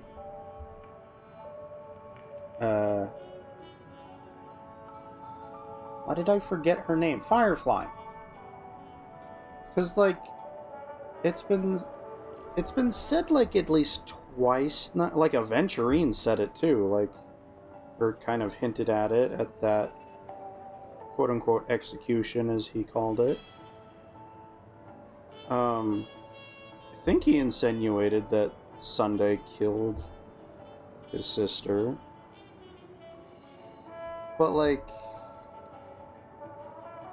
it's been brought up, like, twice now that her voice wasn't right for some reason. So I'm wondering if Sunday is like, okay, Sunday probably didn't kill her, just like Firefly's not dead either. But, like, is punishing her in some way? Because her voice is bad? Maybe? I don't know. Interesting analogy. Perhaps that's why Penacony's beautiful dream has persisted for so long. But the human body has its limits, and so does the Divine's. That doesn't sound like the kind of comment a Galaxy Ranger would make. Just pointing out the facts. Mr. Yang will definitely have a better sense of what's going on than I do. Why do you say that, Miss Acheron? The beautiful dream is crumbling. But not because of a particular eon, a particular faction, or a particular visitor. Its collapse stems from a certain inevitability of human nature. The family refuses to acknowledge this, and it has ultimately backfired and become a catalyst. Because, yeah, like, the family is selling nothing.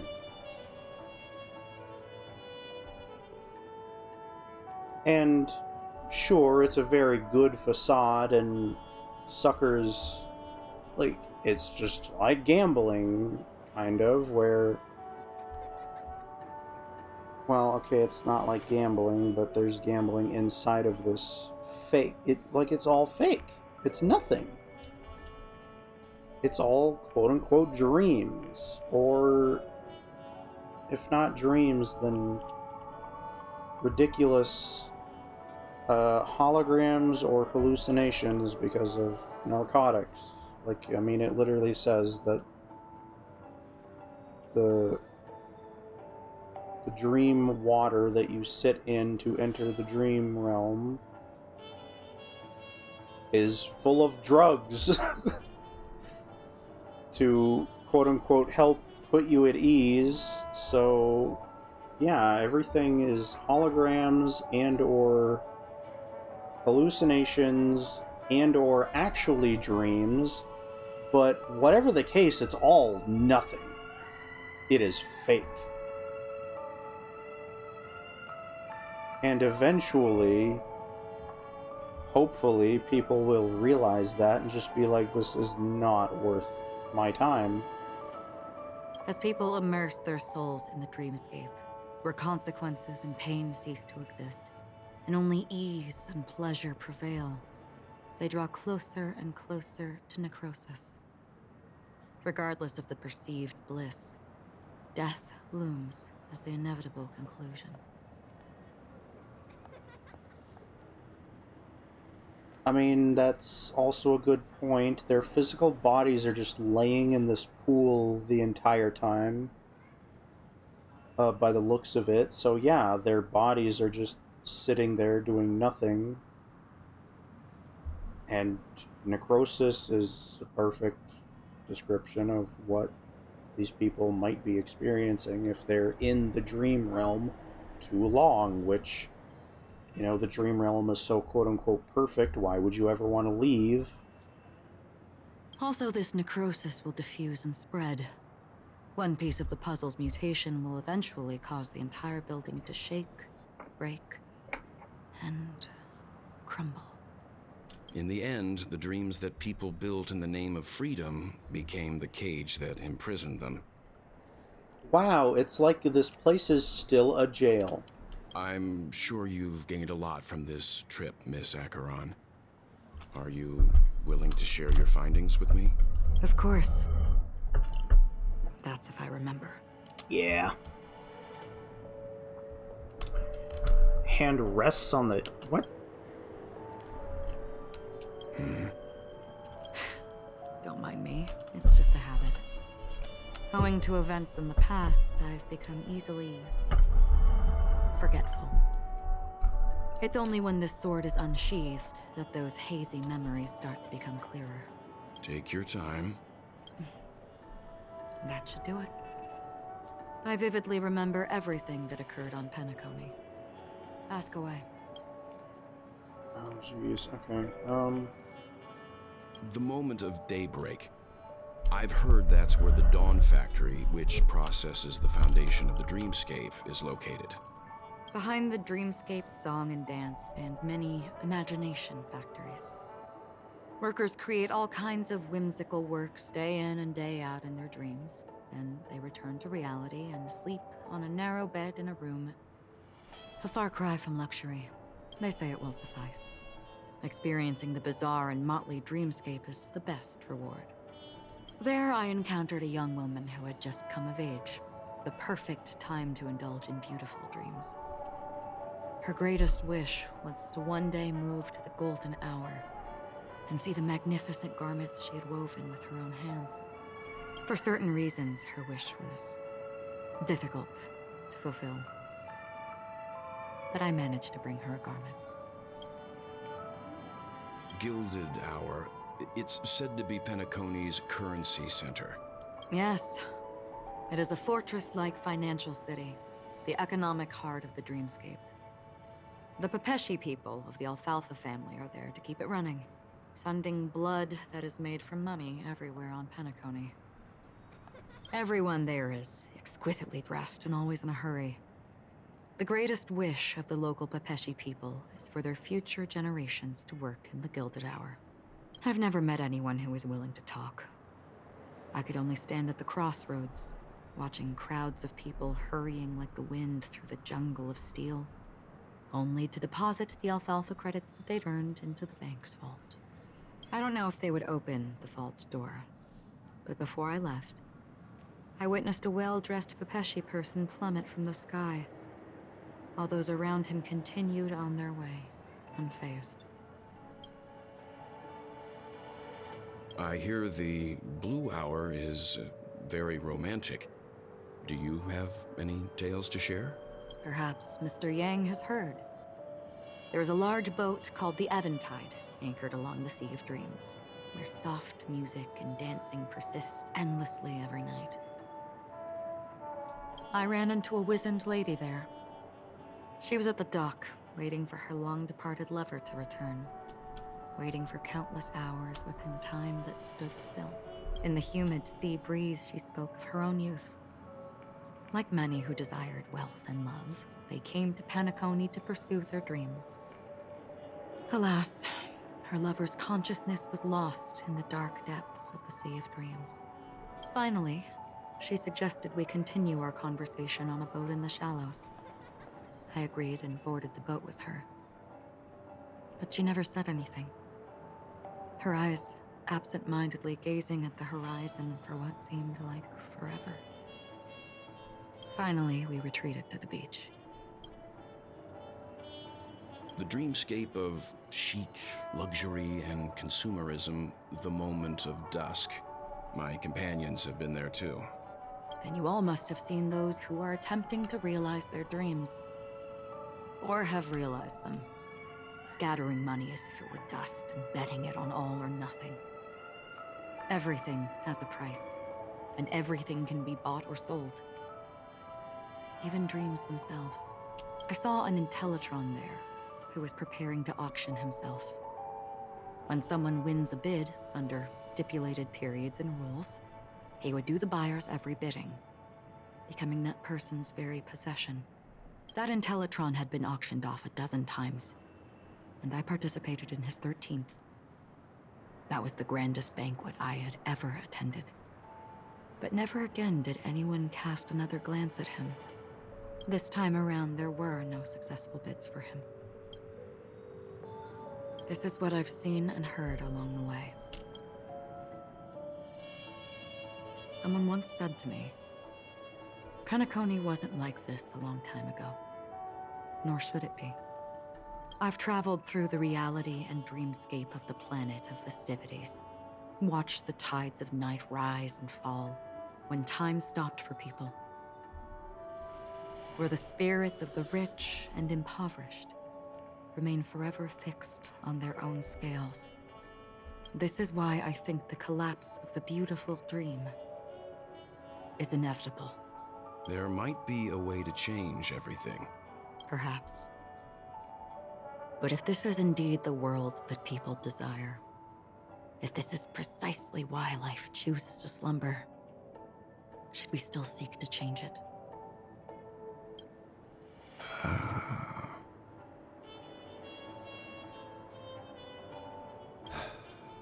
Miss Acheron, now it's my turn to share a story with you. Like, you keep bringing that up. Life chooses to slumber. That's because it's easy. And living is hard.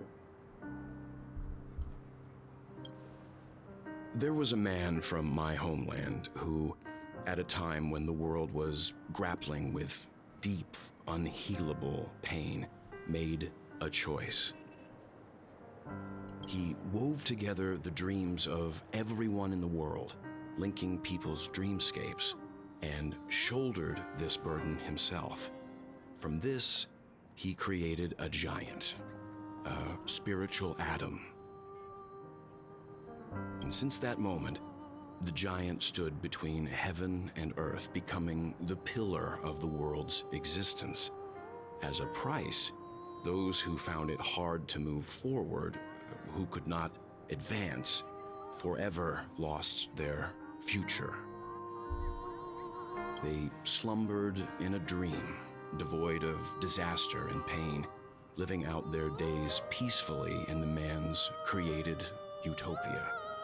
And it is because of the wishes of those people who wished not to awaken that this spiritual atom became unbreakable. And yet, you stand here right now, which also means that man failed.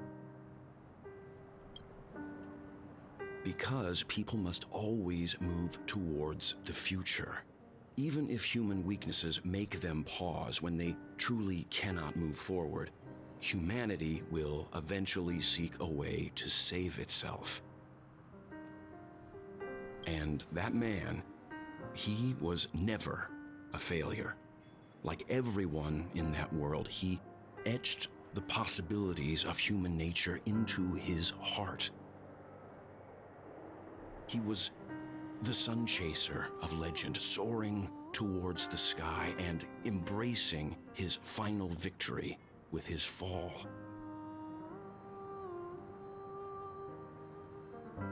He ascended to heights uncharted, only to come face to face with the sun, a place not visited by anyone before. His wings would melt because of it, only for him to fall into the sea. And after that, countless others would surpass him, soaring to even greater heights. A fitting metaphor for the Nameless's trailblazing spirit. Thank you, Mr. Yang. I know what you wish to confirm. The universe has innumerable similar, yet different worlds. In these worlds, there are innumerable people who look alike, yet don't. I too have embarked on journeys, encountering old friends with familiar faces on different worlds, witnessing their destinies follow paths similar to mine. So I will tell you, even if not completely similar, the story you just told, it overlaps with my past. And within that abyssal dream, I ended that man's life. Alone.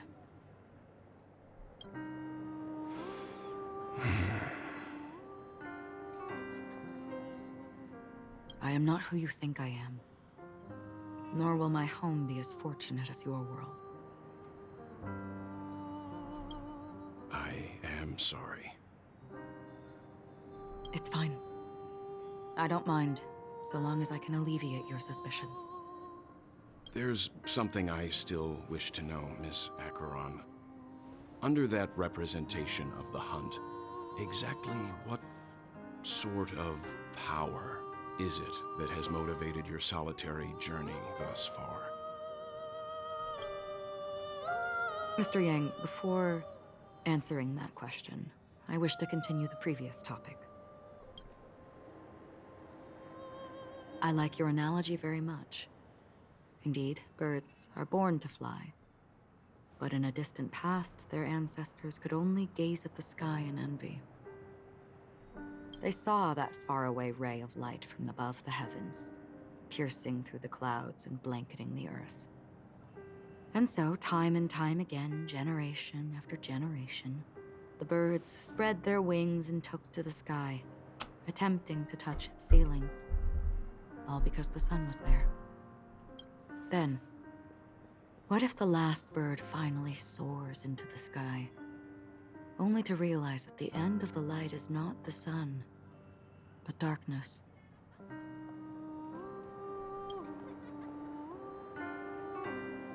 Then why, exactly, do we even walk towards the light?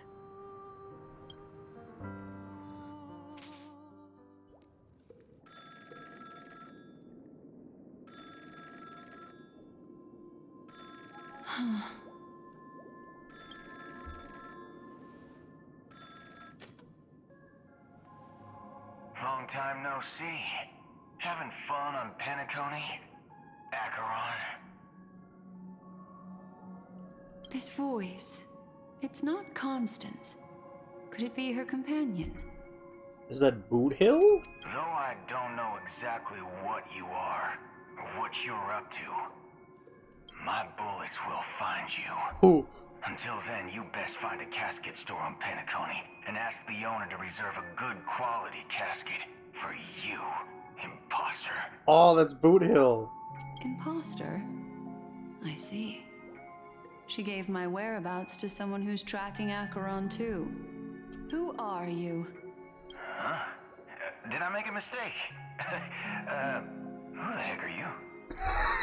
I'm the Garden of Recollection's memo keeper. Not bad.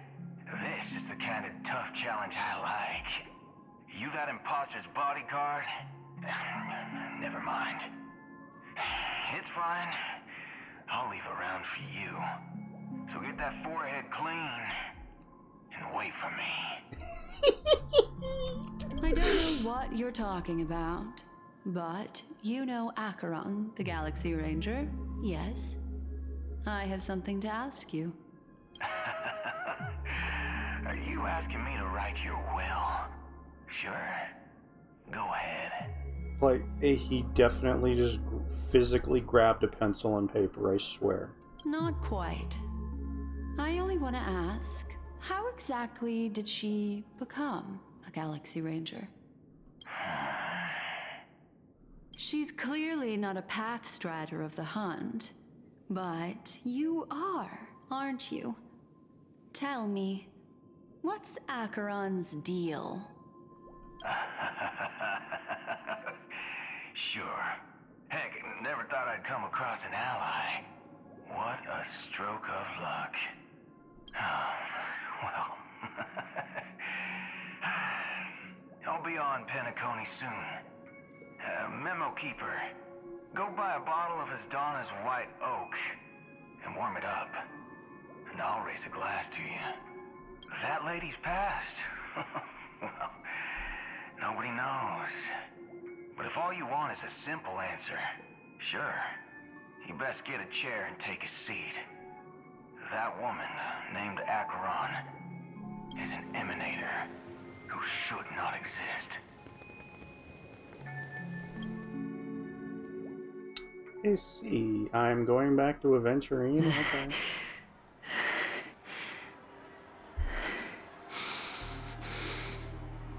Why is Ratio even in front of you anymore? You hate him now.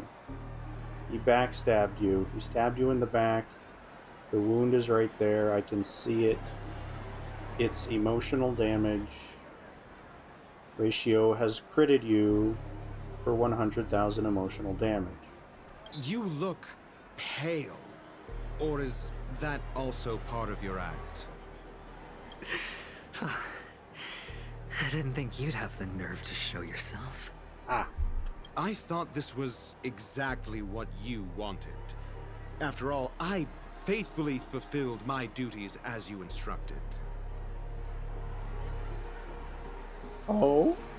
Just tell me if you can't hold on any longer. So, the genius of the Council of Mundanites wants to be my Undertaker now. What an honor.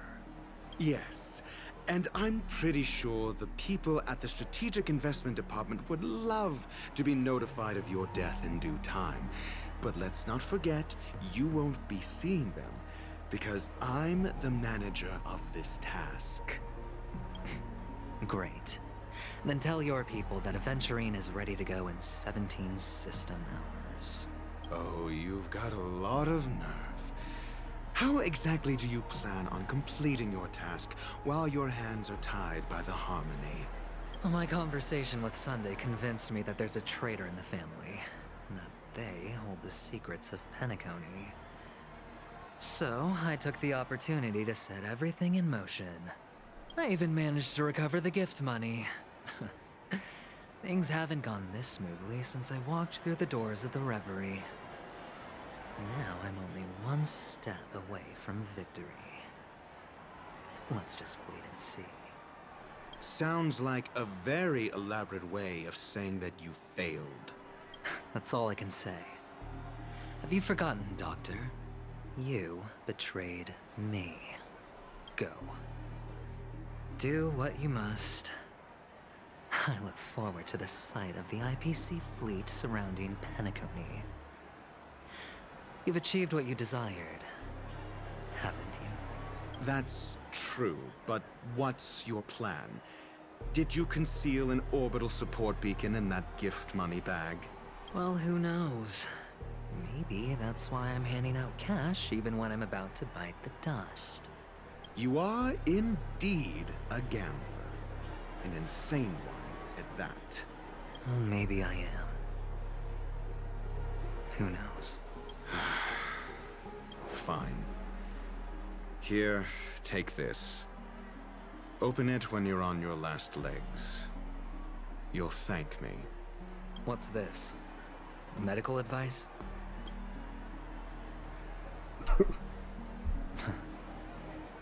You catch on pretty fast, Doctor.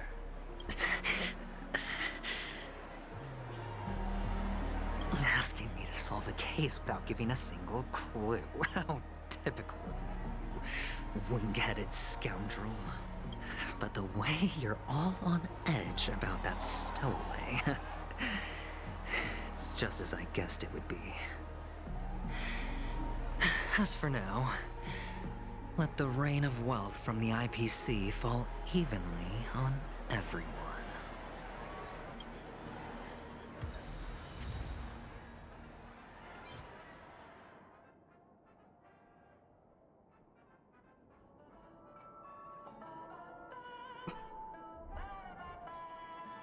Figure it out.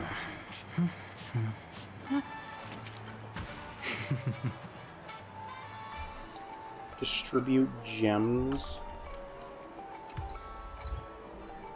to Icarus. Down Smacabre. Snap my fingers, rain money.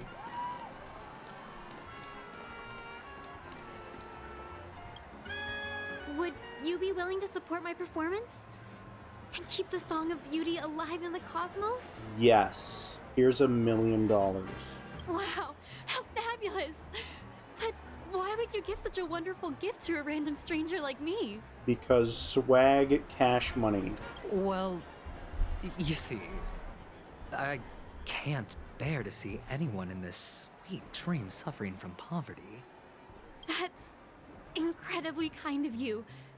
Thank you so much, sir. If you ever get the chance, please, feel free to come by and indulge in my singing. Sure thing. Oh, by the way, do you happen to know anything interesting about death? Death? That's a pretty scary topic, and it doesn't really match the mood of this sweet dream. Oh, you see, I'm a tabloid reporter collecting ghost stories in Penacony. As you know, the more chilling the stories, the more attention they get. Maybe you could help me out. Well, if you're up for some gossip, it's not about death, but there have been some rumors about a guest at the reality hotel who fell into a deep sleep and didn't wake up. It was like they were in some sort of coma. Nobody knows what caused it, but luckily the customer eventually regained consciousness. Well, all customers are under the protection of the family, after all. Yeah. Thank you. This will make for a very juicy headline. May Shibe protect us. Unexplained coma. That's actually what happens to your body if your brain dies in a dream. But unfortunately, the customer ended up waking up in the end. I can feel something inside my head. Is the harmony starting to kick in?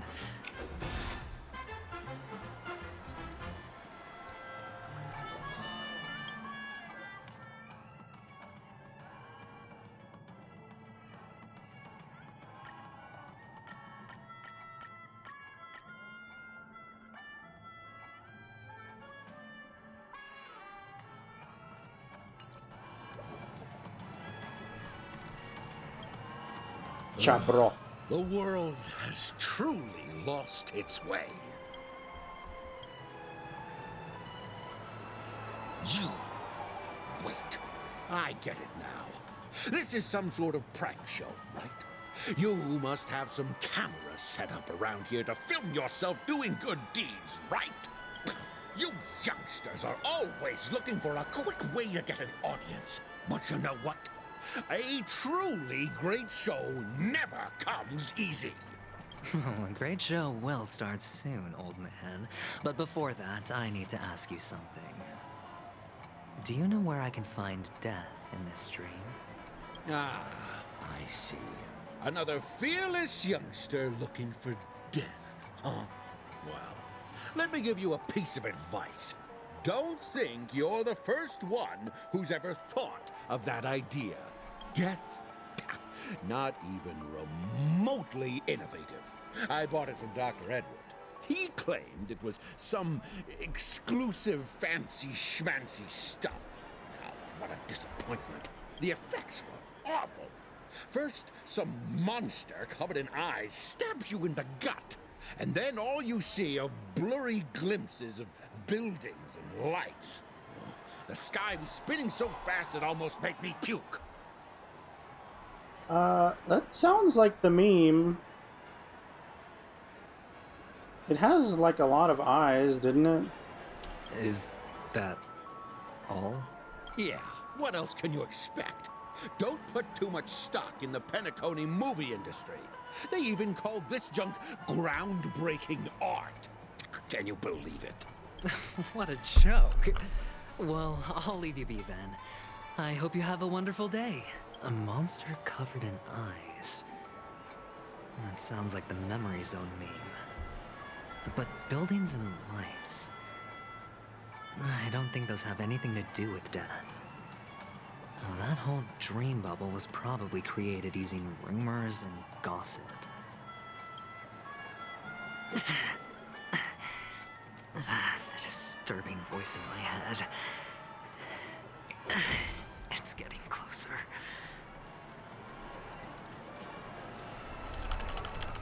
Bochi.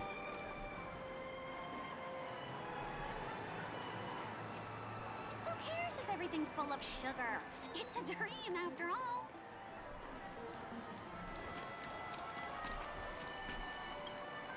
A sip of liquor. A blissful reprieve. To drown 1,000 sorrows. Let worries leave. I know I have what it takes to become a poet. Oh? You're giving these gems to me? Didn't expect to meet such a generous soul in this place. Or are you just pitying me? Well, it really doesn't matter. As long as I have Soul Glad, that's enough. This is just a dream after all. You really shouldn't drink so much Soul Glad, my friend. It's not good for your health. Oh? Maybe I really should quit.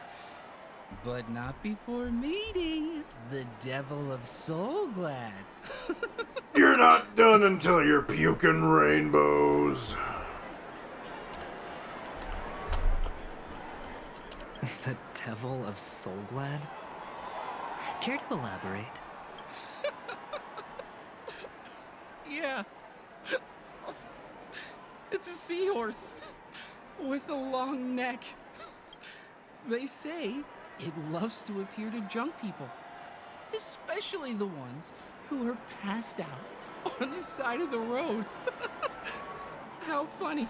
Well, Aventurine kinda chugged some Soul Glad. Yeah. Very funny indeed. Thank you.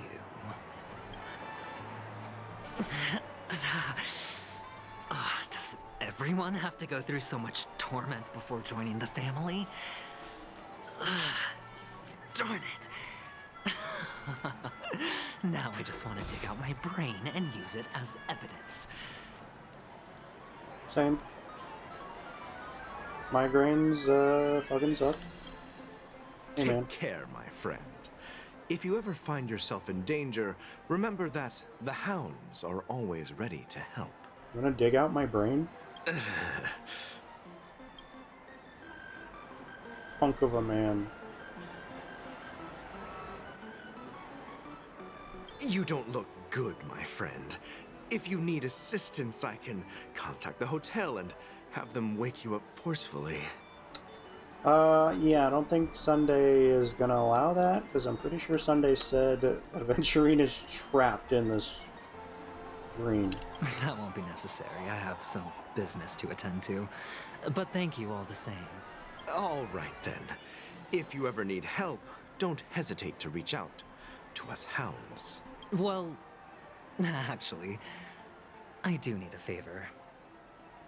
As the most outstanding hound in Penacony, have you come across any stowaways recently?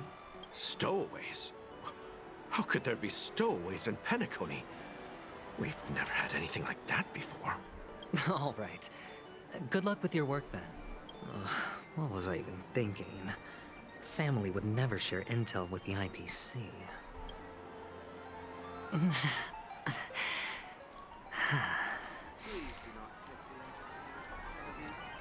one. It has to be. You want to talk to me? Sure, but nothing too sensitive, okay? Huh. Wealthy people have fancy ways to enjoy this dream. But to be honest, I've never seen anyone who gives out money to others like you. So, are you trying to be the prince from the tale, handing out his gold leaf garment and melting his lead heart in the fire? I'm flattered. I'm no prince, and I just thought these gems would help you speak.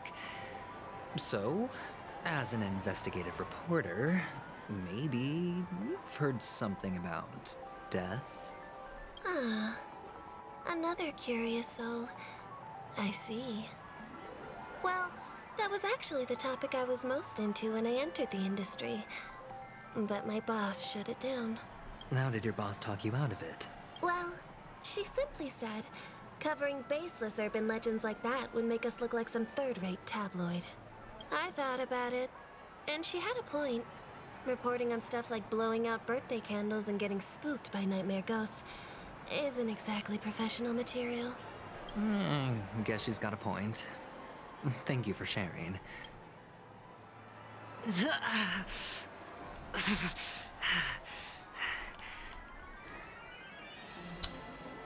I don't think anybody's gonna have any clues, Mr. Adventure. Merchant security. Were you wanting to talk to me? Sorry, I thought you were checking out something behind me. Is this a gift for me? Are you sure this isn't some kind of mistake? Yes, it's for you. Just take it. Is this for real? Someone is actually giving me a gift. Not for my parents, but for me. Thank you. Thank you so much. No, it's not much. I just want to ask you something.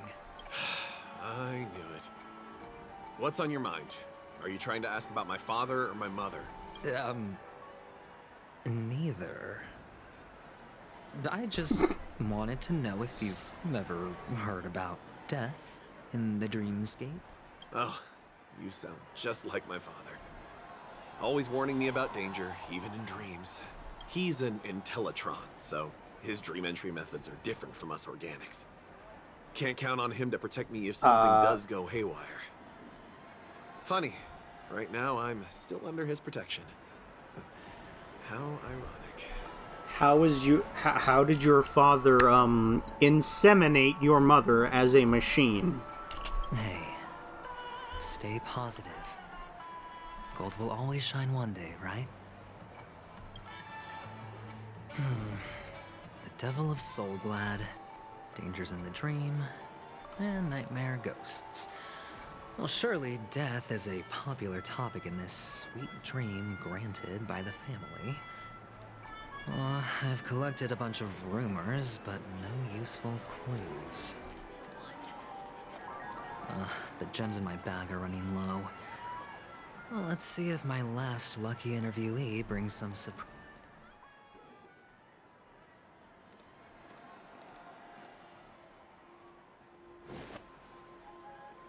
Remember what I said. You Sigonians are better off hiding in the sewers. Sporkle. Look at you, snooping around and sticking your nose everywhere. Is the smell of death so enticing, my fine fellow? Oh, it's you, masked fool. I should have guessed it. You're the imposter who appeared on TV after Robin's death, right? I heard you got caught by the family. I gave you a clear clue. Befriend a mute. Simple and straightforward, you know? And what did you do? You messed it up and ended up as their prisoner. I told you to make friends with a mute, not become one yourself. You really let me down. What do you mean? You know better than I do. Who watched the little songbird that couldn't sing perish right before their eyes? You did, Blondie. Girls who speak in cryptics talking to guys, and the guys are just like, what? No, I mean... What did you mean by becoming one myself? Well, it means you'll soon end up like her, unable to speak ever again. Ah. But it's a good thing if you ask me, because... Because I'm getting closer to the truth, right? Oh? Why else do you think I'm handing out cheap trinkets all over the streets, fool? All part of the act. Fool's bait. The more pathetic I seem, the more likely you'll come sniffing around. So, now that I've drawn you out, will you reward me with an answer for my efforts? No. Why should I help you? Don't you want to see Penacony descend into... chaos? Well, I can make that happen. I just need an answer to one question. Back then, when you asked me to find a mute, did you really mean Robin?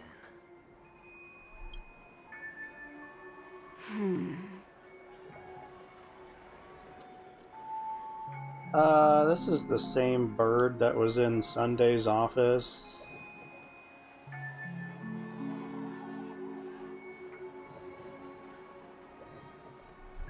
And what if I say no? Then I'll thank you. Oh, the word no has never sounded so pleasing. Well done. I admit I underestimated you, but what difference would it make? Let me tell you something. There were 2 mutes, but one is dead now, and the other, though he's still in Penacony, I'm afraid you'll never find him again.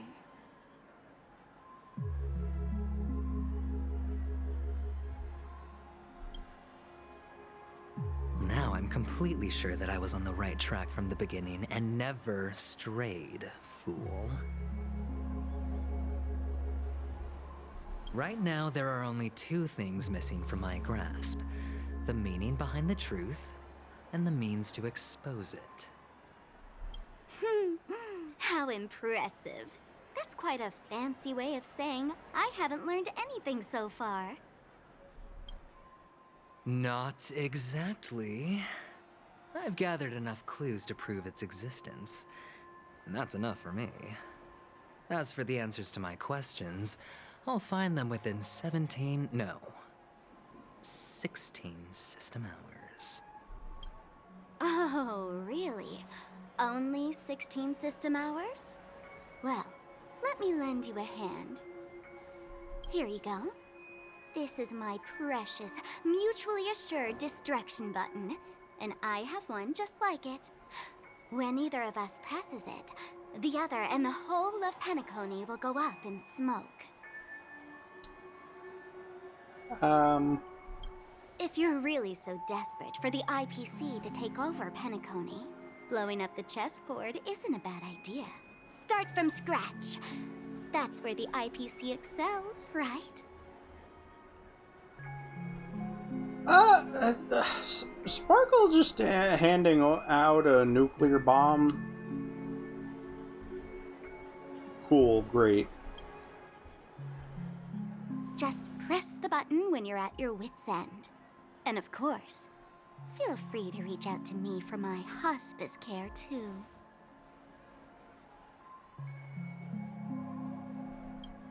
Oh, a deadly button, huh? Well, I guess the family didn't take your threat seriously at all. Otherwise, how on earth did you manage to bring it in here? I have my own ways. That's all you need to know. Well, I'm afraid I'll have to decline your offer. Who knows if your little gadget will actually work. By the way, I have no plans to search for the other mute friend you speak of, but it's good to hear that he's still here in Penacony. I'll handle the rest myself. I'll orchestrate a grand finale for the downfall of the family. And at the climax, the walls will crumble, people will wake up, and those who couldn't speak will find their voices again. When that time comes, go ahead, press the button, light up the sky with a magnificent fireworks display for me. Catch you later, fool. You're still talking big, but sure, if that happens, I'll stay true to my word. Just don't let me down now, okay?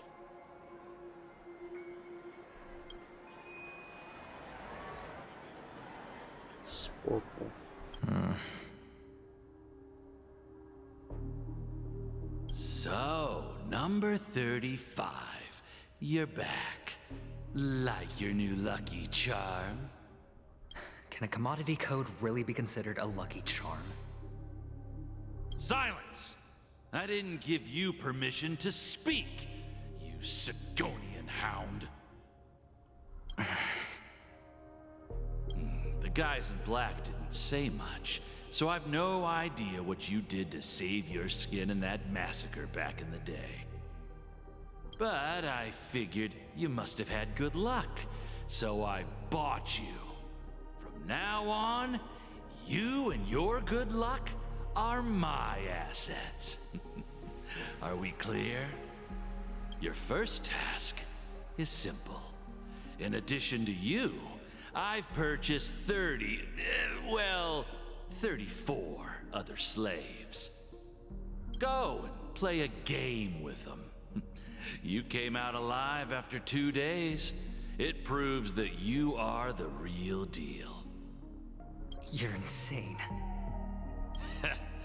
Testing out if you're a good product. Aren't you worried that the money you spent on me will go to waste? I've got stacks on stacks, Blondie. The slave market is never short of self-righteous brats like you. But you look good, and that's why many customers are betting their fortunes on a scrawny brat like you. So go along now, and don't let your master down. How much did you spend? What? My price. How much did you pay for me? Huh. You really want to know? Well, it was 60 tanba. No more, no less. I'll take my chances. 30 tanba. If I come back alive, you'll give me 30 tanba. Deal? Are you trying to strike a bet with me? Oh, you've got some guts. Yeah, sorry, but that won't do. Don't forget your place, slave. You're not qualified to be at the table. You're just a chip. A life thrown away in someone else's hands. Either you come back with more chips for your master, or you never come back. It's all or nothing. Don't embarrass me, my lucky hound. He's my friend. That's the end of it. What brings you here, Gallagher? Oh.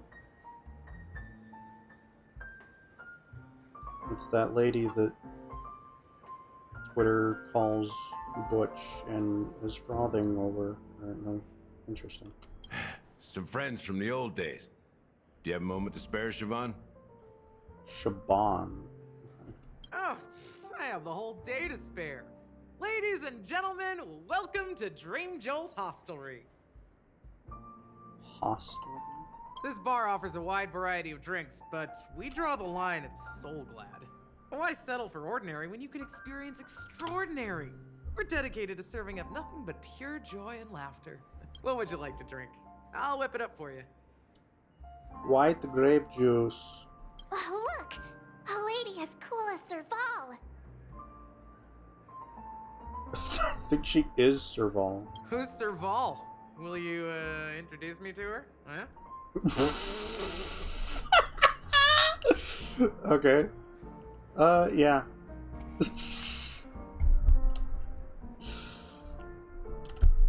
That better not be toxic urine. That better be wholesome urine. Oops. She's heard us. Just spare them, my esteemed bartender. I'll take over the bar today. I'm getting up there in age, and I need some practice before I forget the skills that used to put food on my table. Where did you stash the ingredients? They're all under the counter. Since our guests have traveled from afar, shouldn't you whip up some special drinks? That's exactly what I had in mind. Hey, my friends, do me a favor. Go around the bar and bring me any ingredients you fancy. The discussion might take quite some time, so I'll prepare some customized, non-alcoholic drinks for you. In the bar? But aren't all the ingredients right there on the counter? Why, we're in a dream, my lovely lady. You can help yourself to anything if you wish for it. Comfort, hunger, confusion, or even boredom. It's all within reach, right at your fingertips. Oh, did you hear that? She just called me my lovely lady. Even in reality, mixing drinks is more than just throwing ingredients together. A bartender needs to capture the bar's atmosphere, master technique, and spin a tale of mystery and anticipation. Only then can a perfect drink crafted with a customer's life story be created. In other words, what you get from your drink is down to luck, so don't overthink it. Indecisiveness has no place when it comes to enjoyment.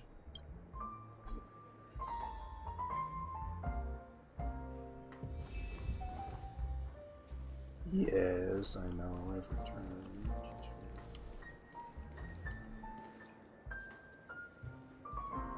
That. Hey, look at all these chips scattered everywhere. A few days ago, an actor from the Iris family came. Caused a ruckus with Siobhan. Those chips must have gotten scattered during all the chaos.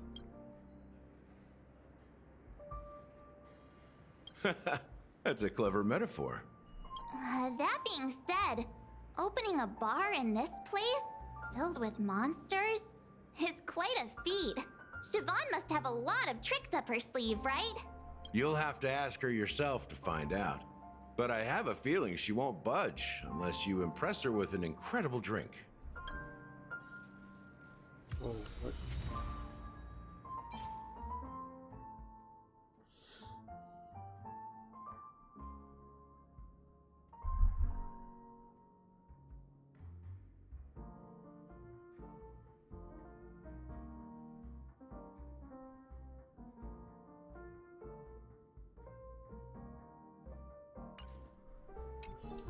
Okay, sticker lost.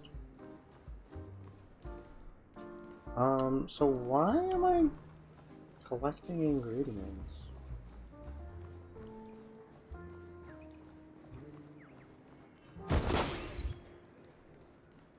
I'm wrong.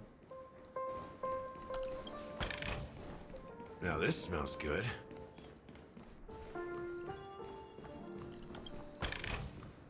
Haha, finders keepers.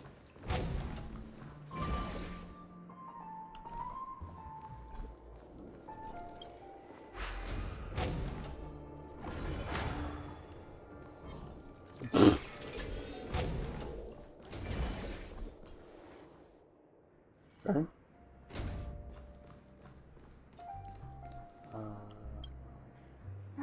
Can this be used for mixing drinks? Oh, and there's a note underneath. Exchange with your precious things. Oh, what should we exchange for it? And who should we give our stuff to?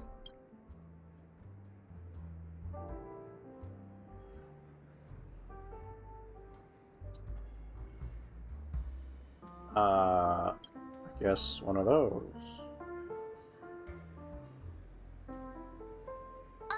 Whoa!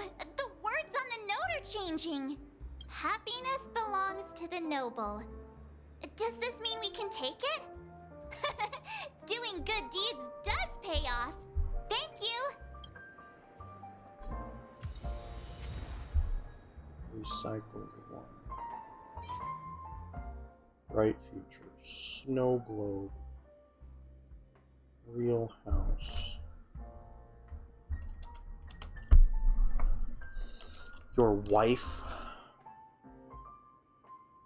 Flower yard. Dancing hall. Transparent attic to gaze at the stars. That sounds based as hell. I'm in. Small dog to cuddle with. Yeah, sounds good.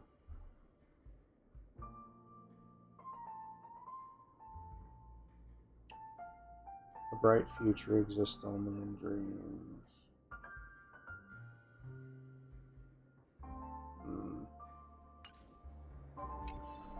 Thanks for reminding me.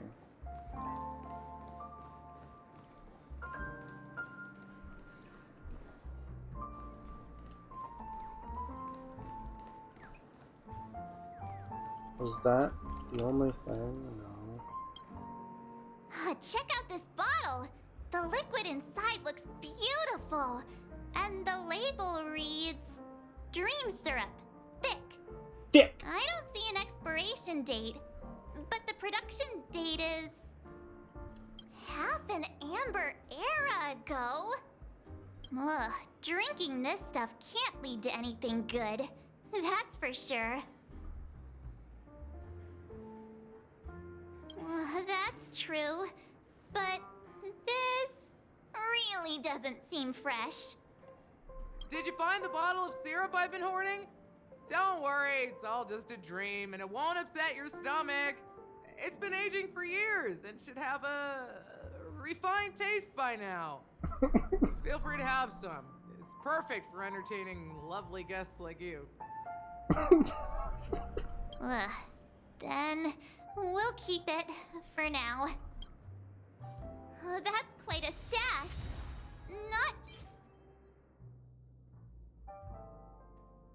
Non-addictive tranquilizer. Yeah, sure. Sure, if it's enough. Stay out of my way. I'm looking for Siobhan. Uh-huh? What's all the commotion about? Bruh.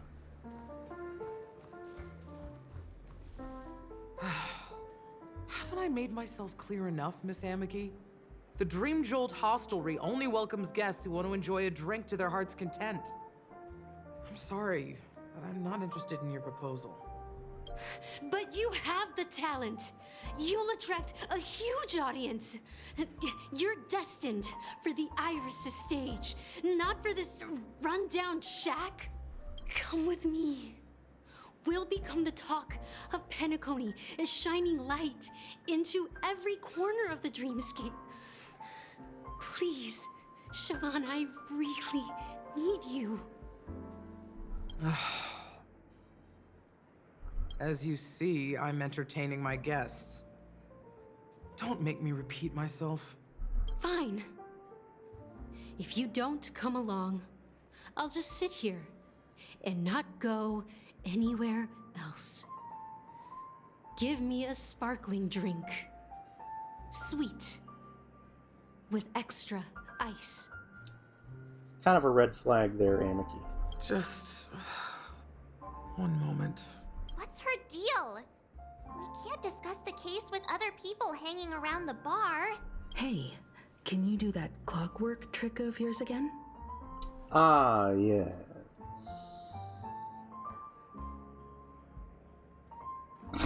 Time is running out. We need to hurry. Yeah, I'm counting on you.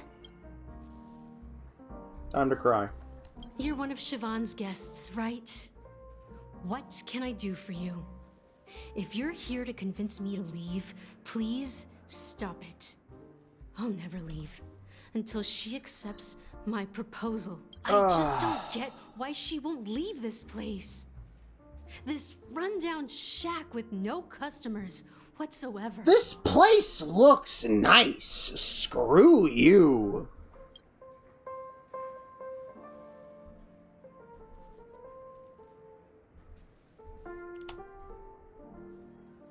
Wait, what? Different drink ingredient. What? I don't care. Time to cry. It's ridiculous, right?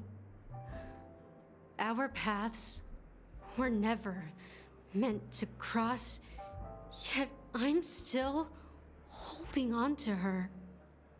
I'm too timid and shy, longing to shine but afraid of stepping into the spotlight.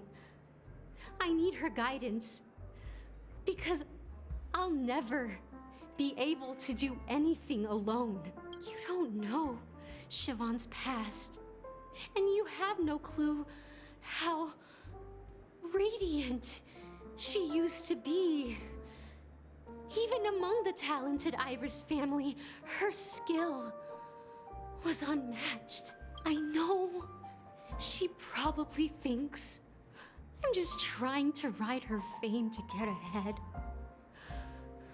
But all I want is for her to reclaim her place. See now, like, no, this is toxic Yuri. I don't want that. I want wholesome Yuri with Serval. So go away.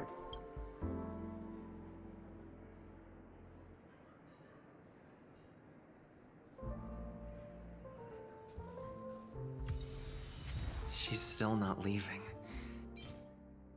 What?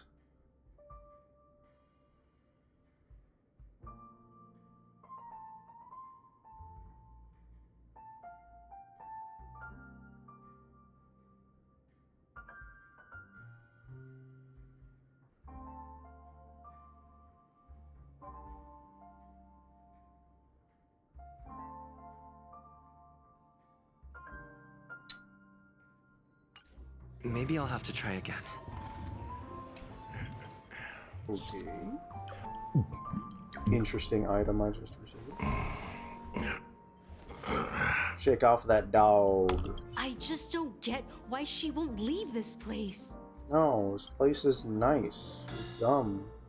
I mean, you're already taking no for an answer, which, again, huge red flag.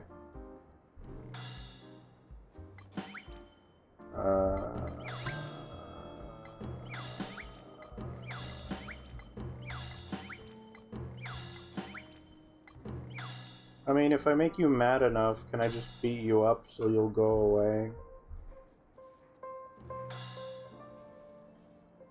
I guess. Those darn Iris jerks!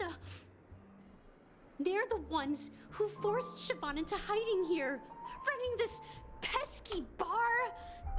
It's all their dirty scheming. I get it now. She's not leaving because she doesn't want to run into them again. I can help clear the way for her. I can do her a favor. I'll go back and write a letter to the Dream Master exposing the crimes committed by the Iris family. Siobhan will definitely appreciate it. Sure, go do that, go away. Things might get out of control if she gets any angrier. I need to come up with another plan. What do you mean? She's gonna leave! I just don't get why she... Oh.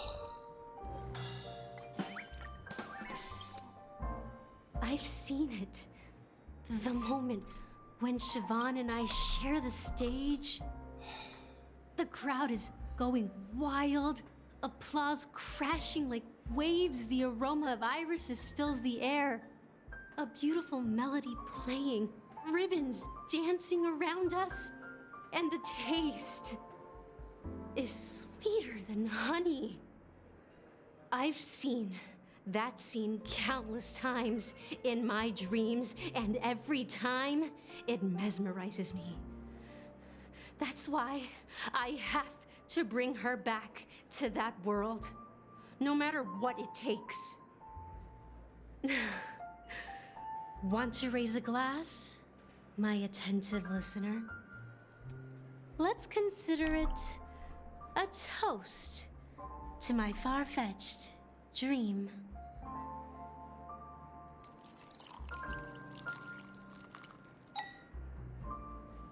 Well, talking to you has got me feeling a bit down. My thoughts are swirling, making my mind clear, and bringing tears to my eyes.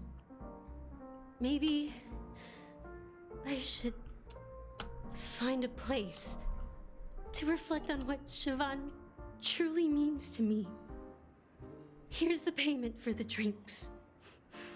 Please, pass it on to her. I'm leaving now.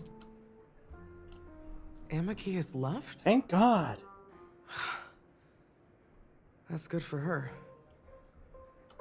Radiant dreams may be enticing, but they're nothing more than dreams. Her drink is on the house.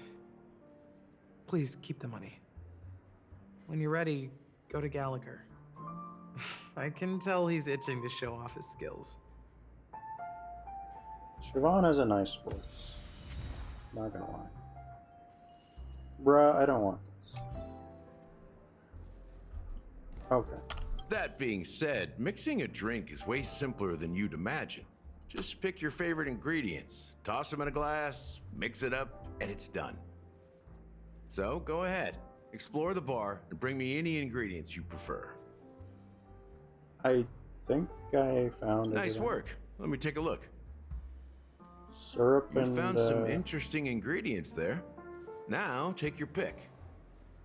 Each drink has its own unique flavor, and the base ingredient sets the tone for the initial taste and the lingering aftertaste.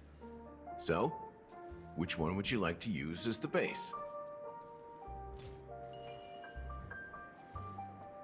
Oh.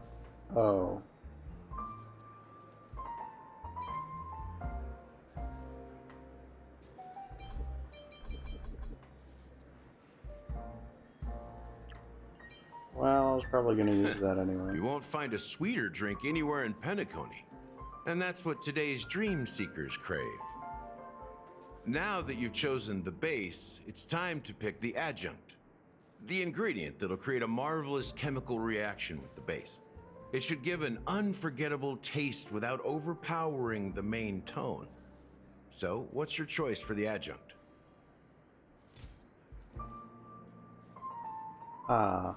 Not all of those.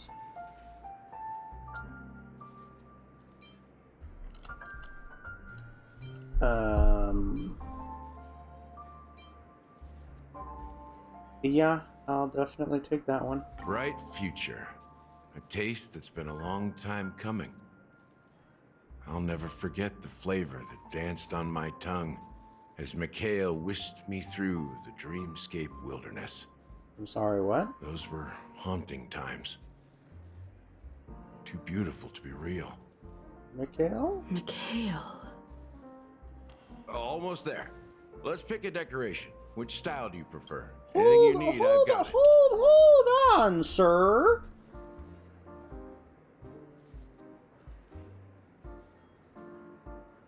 This is the first person who's mentioned Mikhail outside of the primal dreamscape whispering it in creepy voices.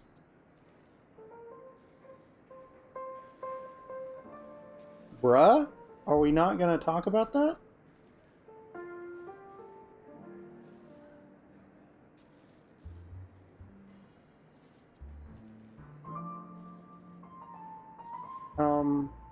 I guess a fancy straw. Concentric circles. A silly May straw. you always remember where you started. Silly Well, straw. it's done. Hooray. Oh. Here's to you, Hell Dream yeah. Seeker, with this glass of El Dorado. To golden dreams. Well done, Gallagher. You're not over the hill yet. So, are you satisfied? Oh, the flavors! They're way more sophisticated than Soulglad. The richness and layers of these flavors are a masterpiece, especially with the adjuncts. I can taste the spicy and sour notes with a hint of sweetness. I'm not entirely sure what it all means. Maybe Mr. Gallagher can shed some light on it. Well, if you're expecting a profound answer, I'm afraid I'll disappoint you.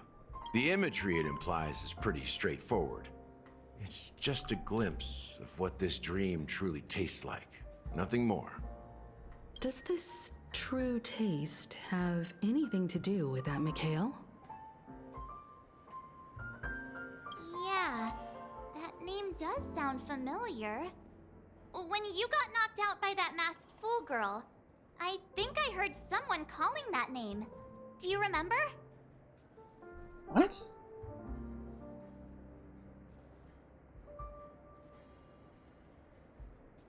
You were not there. You were not present for that. It was me and Firefly. What are you talking about?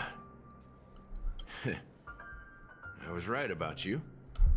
You guys seem to know quite a bit.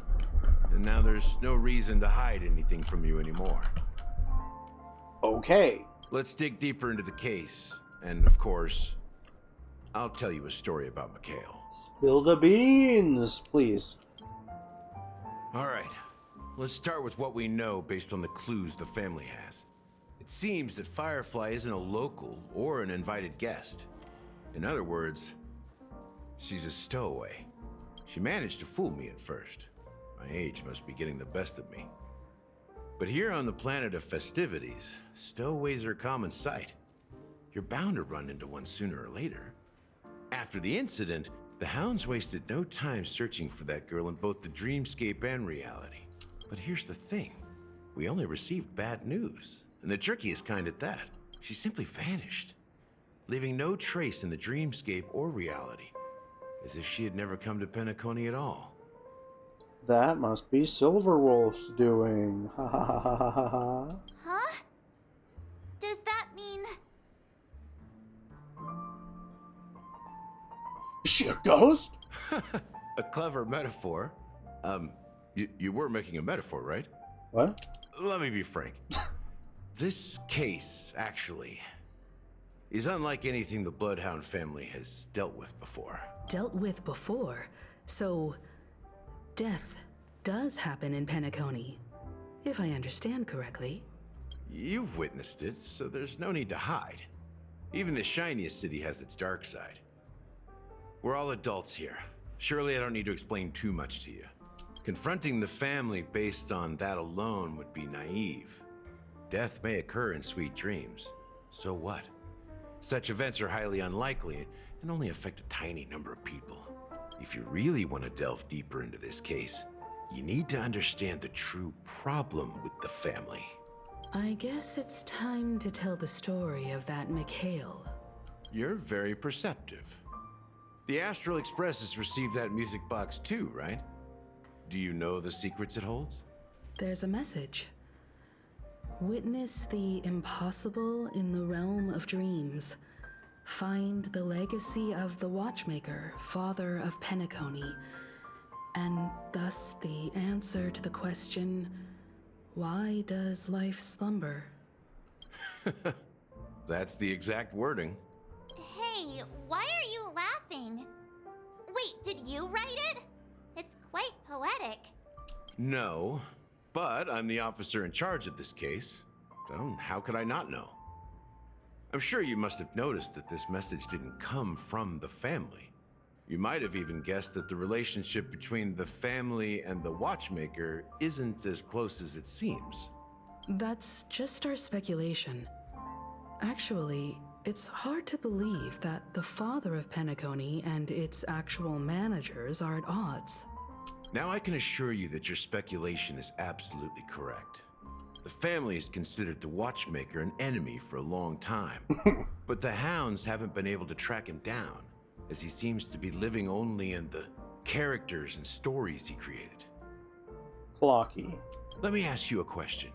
Have you ever wondered why the family allowed the Watchmaker to send out such a ridiculous message to the outside world, inviting you here and causing chaos?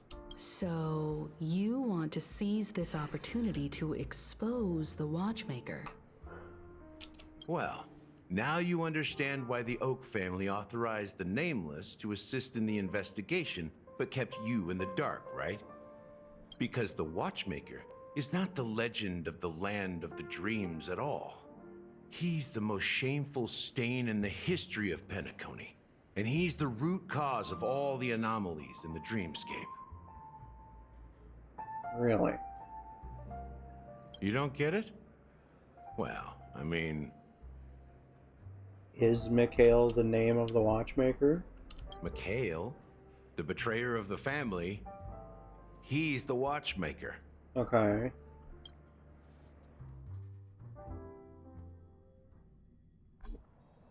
So no, I don't think Trailblazer is the, I don't think main character is Mikhail. Here we are. Clock Studios theme park, the most popular entertainment center in Penacony. Why did we come here? Wait, aren't we supposed to be discussing the Watchmaker? I would have expected you to take us to maybe a library or an archive room of sorts. But an amusement park? The culture of a city reflects its history in the most authentic way. To you, it's a fun place. But to me, it's a prison for the planet's past. You know that Penacony used to be the IPC's prison planet, right? All the prisoners were brought here, helping the Garden of Recollection salvage the leaking memoria from the macro void.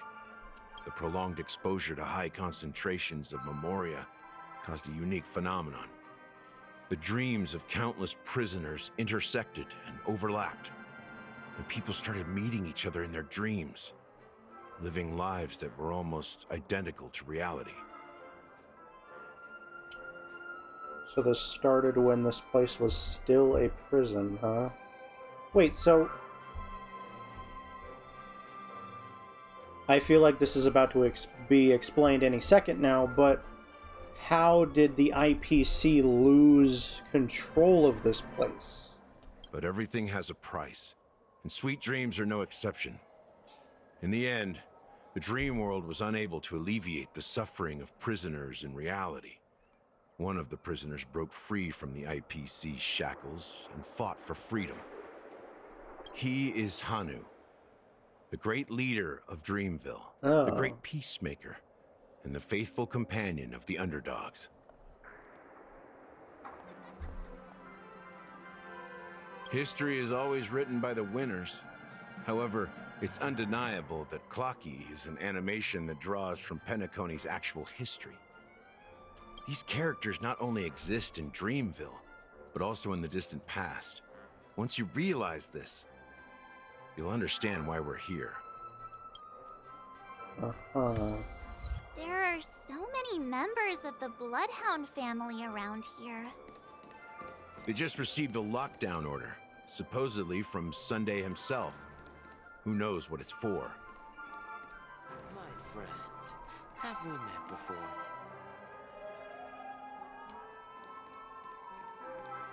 Come on, why can't anyone go in?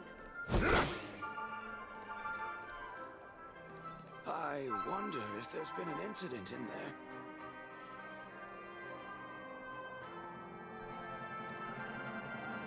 there. So many of them.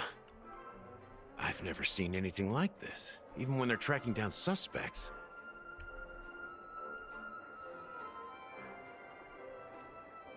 We don't need to go in. We don't want to draw any unwanted attention inside. We can just talk here.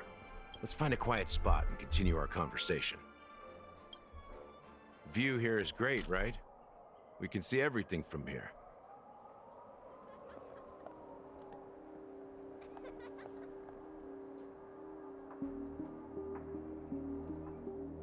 Including Clocky. If all the characters in the animation are based on characters in reality, then Clocky's counterpart is definitely the Watchmaker.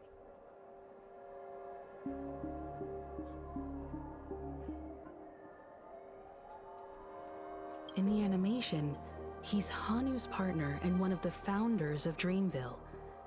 Does that mean the Watchmaker was personally involved in that war and sided with Asdana? It was a monumental war for freedom.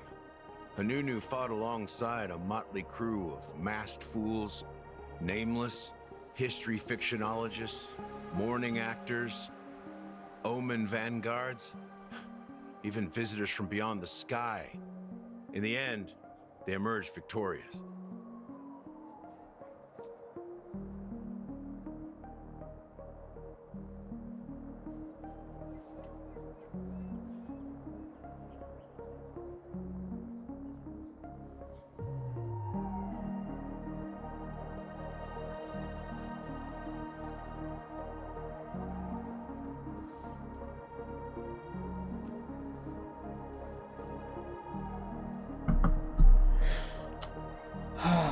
Okay.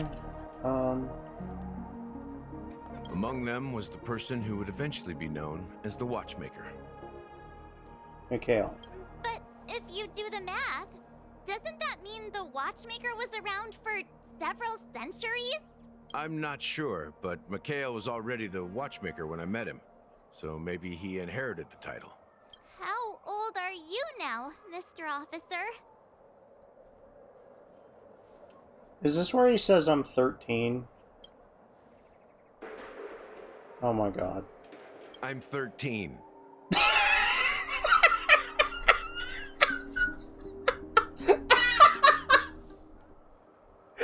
Oh, the way he says it, too.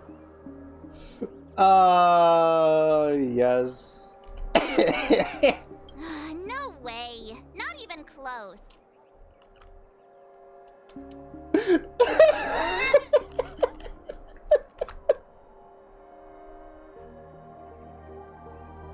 Hanunu freed the frontier prison, but peace still eluded him. With limited resources, threats from the outside world, and internal conflicts between major prison districts, the future of Asdana was uncertain. It wasn't until the Watchmaker approached the family with the idea of turning the prison into the planet of festivities that Penacony finally gained its name and glory. Thus, he became known as the Father of Penacony. But didn't you say the Watchmaker betrayed the family? And you said you were his companion, so that means you... No, I'm not his companion, but rather one of his many children. But I am indeed a traitor. Not to the family, but to Mikhail. What did you do? I did nothing. And that's the worst betrayal of all. Just like you, I had close companions. We dedicated ourselves to Penacony. But the Oak family, they set us up. Mikhail was too old to protect his children anymore. So we left the family to find our own path. We were branded traitors of the Harmony, even though the true traitors were someone else.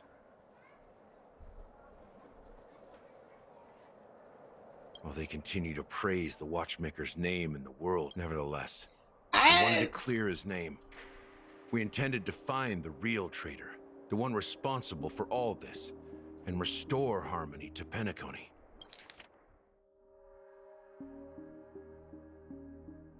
Pillar of shame. Penacony.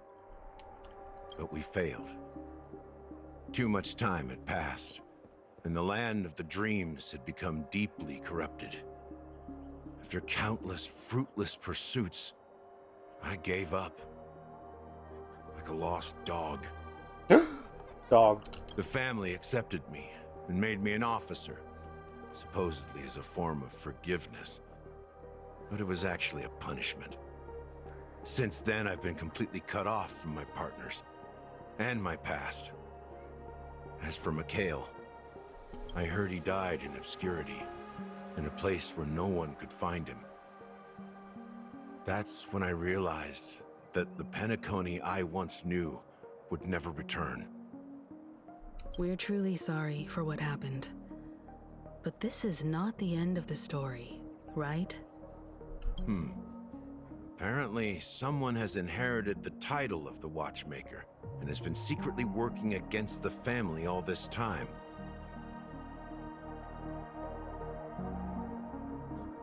Well, that's one way to look at it. However, only one member has truly inherited the Watchmaker's title. Unfortunately, after all these years, I have no idea who that person is, or if they're even real. Or just Mikhail's lost soul haunting the dreams. So, do you understand why I'm spilling all this info? Because I believe the girl's death must be connected to the Watchmaker's legacy. And at the end of all these mysteries, we will find the answers we are seeking. If it really is Mikhail's ghost, I want to meet him. If only for the last time. For those who despise me could form a line from here all the way to the entrance of the hotel. But those willing to look me in the eye and hear me out? Let's just say, there won't be many. I've told you all I know is a sign of gratitude. Thank you for listening to this old dog. Bark and all. Got that dog. Something just happened at the theme park. Now if you'll excuse me, good luck to all of you. How ironic.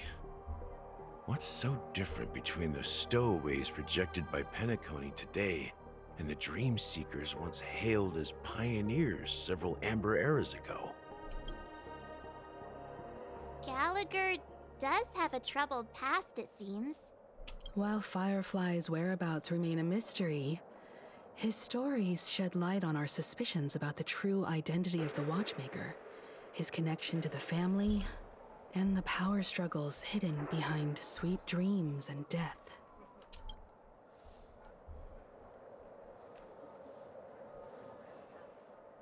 You're really into Clocky, huh?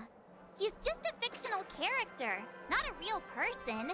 March, you just jinxed it.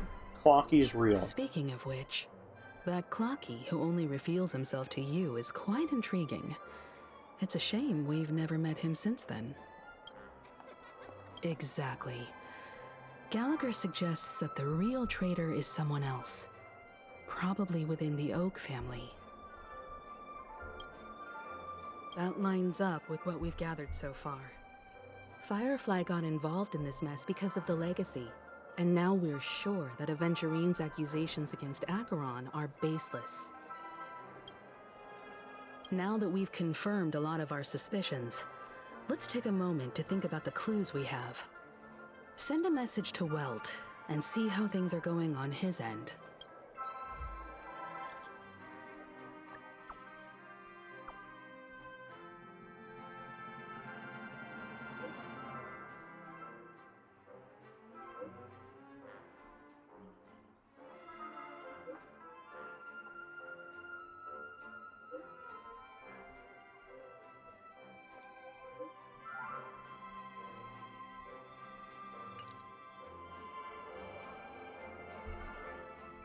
What? Are your companions worried about you? Why am I going to Acheron's POV?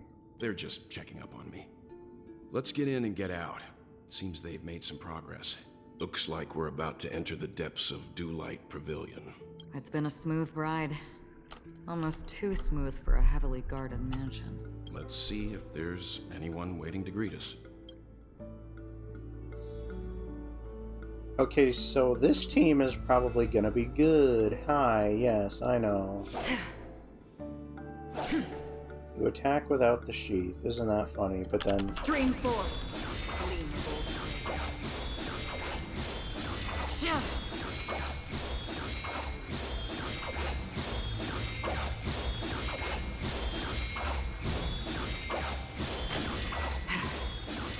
Something feels off. A grand mansion like this and not a butler or servant in sight. Could it be due to the disruption caused by the emergency? Well, this door is open. Looks like we'll have to investigate ourselves. Let's proceed with caution. Just one moment.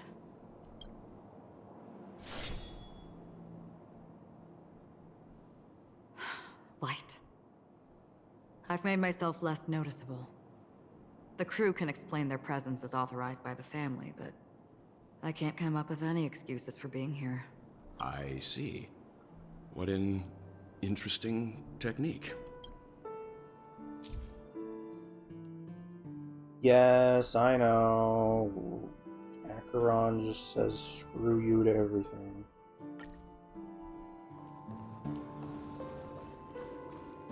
Stream 4.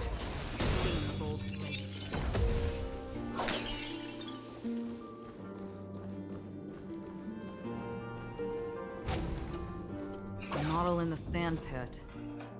It's the golden hour, isn't it?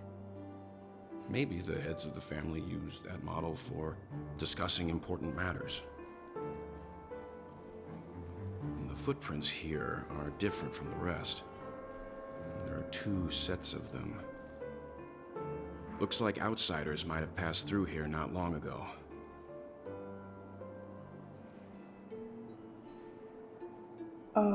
Is that Aventurine and Ratios? Can you identify the people who left these footprints? Well, there's a unique pattern here. Flamboyant, even. And judging by the size, I'd say these were men's shoes. If I'm right, it could be the IPC ambassador, Aventurine. Aventurine. What about the other set? It looks like they were walking side by side as opposed to one behind the other, so the second individual is likely equal in status to Aventurine. The IPC is eager to reclaim Penacony, so their presence here is not unexpected. Stream 4.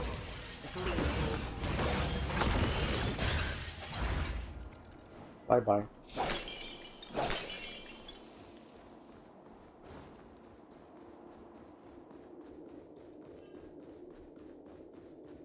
Stream 4. The gleam of old blades. While there aren't any people in this mansion, they've set up quite a few mimetic guards to patrol this place. Meme. Decided to play your ace, huh?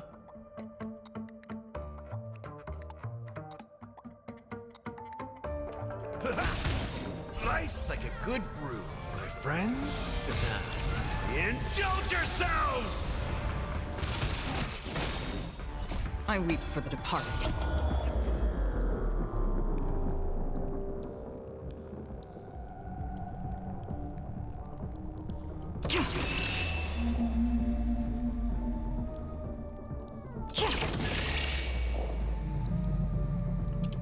It too shall fall. This battle is unavoidable.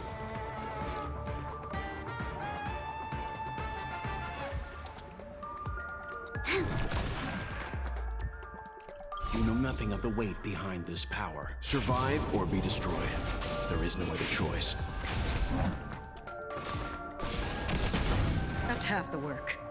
Destined for oblivion. You'll pay for this. Lend me your strength. Free will, or was it fate? From the still waters of oblivion. Step up, let's see ya. This battle is unavoidable. Lend me your strength. Another journey begins.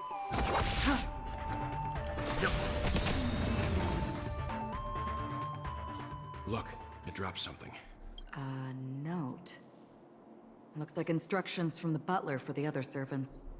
Seems like the mansion's entire workforce were assigned other tasks before Robin's death.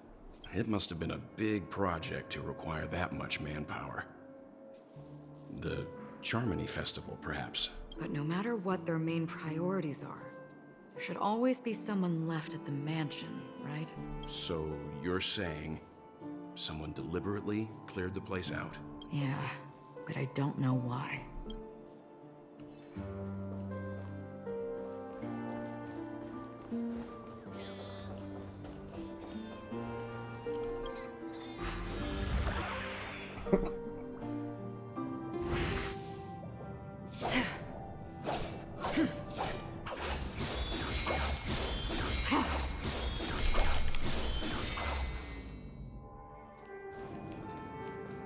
I don't know. I don't need to be here. I'm just messing around.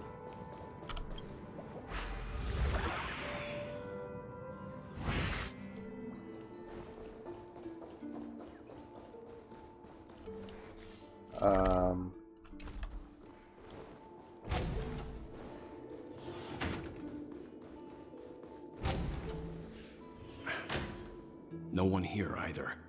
Since no one's around to entertain us, let's make ourselves at home. Stay close to me so that my white can cover you too.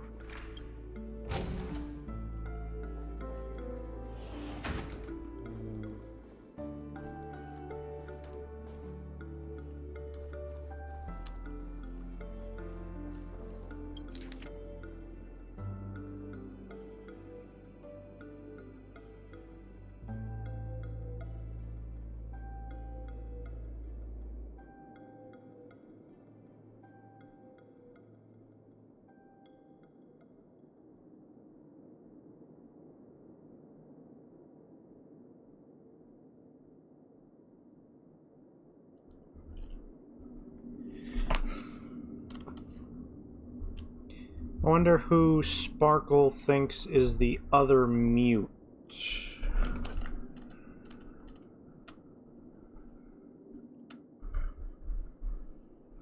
Who Aventurine will never see. Oh, the harmony in Painaconi is not pure? Really? Okay, well, I'm glad I read this.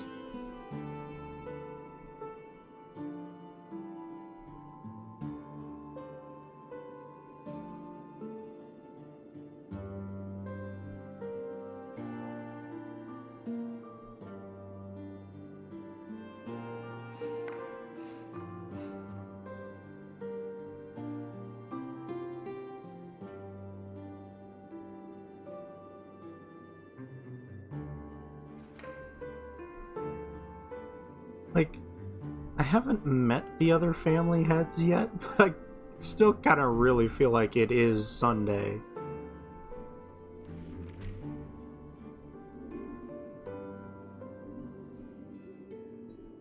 Meme.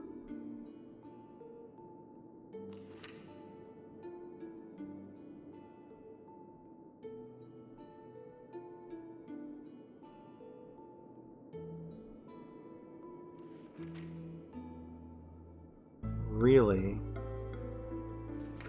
Robin was totally on this. And she was killed for it.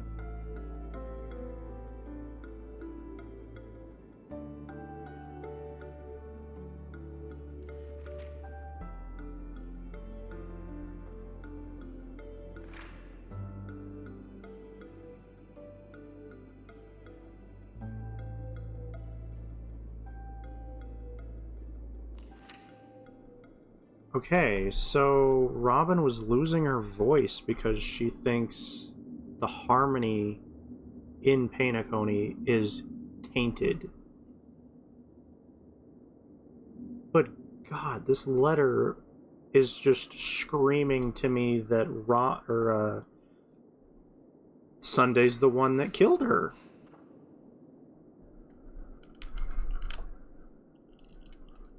Because, like... Would she even tell anybody but Sunday? As soon as I and the rest of the crew arrived in Painaconi, Mr. Sunday and Robin showed up to greet us. I remember hearing something unusual in her voice. And now it seems I was right. Robin believed it was because the harmony had been tampered with somehow. But as far as I know, there aren't many entities capable of interfering with the power of paths. Meaning? If there really is a traitor within the family, that person must hold a high position or possess unimaginable strength. That would explain why Mr. Sunday has been having such difficulty in catching the traitor.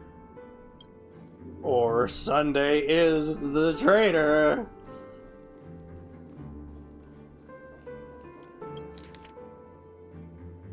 List of deaths victims. Okay. Wow. Holovian was dragged into the sea by a meme while sunbathing.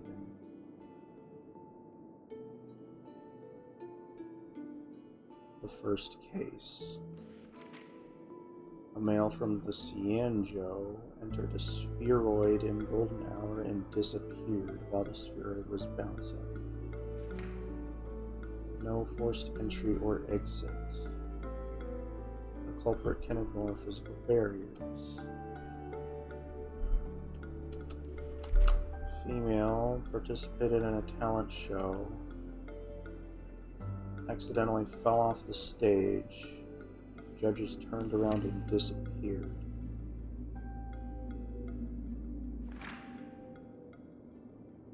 Culprit is swift and skilled at disguises.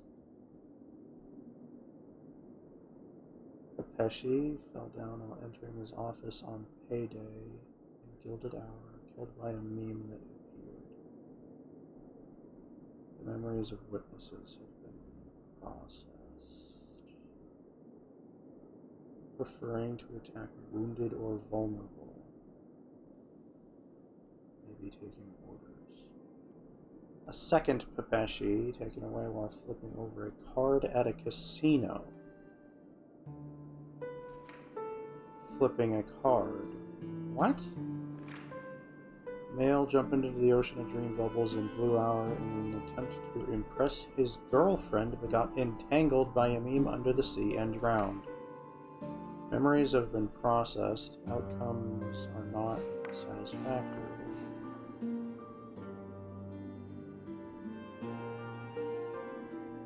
Only 2 cases. Female Foxian engulfed by a meme while playing dreamy slots. Huge commotion. Memories of most witnesses have been processed.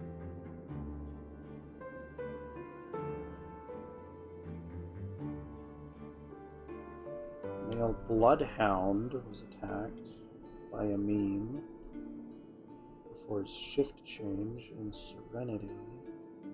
Death after a fight.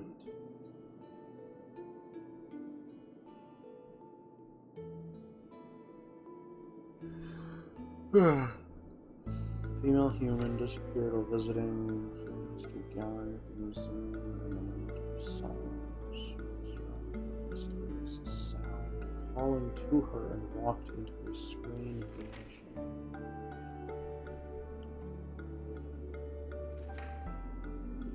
Culprit demonstrated speech. Male Intellatron was attacked while replacing his newly purchased high-grade vision sensor in the auction at the moment of dusk. Female Pepeshi, that's the third Pepeshi, vanished while touching up her makeup in the bathroom.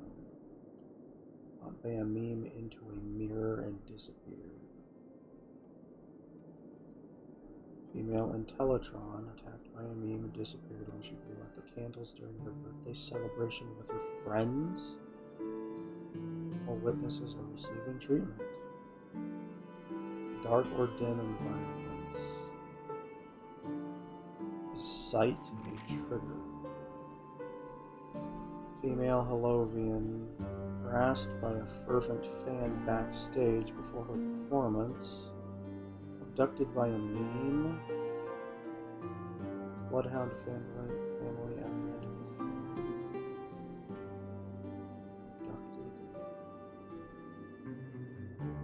Male human took a nap before the end of his shift. Not telling his managers. Was abducted by a meme under a chair.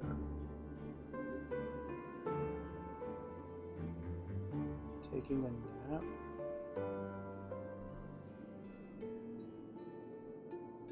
Male human disappeared after being involved in a car accident in Golden Hour. This is the presence of a dream in the flood underground.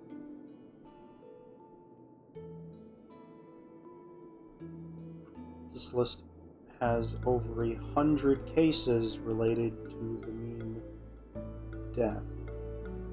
The author of the list seems to struggle figuring out a pattern. The information about Robin, Firefly, and the other victims. I don't see any commonalities among them. Looks like the rumors were right. Death does seem to be targeting random victims. And based on Sunday's notes, he's no stranger to death. He's just surprised that it has resurfaced. This light cone is securely guarded. It must hold some important memories.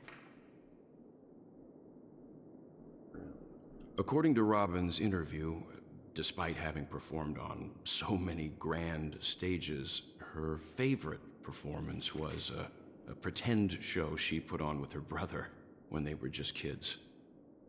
I wonder how their relationship is now. Growing up brings gains, but also losses. Yeah, time has a way of smoothing things out.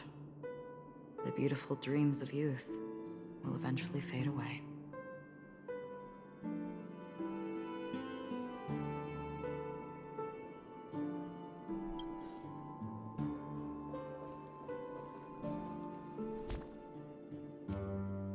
So, did I receive that light cone? No.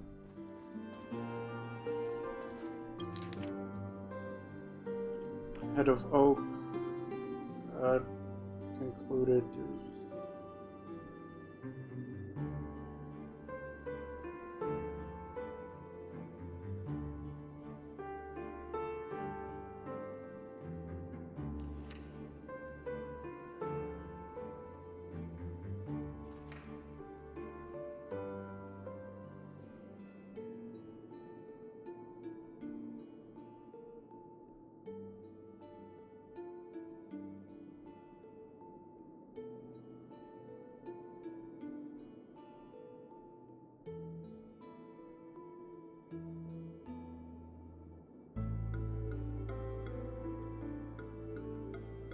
Trash can.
Okay, like, this is just random, like... Lothric?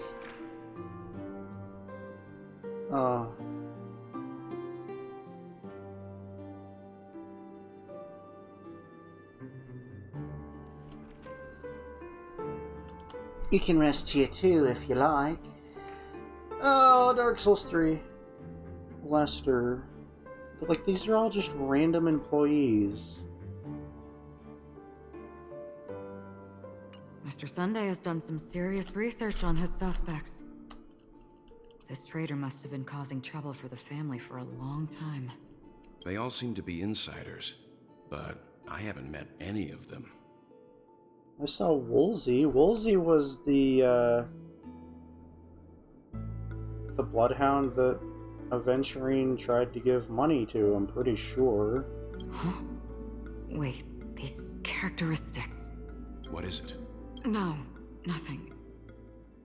Maybe I'm just overthinking things. However, if this traitor really exists, could they be responsible for Firefly and Robin's deaths? Perhaps that's why Sunday is taking this matter so seriously.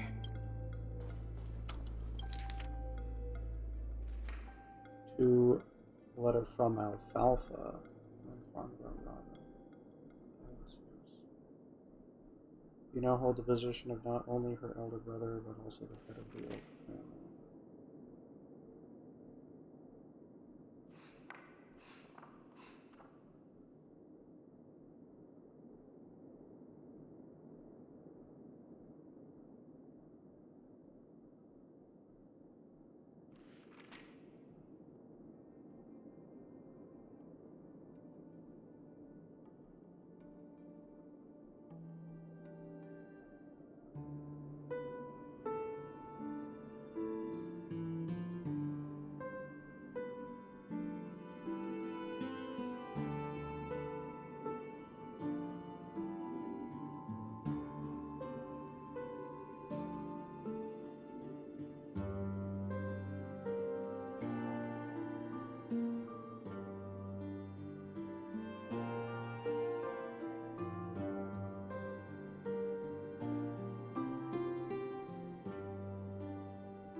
Old Oti.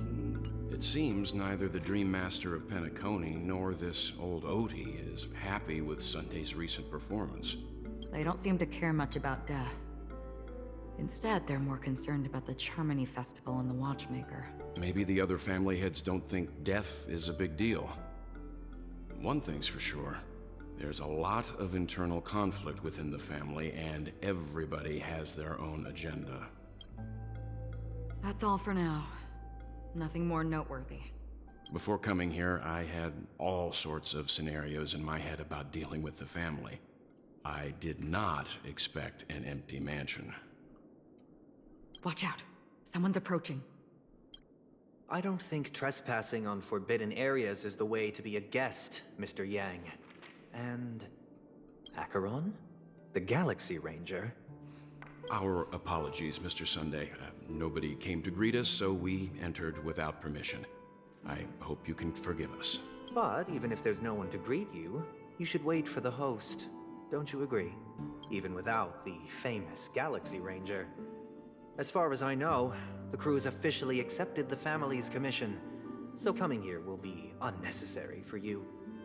On the contrary, that's exactly why we're here. To ask you about the case and gather more information. We don't want any loose ends. Well, since you've come with goodwill, I have no reason to show you the door. Rest assured, he hasn't figured out that we went through those documents. While the truth remains a mystery, I'm getting close to it. I assure you that the traitor will soon pay the price. Why do you whisper that when he's right in front of you? Anime and whispering in front of people and expecting them not to hear. Trader will soon pay the price. Yeah, sure. It's totally not you, right? If it's not you, the game is kind of setting you up.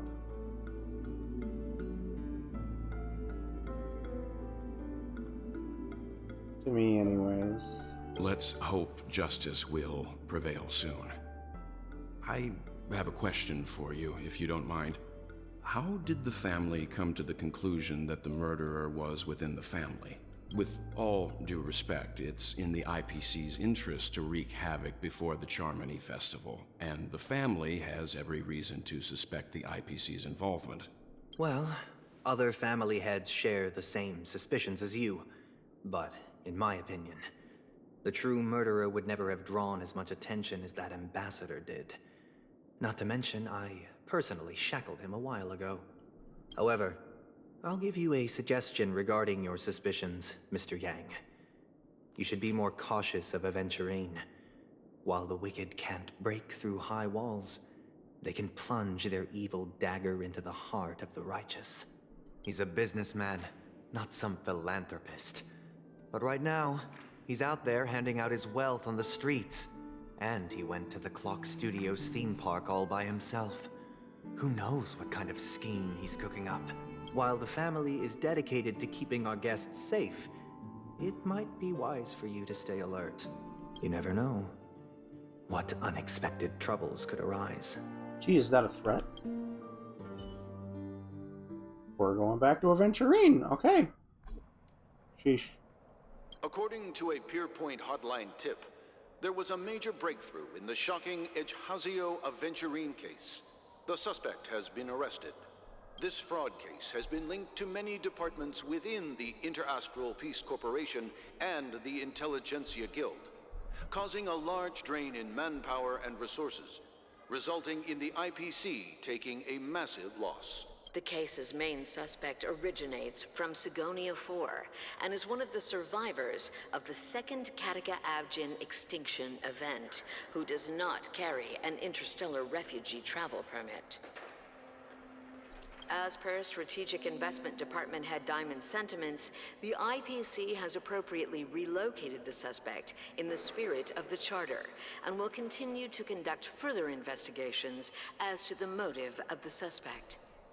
Wait, did Topaz apprehend him? Oh.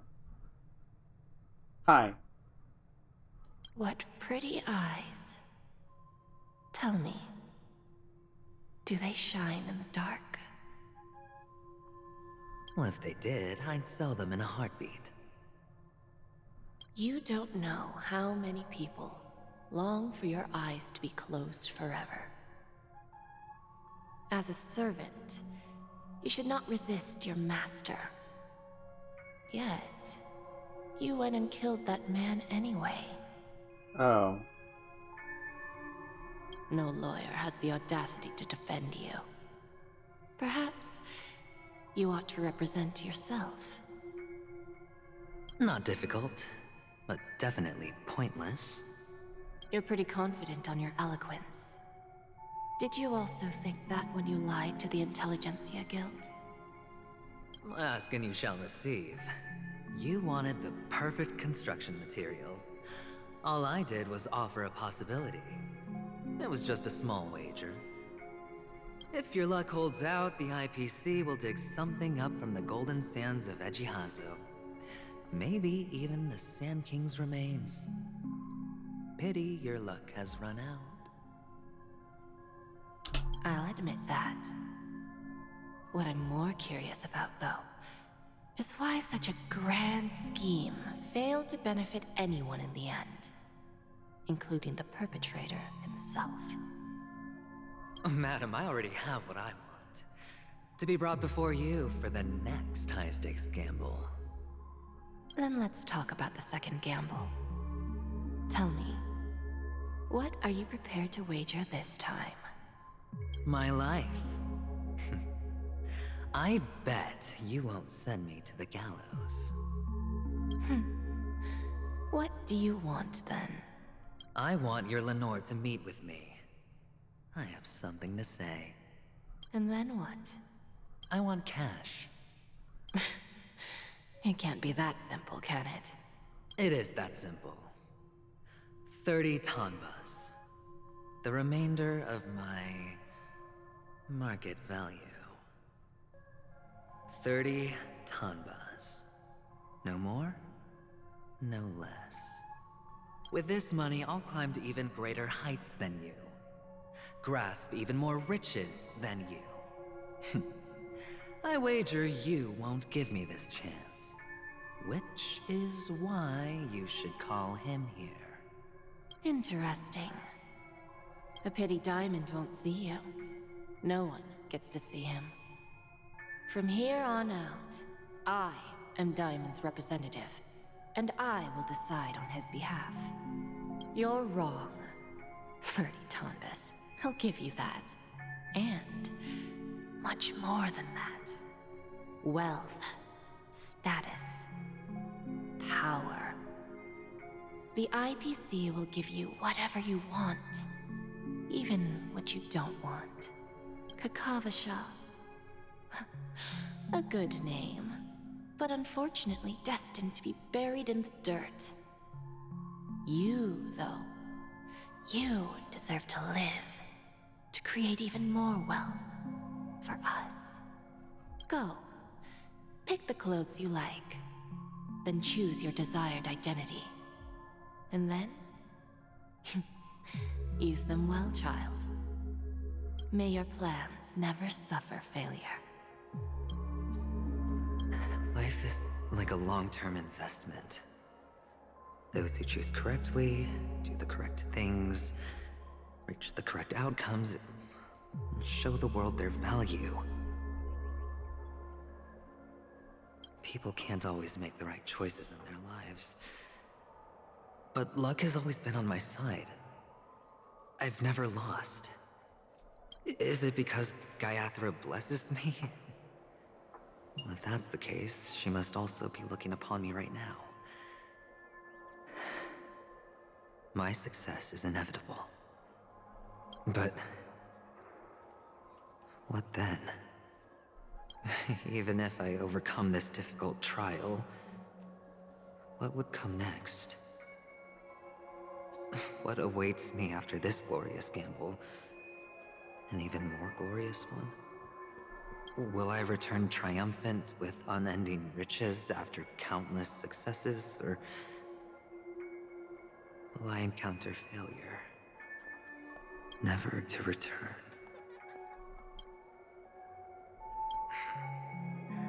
I'm pretty sure you already have some ideas, lowly gambler.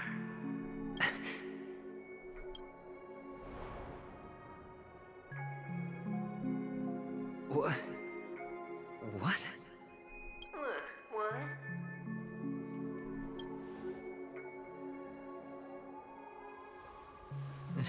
Am I dreaming, or have I gone completely insane?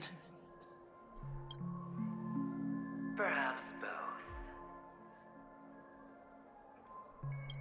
Forgotten me already?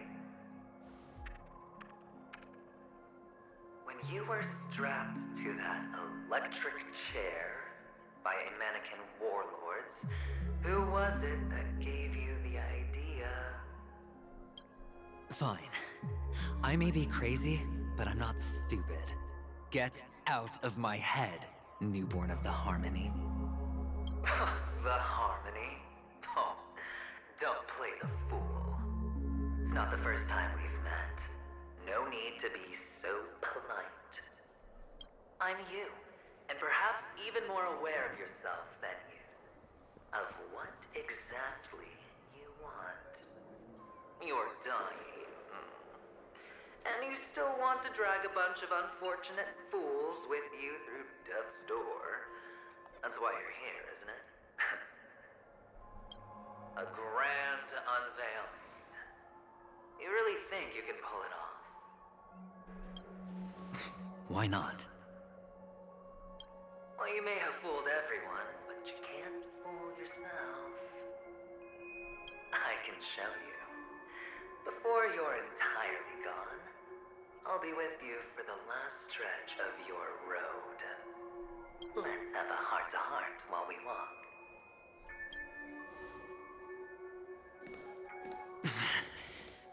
What exactly are you? Most people in this world spend their entire lives just to reach one outcome. And I am that outcome. Kakavasha, I am your future. First I'm hearing things, and now I'm seeing them.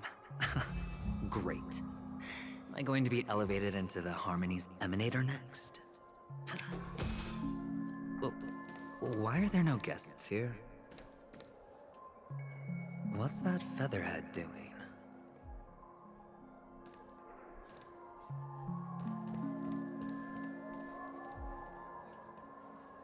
Just a Pepeshi? No. A child.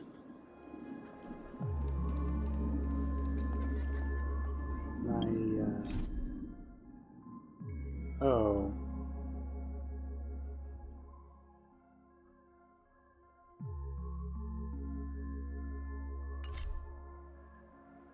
We're tripping balls.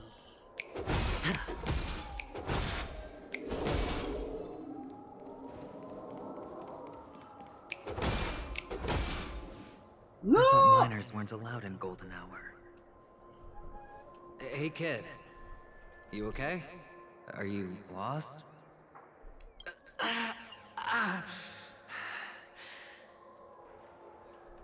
What's wrong, mister? You don't look well.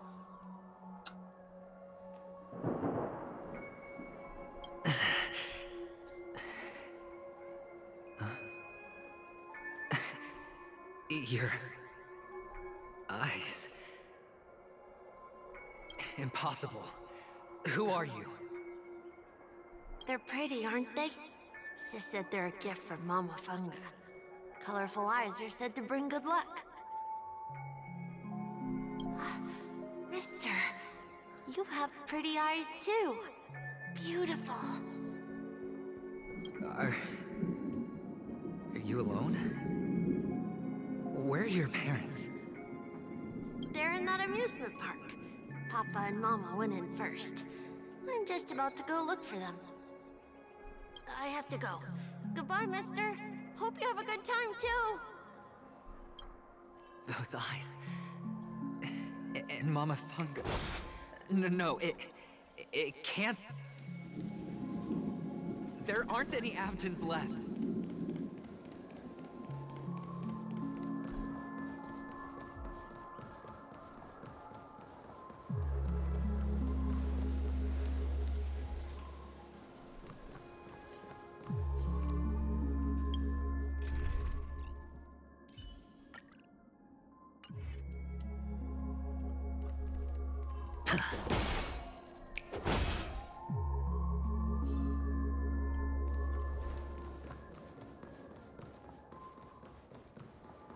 Papa, Mama, wait for me.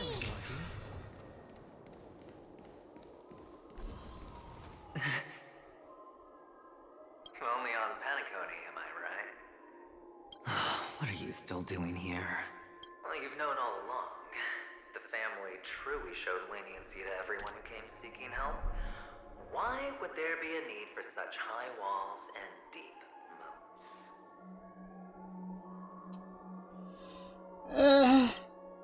However, people don't see it like that. Especially since the flavor of the dream syrup is so alluring. You will receive no charity on Panicone. And relying on your own strength alone to topple high walls? Not a likely fate. Which is why, once you step into the hotel, you remove your high hat and beg everyone you come across for help. Like a hyena scavenging for scraps in the desert. Because you know that opportunities are fleeting.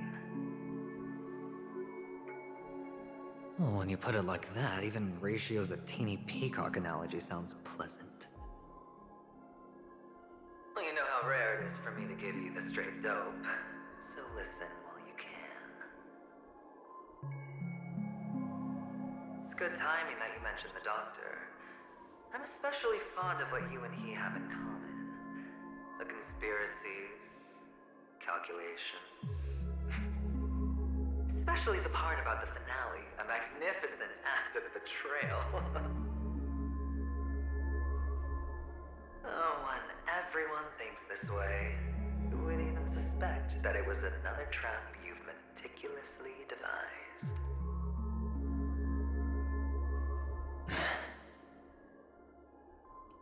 Go on. Tell me I'm right. You know who you really are, Mr. Cavalier Gambler. Uptight, overcautious, massive inferiority complex.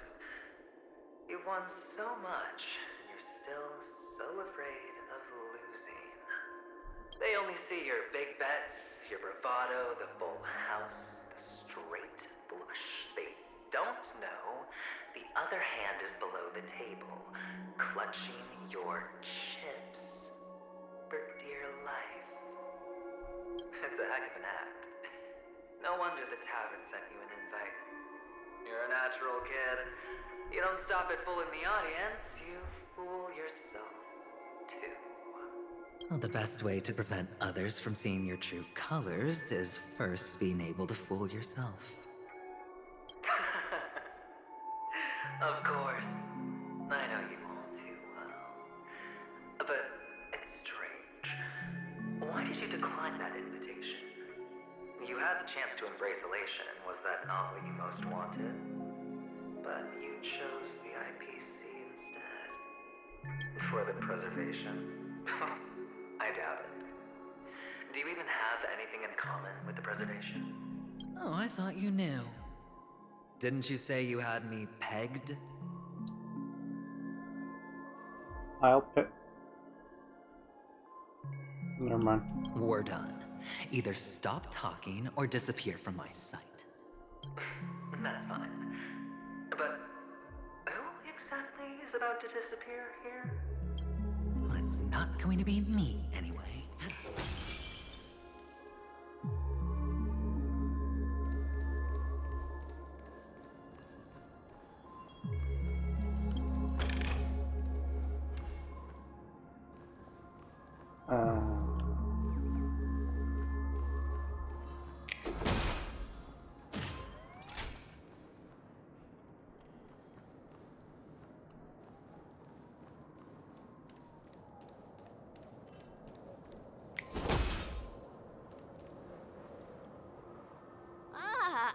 Playing hide and seek. I'm really good at this.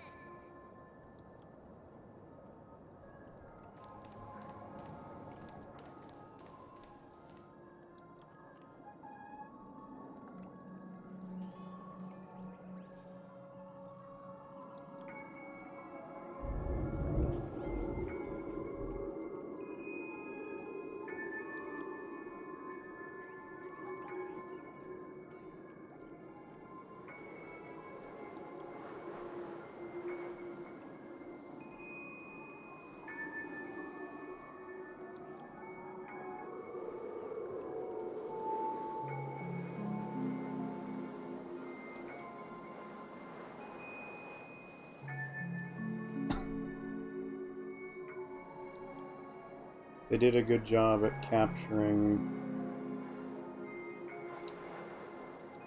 that old style.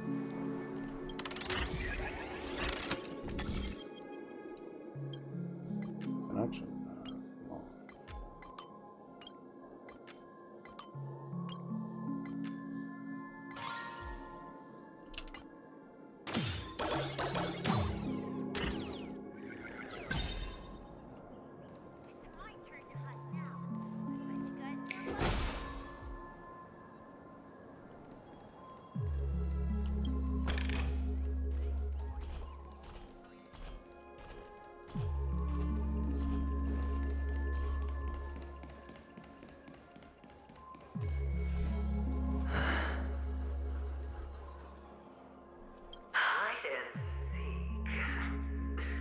What sweet childhood memories.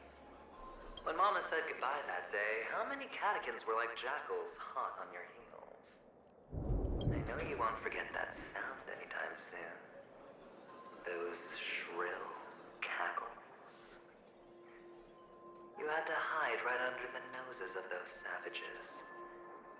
You and Big Sis, playing dead, drifting in all that bloody water. Completely ruined that shirt. Shame. Wasn't that the last one Dad left behind?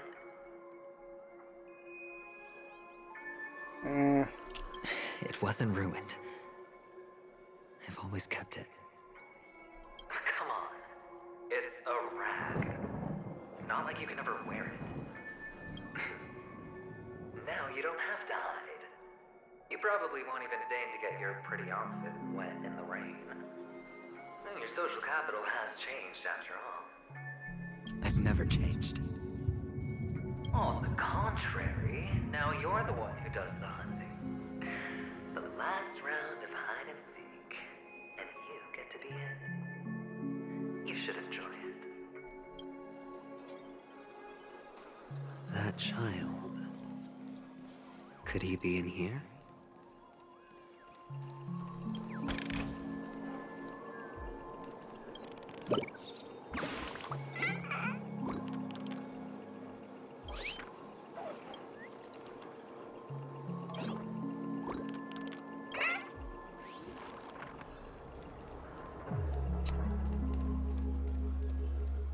Feeling lucky.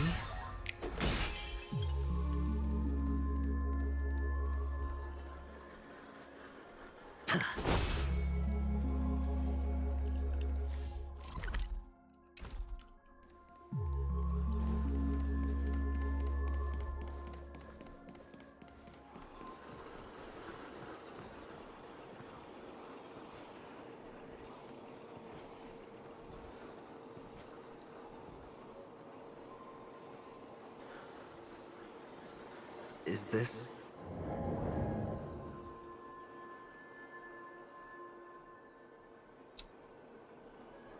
I feel like this aventurine hologram is just Topaz, or not Sparkle, just messing with him at this point. A topaz? What is this doing here? What?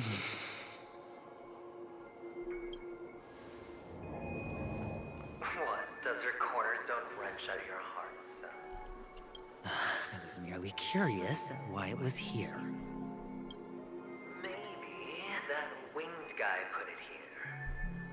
To taunt you. Just to make you realize that your painstakingly arranged magic show is nothing but a death rattle. The cornerstone's hue is the same as the radiance of Clipant's body. I've got to give it to you. I've heard a lot of baloney, but that lie deserves a prize for sheer nerve. If he were just a little bit smarter, the jig would have been up right there. This is just bait. Of course. That's why Ratio's betrayal was one of the keys to your plan. I have to say, that doctor's acting was superb. Or maybe he wasn't acting at all. All the better for you. Sunday didn't become head of the Oak family by acting sloppy. He's obsessed with control. You have to give him enough detail to satisfy his meticulous nature, but not so much that he gets suspicious. Which is why you had Ratio seek him out and leak the plan on purpose. To prevent the other party from suspecting anything. The intel you gave to Ratio was all true. He spoke the same to Sunday. Finally, Sunday took the bait, found the other cornerstone, and before you know it, everyone's distracted enough for you to steal the third stone right out from under them. Why don't you stop rummaging through my mind? Your mind? It's our mind. You're me, and I'm you. We're the same. The best way to prevent others from seeing your true colors is to first be able to fool yourself. Really? You can't even fool yourself. You just got lucky this time. This is the other cornerstone in Sunday's hands. Rather beautiful green. Just like you. Smooth. Cunning. Tell me, what's its name? Why are you even asking me? Must I do all the work? Aventurine is the stone of luck and trickery. That's what she said when you received the stone, wasn't it? This type of stone isn't rare, but its hue is very similar to a certain gem. In fact, it's often used as a substitute. And that more precious gem is... Jade. Even Sunday can't tell the difference. Well, looks like Jade can be substituted for Aventurine, too. Sauce for the goose. Aventurine, Topaz, Jade. 3 elites, 3 cornerstones who, for a measly penny, offered their everything.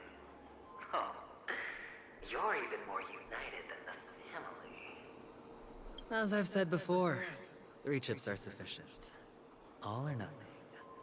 But will it be the former or the latter? We'll find out soon enough. So, where's the real Aventurine Stone? Take it out, let's have a look.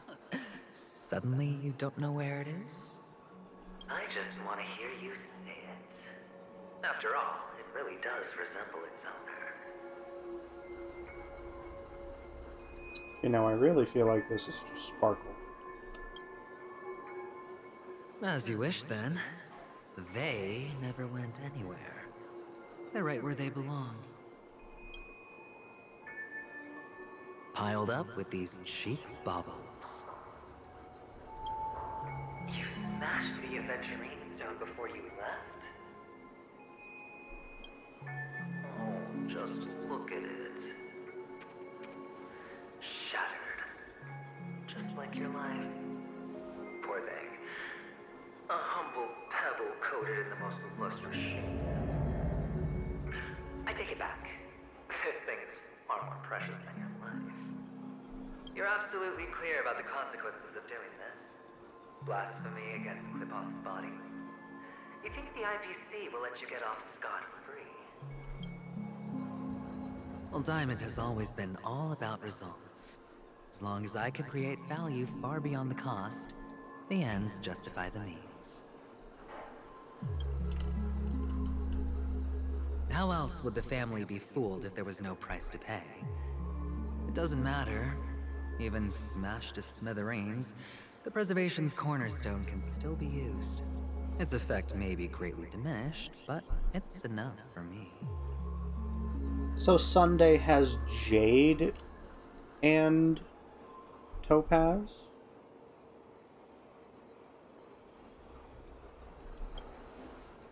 Now I'm really curious. Why does every step you take involve reckless risks, and the choices you prepare for yourself always come with a strong impulse for self-destruction? Do you truly believe that the greater the risk, the greater the rewards? I wouldn't have guessed you'd be so loyal to the IPC. There is so much you don't see. Which is also why you'll never see how I'll win it all. That is, if you can do what it takes. We'll just have to wait and see then. The cornerstone is gone. Another illusion of the harmony. Huh?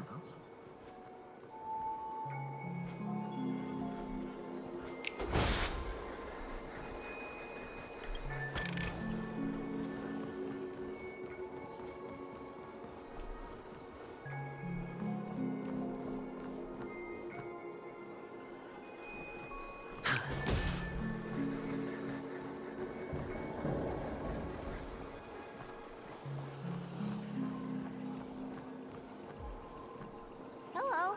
We meet again, Mr. Pretty Eyes. Yes. We meet again. Did you find your mother and father? Of course. Big Sis is there too. The 4 of us were just playing hide and seek. I'm so happy.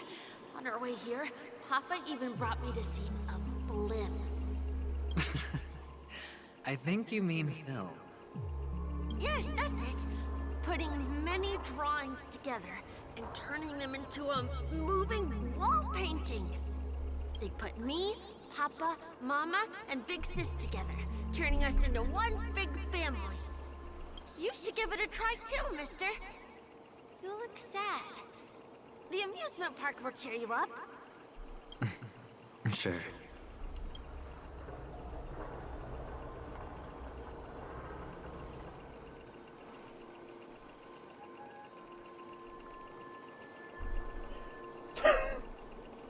Fast and Fury nuts.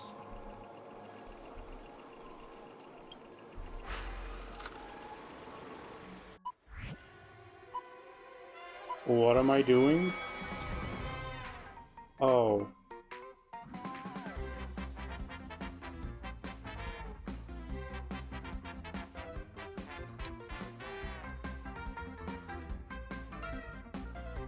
What is happening?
Okay. How's that? Not a bad score, eh? Boring.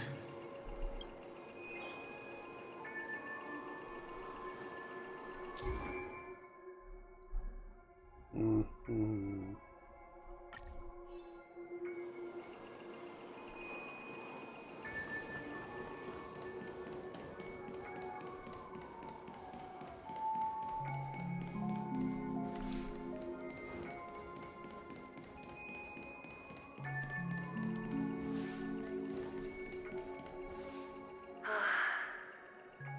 Why aren't you talking? You've piqued my interest. I'll admit that there are still aspects of you that I don't completely understand.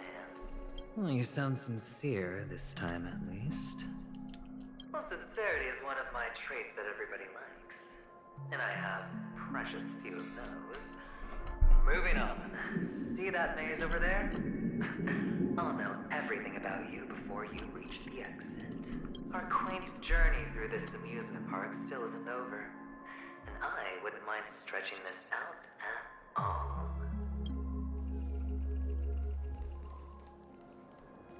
Stretching this out, like my cumulative like recording length for I think I'm in 2.1's content by now, I think. But like again, the cumulative like recording total time is like 9 hours. Probably, actually no, it's probably closer to 10, so like, bruh.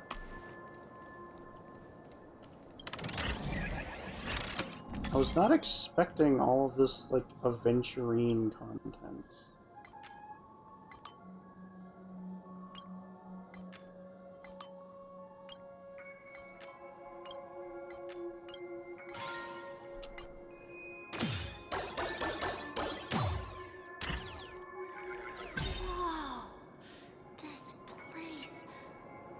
So tall!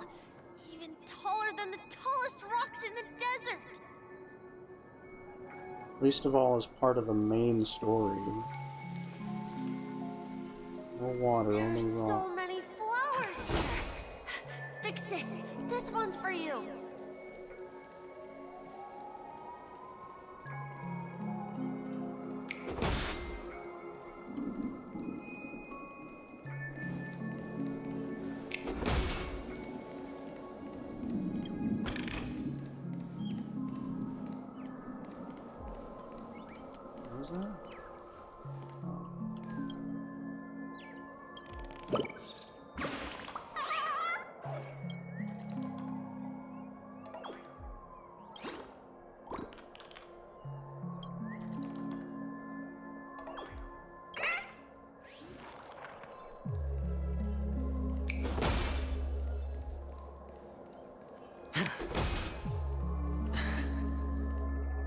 dead end?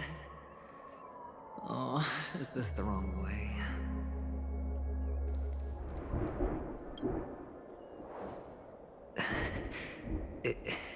Is this? Oh, what's on your mind? It's got nothing to do with you. Do you need a hint? These are manacles on you. That man gave you your first job. You made your first pot of gold. I remember it all too well. You wrapped that iron chain around your fist, for that is the only tool you could find. Then, in that maze, you... Shut up! Oh, you don't wish to face your past. Unwilling to admit that your life is worth at least 60 tamas. Well, from what I see, you refuse to confront it, because it only proves your weakness. How could a weak person take such daring risks? Oh, that's right. You love the thrill of danger. But you refuse to let go of meaningless sentiments. Even in this beautiful dream, the only thing you dare allow yourself is death. In your hands, those who follow you could have become Joker cards. They're far more useful that way. It's not like this is the only place the family ever cut corners. Could have had tons of action if you weren't so all or nothing. All it takes is a meager sacrifice. I bet Opal would have resolved this without a fuss. A pity you're not him. Well, you wouldn't be in this state if you could just get with the program. And why couldn't you?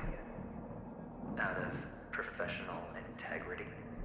Those techniques you mentioned are highly efficient, but it's not that I don't know about them. It's more like I couldn't care less. Get it? What fun is it if the fight isn't fair? Fair? You assume your opponents would fight fair in the first place. The odds are obviously not in your favor, so how are you just breezing by? But did that masked fool's words awaken something in you?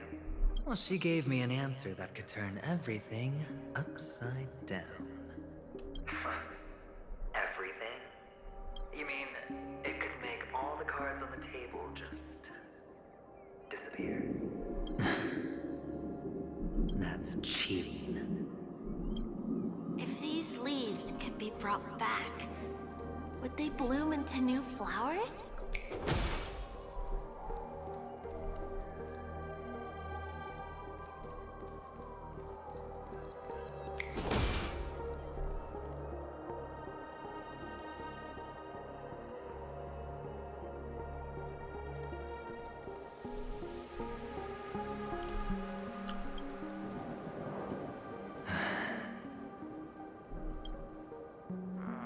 Your expression right now is hard to put into words.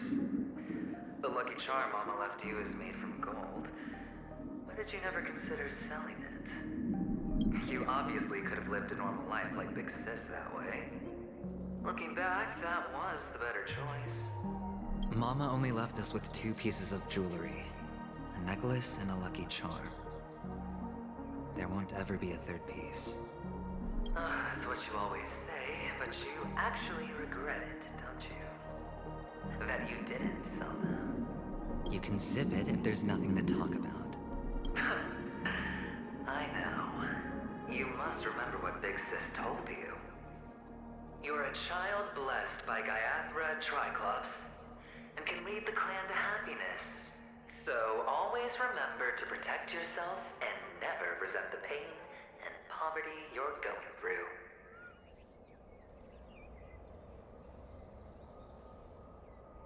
The words still ring in your ears, don't they? You're a good kid, so you definitely won't have forgotten. So, you surely won't forget how tragic her last moments of life were.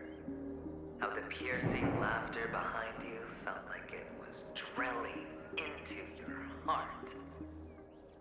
You ran away without looking back, just as she told you to. Tisk, tisk. A lifelong regret indeed. Enough! Do you not have anything better to talk about? Oh, shut me down like a champ! Well, I guess when it comes to mind games, this isn't exactly your first rodeo. I think I finally get you. Woo! You are nuts! In the end, I'll ruin this beautiful dream and create the grandest death. Well, you stuck to that start to finish. Think about it. There's a Stellaron in play, the fabulous Robin loses her voice, 2 unsolved murders, cryptic messages from a masked fool, and a chance to go head-to-head with Sunday himself.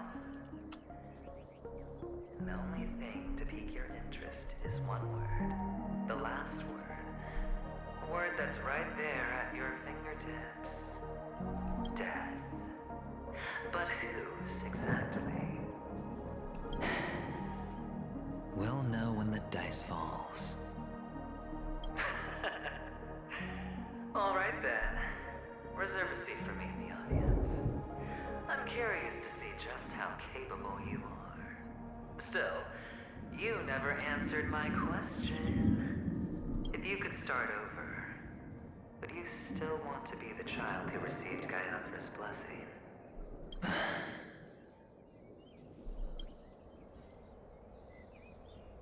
It's so quiet this time. Is he finally gone? Or am I the one about to disappear?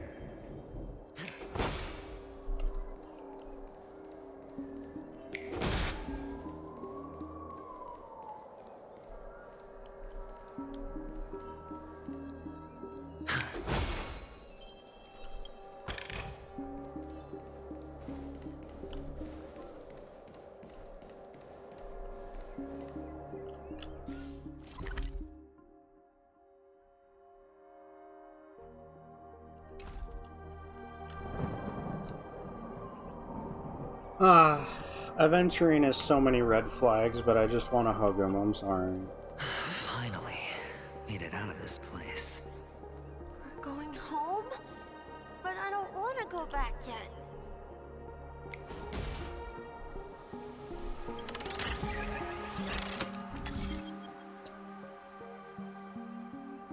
Oh my god.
It's so fun here.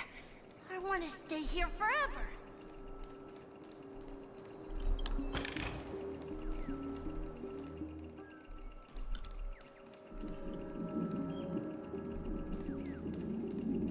That is just a chest. And I'm busy.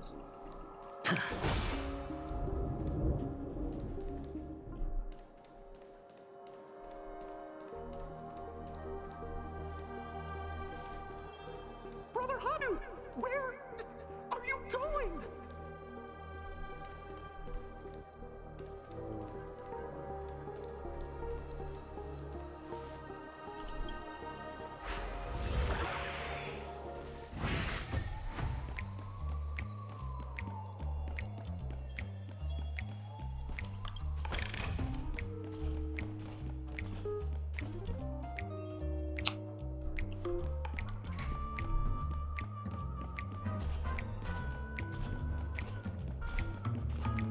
There's only one place he can be going.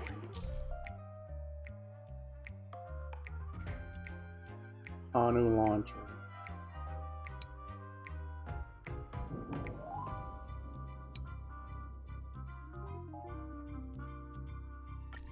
Whether it's in the past, present, or future.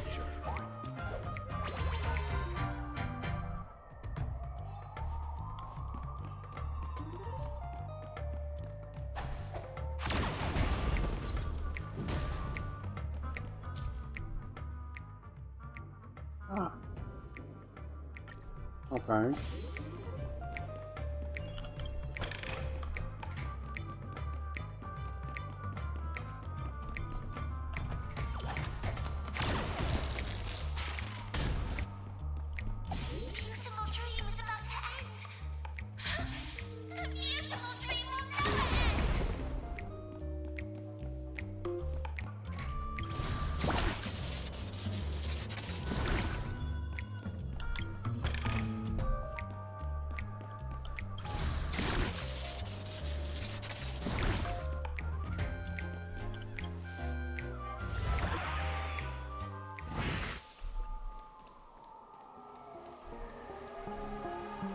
Mister, is that you?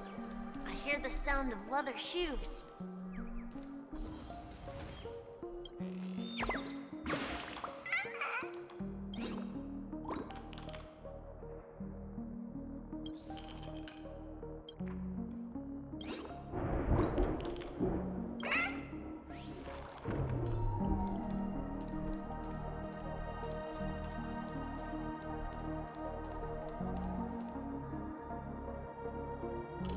Wait.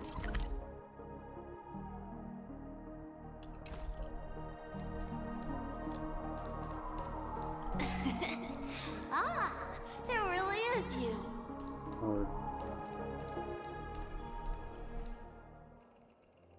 I don't know why, mister, but you always give me a special feeling that makes me more curious about you. It's sad that I can't get to know you more. We have to say goodbye. Did you have fun?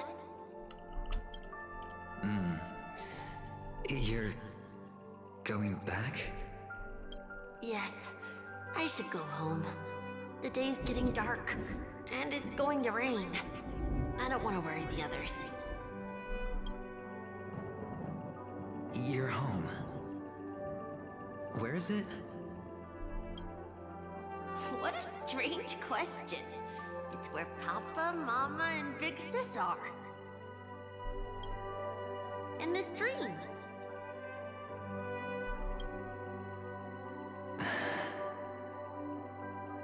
This amusement park. This beautiful dream. They really are peaceful. Everyone loves it. But, mister, why don't you like it? Because they're not here. Where are they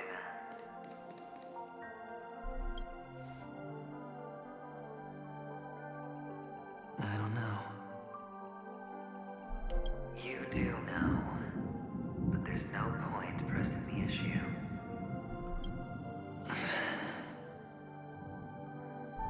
Admit it. You're tired. We all are. Which is why we chose to stay here. Me and him. Your past and future. How long will you stay? Forever. We'll be with you forever in this dream. This is the greatest honor that we can offer to those who hurtle towards death.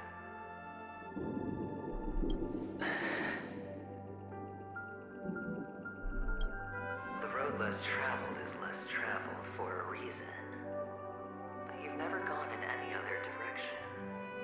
Your own life is the chip you're most eager to lay down. Always has been. You don't care who the real murderer is, and the Watchmaker's so-called legacy couldn't be more boring. What you want, what you need is to be the smooth operator, the solid gold deal maker who doesn't waste a drop of sweat, even when he's up to his neck in danger, deep inside family territory. You want to be polished up, cuffed with red-hot chains in spotlit center stage. You'll be the closing act, the final sacrifice. I can do it. And it will be flawless. Of course you can. Your luck will help you at the right time. Stellaron and an emanator. It's that simple, no? That way, the IPC will earn a place at the table. And as for you, you'll just happen to slip the leash, leave the rat race, extract yourself from this endless debacle. You'll have the freedom you've always dreamed of. This isn't the first time. You've been an escape artist from day one. This fiasco started with a death, and its curtains will fall on another death. Oh. So that's why Diamond chose you. He's just after Penacony. No matter the means, no matter the price. It's not personal. It's hard, isn't it? Well, don't get soft on me now. What, did you suddenly grow a conscience? Hey, I was born from yourself. I'm well aware that climbing out of the hole you've dug is basically impossible. I can't stop you from doing what you want. We can't change where you want to go. Well, what's done can't be undone. All we can do is play the cards we're dealt and rake in as much time as possible. Yes.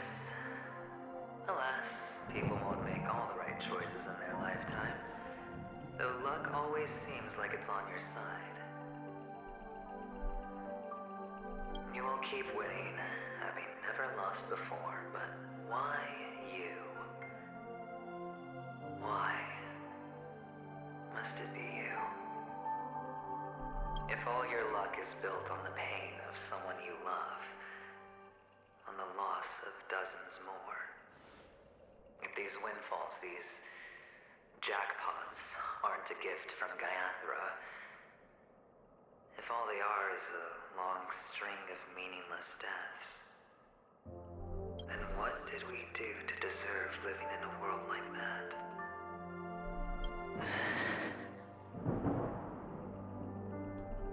Well, maybe when I get to where I'm going and look back, I'll know what the trip was all about. Fine. Time to make a move, my friend. I'll be waiting up ahead. Say goodbye to the kid before you shuffle off.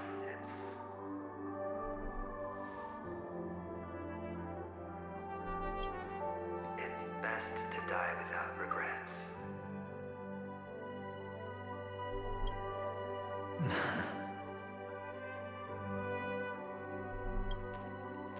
And now, only we are left. Can you take a photo for me? I want a memento. Sure. Come on.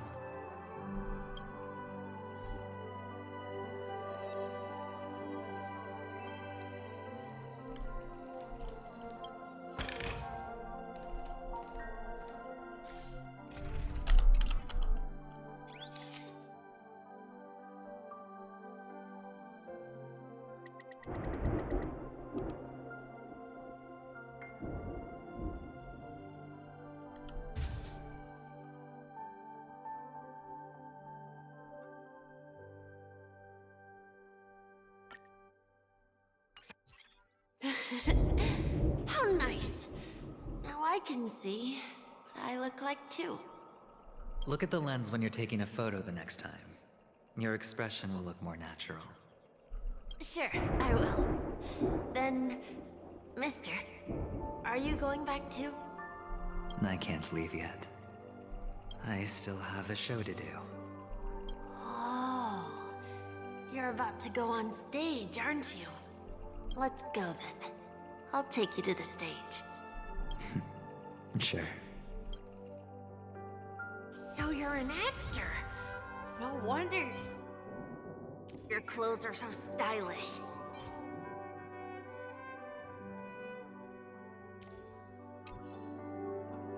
I'm actually a merchant. But I do have a show to do. Are you the same as those men in black in the sky? But you're not wearing black. Only ordinary employees have to wear that. My position is much higher than theirs. Awesome! I hope I can become as good looking as you when I grow up. Of course you can. You'll be better and stronger than me.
So that was a huge loop.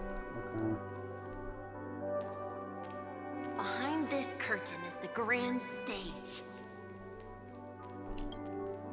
It's almost time to go on stage.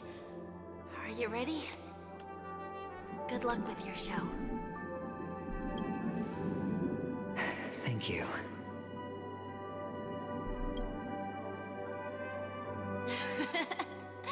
You still seem pretty nervous. Let's put our palms together. If you receive Gaiathra's blessing, you'll feel more relaxed. Putting our palms together is a simple ritual. By putting our palms together and reciting the prayer to Mama Funga, she will bless us. If you're not familiar, I can guide you. It's all right. I know how to do it. Of course I know. This is where we go our own way, Kakavasha. The catechins are coming. Why? The catechins have already taken all our money, food, and they killed our parents. What more do they want? Catechins are bloodthirsty, cruel, and insatiably greedy. They want everything only to end up with nothing. This is a trick, an act of revenge. Remember? Today is the day of the Kakava, and also your birthday. They know the Avgin will surely hold a festival today. With the aid of this rain, they will come to destroy our wagons and take everything they want. Little do the Catechins know, this time we will fight back. The men in black that descend from the skies are on our side. The Catechins stand no chance against them, and will surely pay for their arrogance. Without this rain, the Catechins would never take action, and we would not have the chance to turn the tide. This is a gift from Gaiathra, and you are Kakavasha, whose good fortune will bless your sister with success. but people will die, and you will be in danger. How is that good fortune? Why are you all doing this? The Avgin always return their blood debts. Gayathra calls for me, while Papa and Mama are waiting for me. I must answer the call. She will bless you with good fortune and help you survive. As long as you are alive, the blood of the Avgin will never run dry. So run, Kakavasha. Do not be afraid, and do not look back. Go to the other side of the mountain. The rain will accompany you, and the rain will bless you. As for us, we will reunite in Kakava's next aurora. May the goddess Gayathra close her eyes 3 times. Keep your blood eternally pulsing. Let your journey be forever peaceful, and your schemes forever concealed. Farewell, Kakavasha. Newsflash from the Interastral Peace broadcast. The IPC Marketing Development Department spokesperson confirms that a small-scale rebellion has broken out in the unclaimed region of Sigonia. The situation is now under control. The insurgents are from a local clan known as Kataka, which has a long history of disdain towards the IPC. This has caused a serious negative impact to the work of the IPC's Marketing Development Department.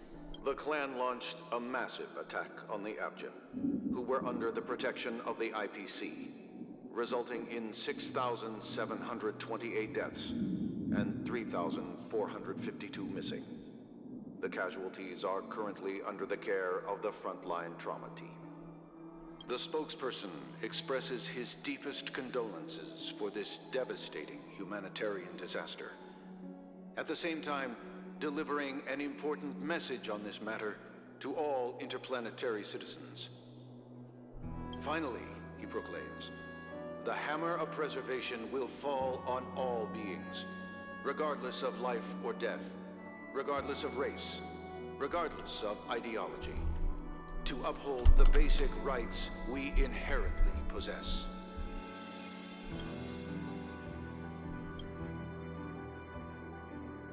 Kakavasha?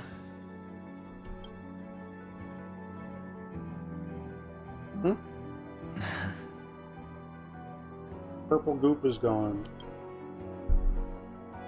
Bye.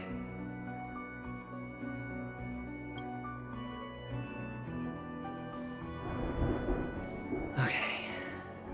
All the actors are in place. It's time for the show to begin.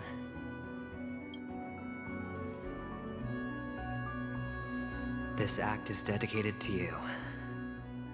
I hope it'll be an unforgettable memory for you.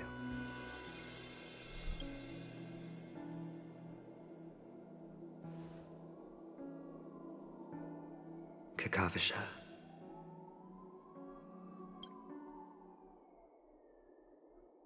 By the way, before you go, I have a personal question. Do you truly want to destroy the world with your own hands? Let's assume, just assuming now, that every time I roll the dice, there's a possibility of achieving this particular outcome. Then I would be quite happy to make that wager.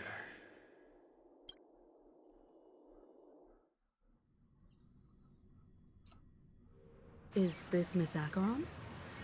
Hello, I'm Himiko, the Astral Express's navigator. Hello, I'm March 7th. I'm sure he needs no introduction, as you definitely know him.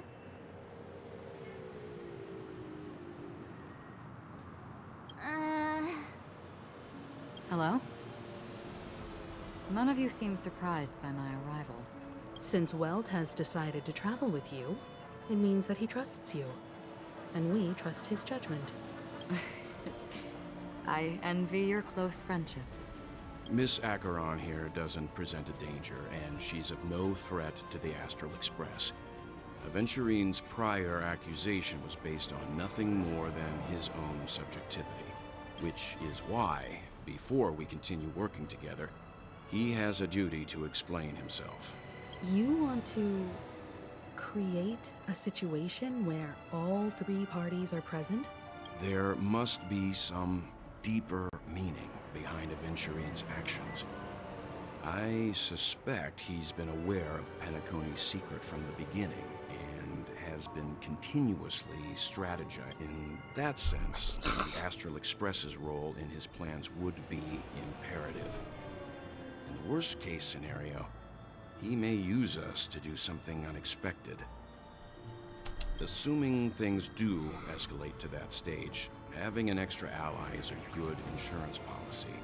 Penacony has numerous factions, and the state of affairs is significantly more intricate than that of Belobog and the Xianzhou.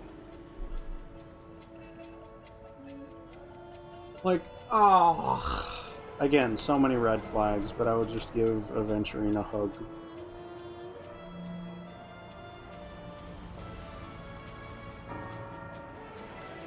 I am the bone of my bat. You're talking weird again. But it's a good vibe. No matter what, we can't ignore the safety of Penacony. To solve the mystery of the Watchmaker, it is crucial to get the IPC's intel. The path ahead is fraught with danger. But what's trailblazing without a little danger? Sounds like we've reached a consensus. Now, Miss Acheron? I will accompany you, of course. Let's move out then! But where do we start looking for him? Let's just text him and find out. No need to rush. If he truly has laid a trap, he will definitely use every means to lure us in. Ladies and gentlemen, the most wondrous, most magnificent show in Penacony's history is about to begin. The IPC cordially invites everyone to Clock Studios Theme Park. Never mind, we don't have to text him. Look, should both the performers and spectators fail to arrive, won't all of Aventurine's plans be for nothing? Let's get going, everyone. The hour of trailblazing is upon us.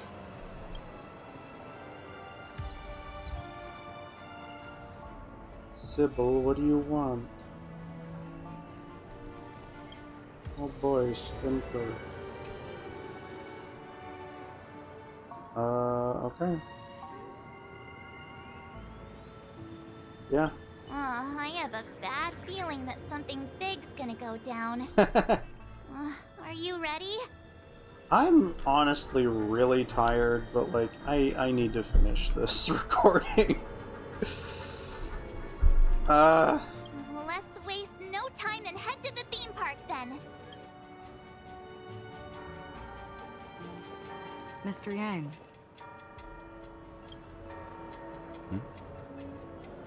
Why did you not tell your companions about my true identity? It's just like you said, an inability rather than an unwillingness. Plus, it's a long story, not something that can be summed up in a few words.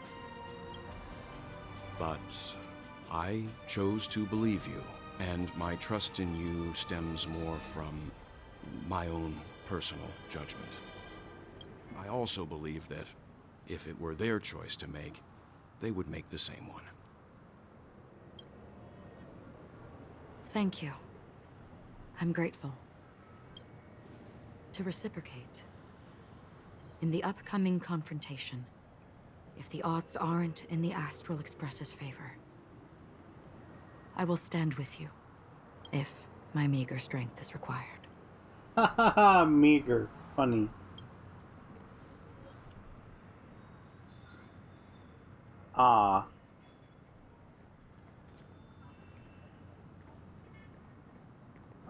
Okay. Interesting. Physical ice electric.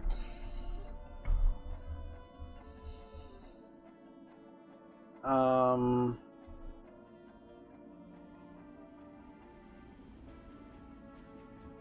none of this is that.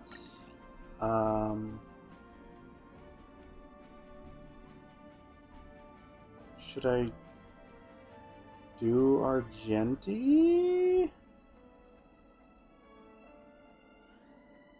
Physical Ice Electric is like perfectly summed up for like an Argenti team, because like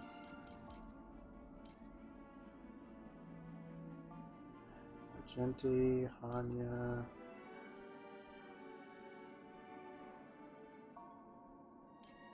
Tingyun, Pela. How about instead of, well, yeah, so like Japard.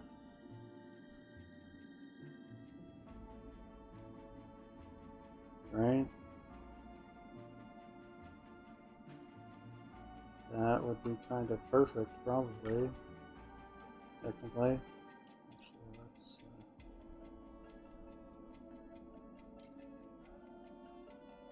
switch places with. Well, actually, whatever. It's fine.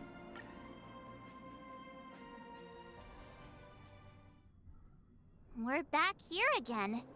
Aventurine actually chose a really conspicuous location. That guy's really taking it to a whole new level. Does he really think he's a superstar or something? Not a soul in sight. The hounds drove out the visitors, and now their whereabouts are unknown too. Everyone, pay attention. The other party has obviously come prepared.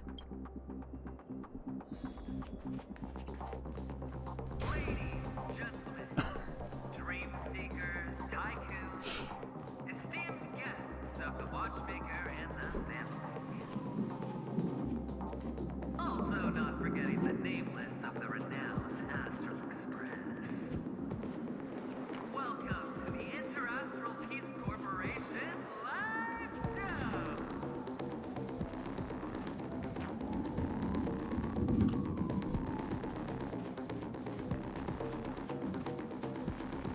Astral Express, you're late. And this, unsung guest. We've kept your appointment, Mr. Aventurine.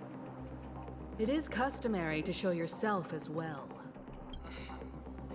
Oh, I will, naturally. But before that, I've got to introduce our guest of honor. Everyone, give it up for Mr. Stellaron!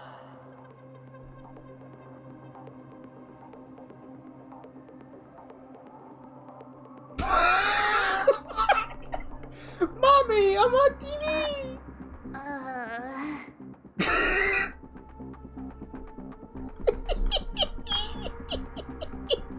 Let me remind you that in all likelihood, this stage and his identity have nothing to do with the wanted murderer. Oh no, they do. Of course they do. Otherwise, why would I work so hard to gain your trust and then invite you all here? Because he's the only one who saw all 3 homicides. He is the key to proving that the family's death does not exist in Dream's promise is nothing but a sham! 3 homicides? That's right, madam. The 3rd one is about to happen right now, right here, in Clock Studios theme park. A truly grand death. You, and you. All of you are going to die. And it's all because of you, Mr. Stellaron. You will become the personification of death.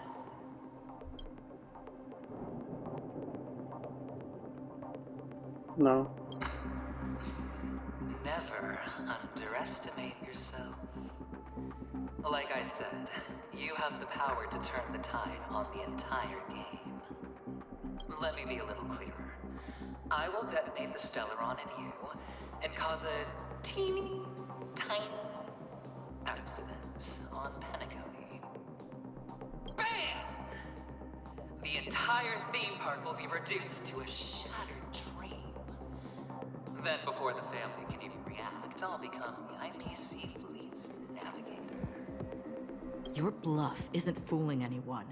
If you could really do that, you would have done so earlier. You wanna bet? Sure. I'll bet with you. I'm betting that it'll be a sweeping victory for me. By detonating an unprecedented explosion to prove that the vow of harmony is a complete and utter joke. You won't do it. Of course I can. It's just another gamble. I came from the wastelands of Sigonia. For just 60 red copper coins, people paid to brand me. Put me in chains. Place me in the gallows and bury me in the golden sands. You need a hug. But the sun could not kill me, and the quicksand sent me back to the embrace of the Guild and the IPC. Bear in mind, my victory wasn't just a stroke of luck. I've never been defeated. Have you ever heard the saying, sleep is the rehearsal of death? Why do the living sleep? Oh, because we are not ready for the final rest. Every night is practice for the end. You and I are escaping into our dreams for fear of death at this very moment. And death will surface in our dreams. Friends, the game has commenced, and you cannot choose to decline. Nor do you have any reason or grounds to! The dice are cast. It's that bird again. Gentlemen, ready to unveil your cards? The architect's flawed stone. Of no value at all. I'm putting down the bet. I'm taking the gamble. I'm claiming the win. I'll let fate spin the wheel. A daring gamble. Walking the brink of death for rebirth. Oh. For the Ember Lord! All right. Let's see who has the last laugh. Let the game begin! In the name of Landau, years of cold, hardens the will. We shall never fall!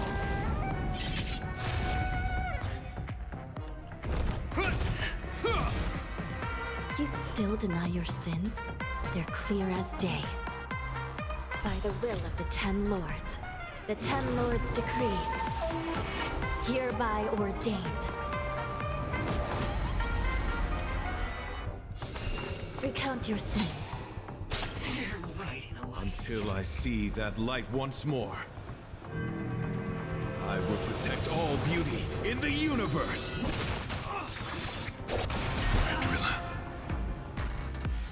Sinful. Final play coming down from above.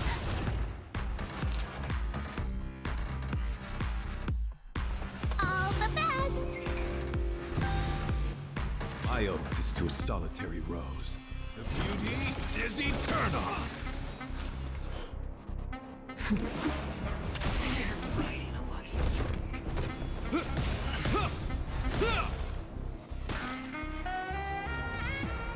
Let's be friends, shall we? Yeah! The knight's duty is my guiding light. Wretched, fleeting! I shall judge you for the 10 Lords. This ends here.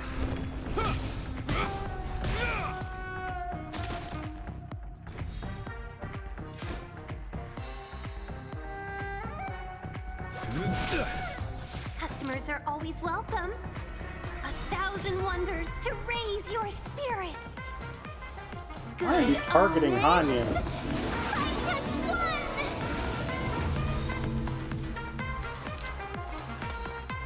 Evils begun. You don't know how serious this is.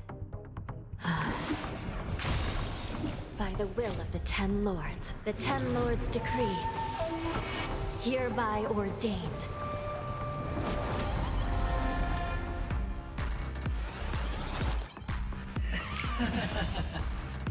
Prepare for some hard work. You will know justice. My oath is to a solitary rose. The beauty is eternal. Until I see that light once more, I will protect all beauty in the universe. Rendrilla. Chill out. You still deny your sins? Recount your sins.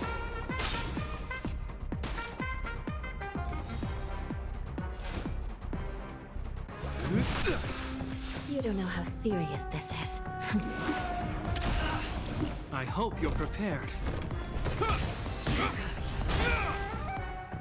Seize the moment. All the best.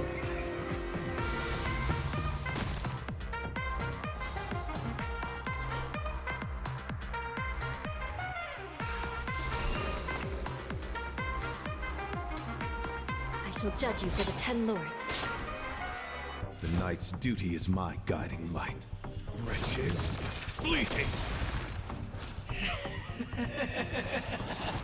In the name of Landau, years of cold hardens the will. We shall never fall! Even on a losing streak, as long as people still have hope, they'll keep throwing money on the table. The chance, how small. The potential is what you hang on to. That's what justifies the gamble.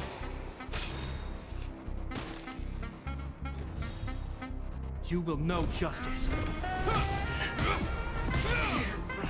My oath is to a solitary rose. Beauty is eternal.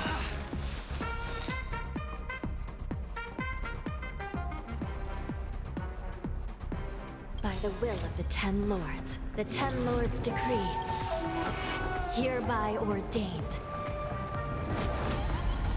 1,000 wonders to raise your spirits. Why do you want to use it on Japard? Good omens. I just won.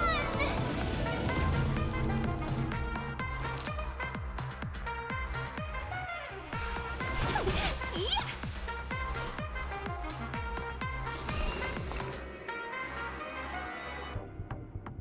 I shall judge you for the 10 Lords.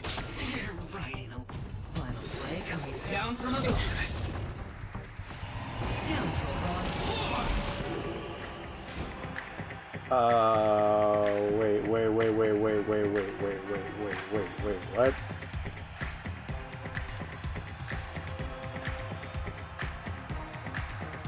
Wretched, fleeting.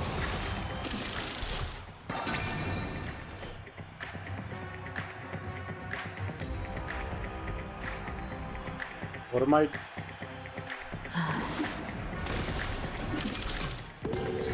I hope you're prepared. Wait, are the points? Customers are always welcome. Evils begun. In the name of Landau, years of cold hardens the will. We shall never fall!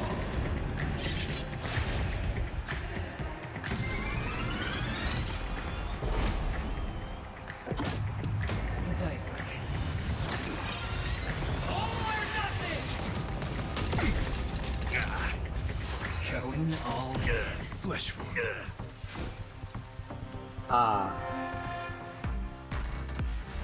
Until I see that light once more, I will protect all beauty in the universe.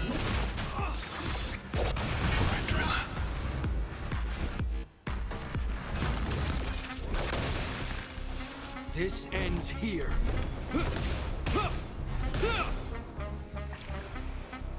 You still deny your sins? Recount your sins.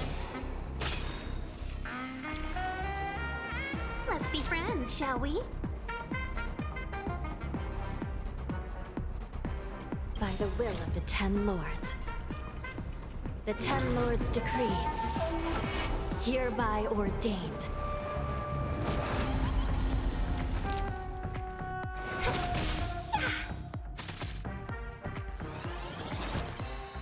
Prepare for some hard luck.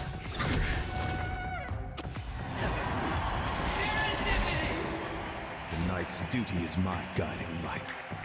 Wretched, fleeting.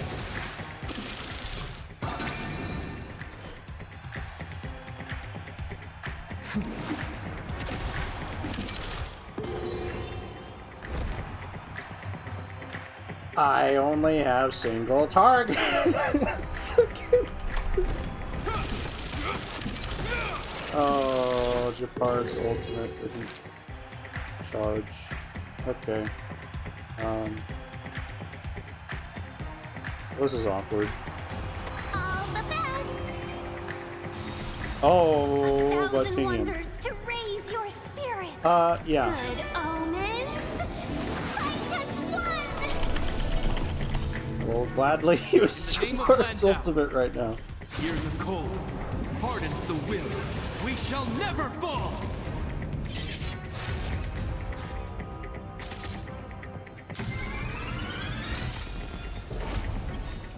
The dice are cast. All or nothing! Is that all? Until I see that light once more, I will protect all beauty in the universe. Everybody's like that, down to the last player. So why can't I be happy too? Why can't I feel that free?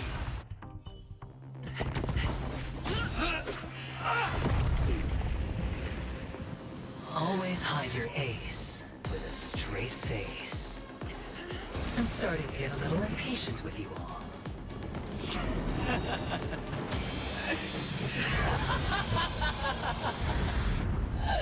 Friends, to fully relish this, I'm betting every last chip. Only by casting aside reason does one truly gamble.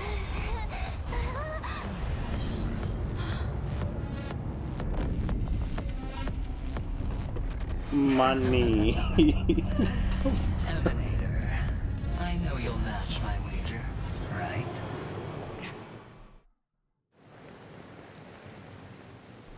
You're leaving? Perhaps. I might pass through the place you mentioned. Pinnacle. What do you hope to find within a dream? I'm not looking for anything. They aren't in a dream. I'm afraid the family will not open the doors for you. Why? Because the path you walk is not accepted by the Harmony. Even if... that's not what I want.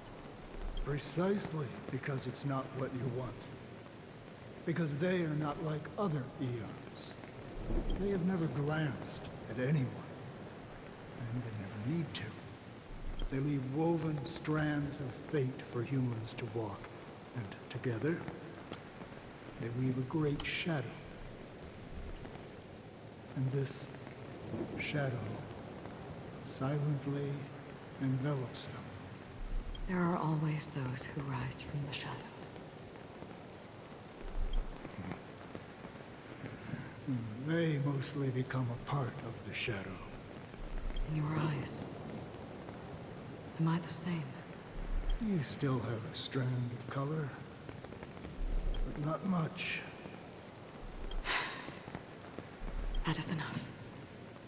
Before they vanish completely, I will reach the Nihility's end.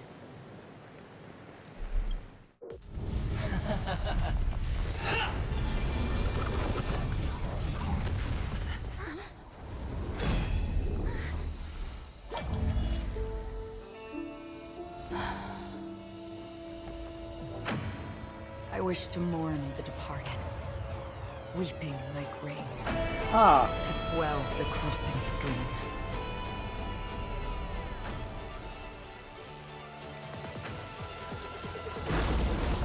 As the tide arrives, leading you back home.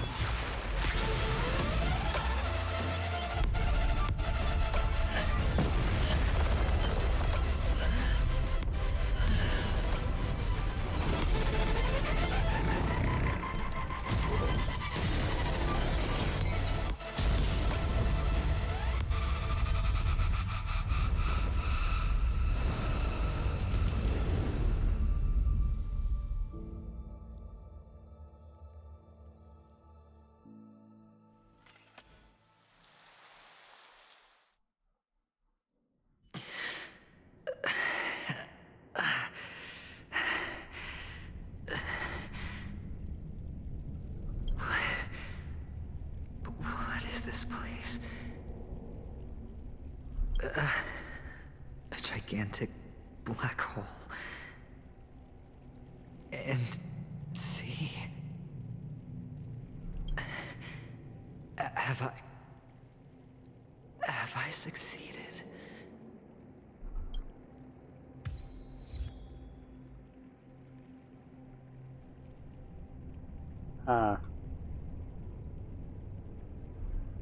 Welcome to this sad world, Kakavasha.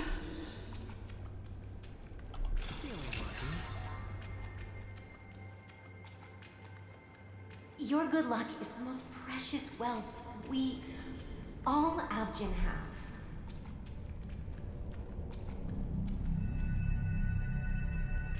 You came out alive after 2 days.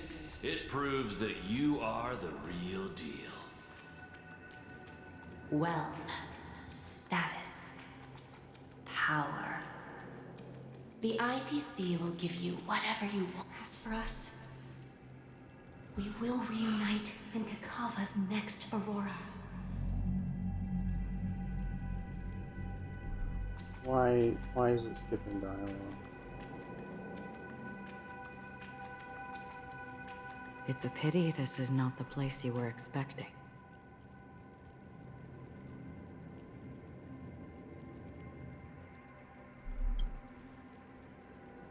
Melody. Is it? Perhaps to you, I am just an emanator who's hiding her identity. But the sleeping and shapeless never glance at anyone. They have no face, no form, and even less of a will to speak. The nihility envelops everyone equally.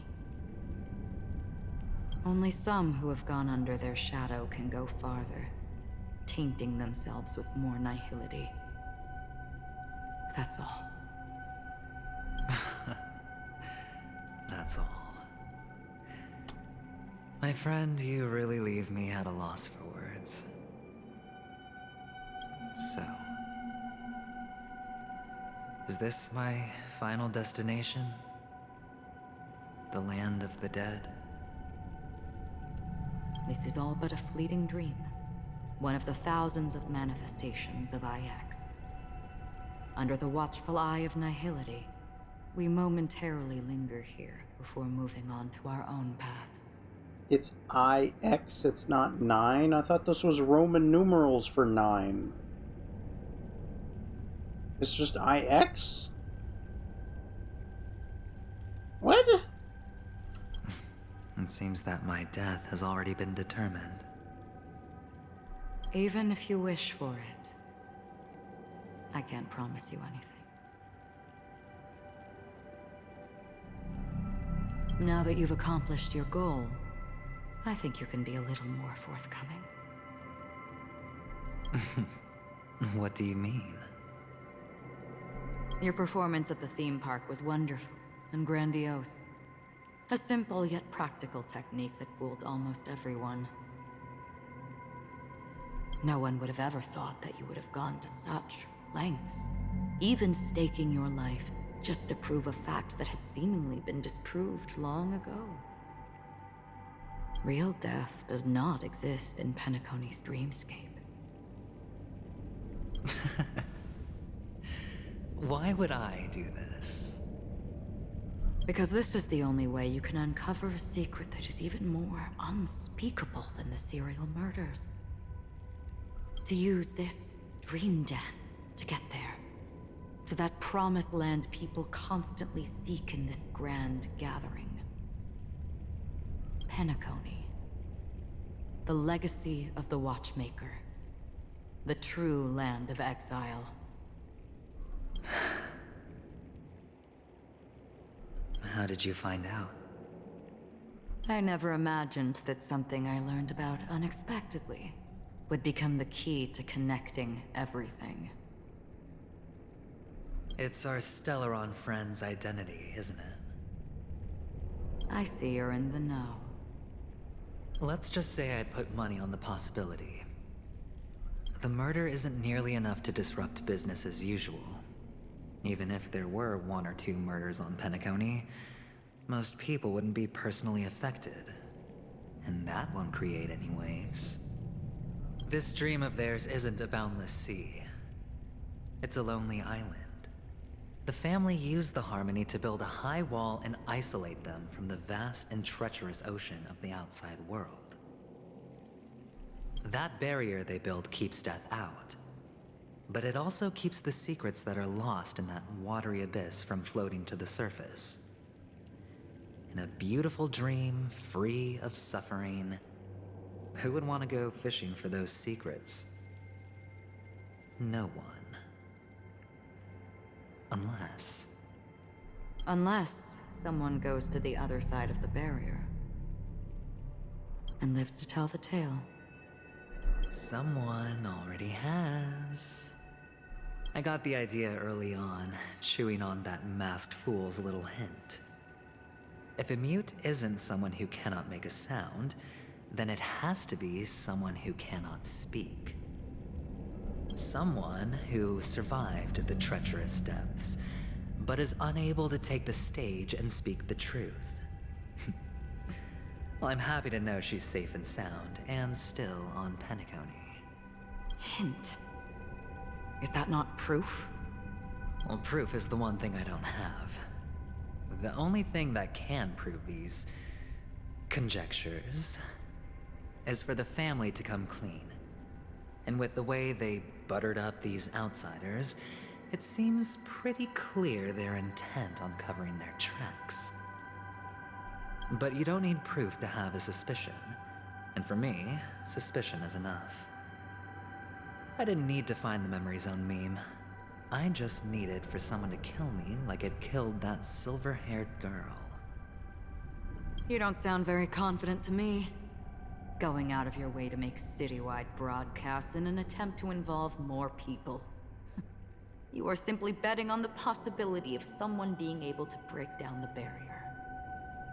You're very lucky that fate has decided to let us cross paths. I happen to be equipped with a very sharp blade. Sharp enough to slice through the veil of dreams. I can also carve the Harmony's brand off of you. You possess great cunning, deliberately setting us up to be on opposing sides, constantly repeating the words of the Emanator in front of others, leaving me no choice but to draw my blade against you. And that's how you win. Opportunity and strategy, both are essential. And in your plans, the IPC always wins. Even if you lose the bet. To the family, the life of an ambassador is still invaluable. That's a huge gamble, isn't it? But allow me to point out a mistake. The IPC's success is not guaranteed. I, unfortunately, have no contingencies for such an important matter. Detonating a Stellaron. I can't do it. The Aventurine Stone is too broken to even safeguard my escape from the stage. If, at the end of the day, you did not unsheath your blade, I would have lost the bet. It is pointless to discuss what-ifs. You have won. Your prize is an entry ticket into that deep sea. And after this, whether you can return from the abyss is another gamble of yours. Have you never wavered? Wavered? Of course I have. But I can only bank on my own good fortune. Because other than that, I have nothing. Wake up from this dream and go to where you should be. Your gamble is not over yet.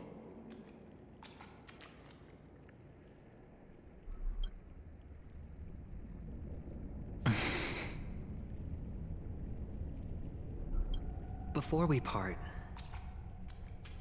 can you answer one more question?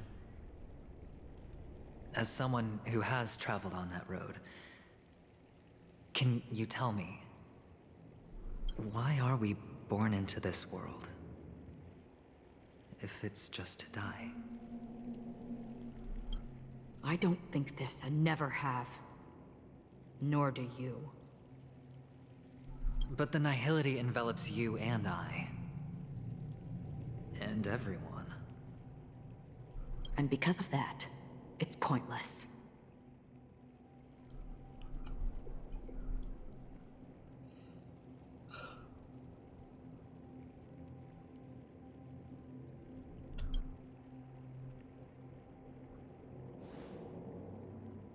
But it is still there. Yeah, everybody is still just there, just like Nihility. We're all just there, along for the ride. If the dice of fate are always weighted, then that is our destiny. Why then do we struggle against it? My answer might not be able to resolve your confusion, because it has been with you throughout your journey and is already a part of your life. But you said, sleep is the rehearsal of death. So why does life sleep? Because we are not ready to welcome death.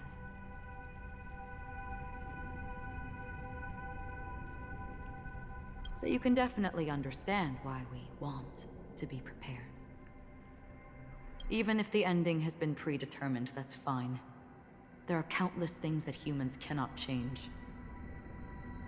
But before the end, there are many things that humans can do while on their journey.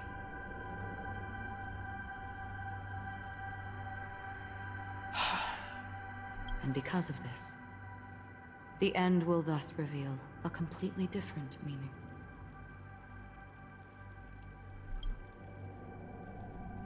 Take a good look at your pocket. Your friend has already given you the answer. Good luck.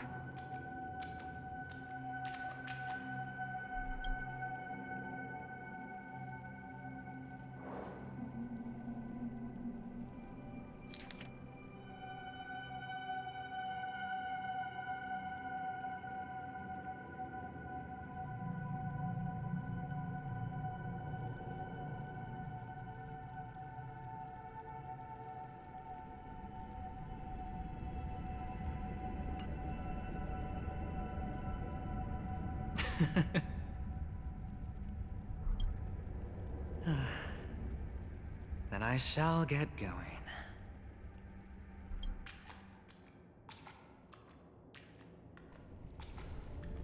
Mister?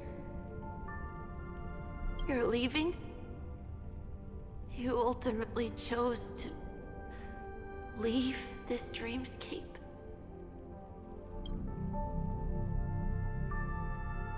Yes. Because they are not here. My papa, mama, and big sis. Then where are they? They are in a place where everyone will go. A very, very distant place. Then are you going to? I'll get there one day. But not now. There will come a day when the sky will drizzle, and I will hear the call of Gaiathra Triclops, and know that it is time for me to go, and be reunited with my family. So, until that time comes, I should be preparing. Preparing for what? Well, preparing to face them, Kakavasha. And to make them proud.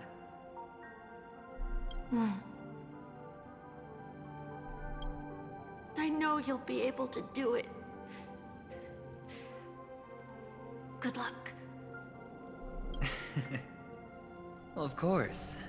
For I am the child who received the blessing of Gaiathra Triclops.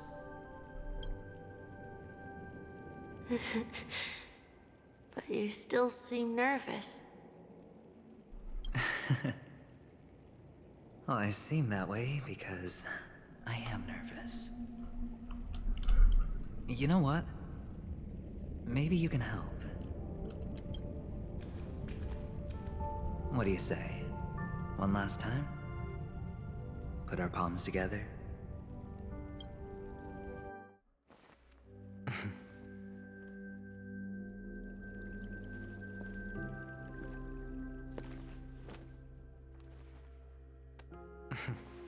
Are you going now? Yes.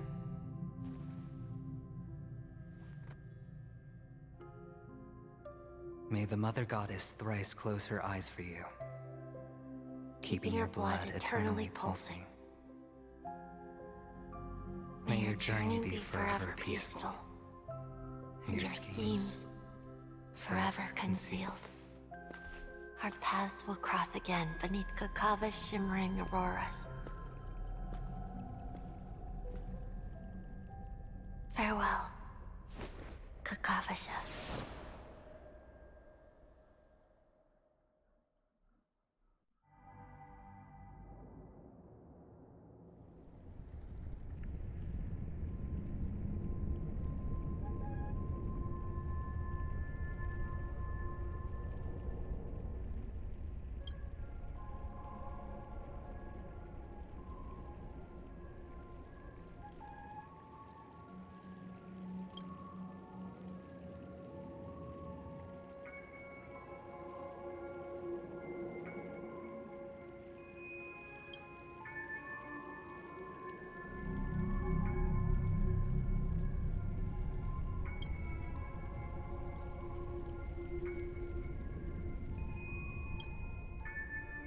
The light of the Aventurine Stone has disappeared.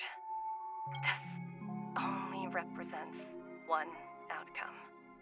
He kept his promise and got what he wanted. As planned, your cornerstone has been successfully sent to the family's territory. Then... Let's fulfill our duty and start harvesting.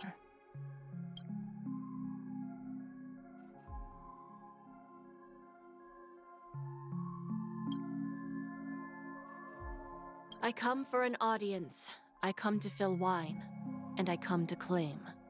I bestow poison in the guise of sweet dew. Come the toil of spring and yield a fall. I patiently wait for the branches to be heavy with withered fruits.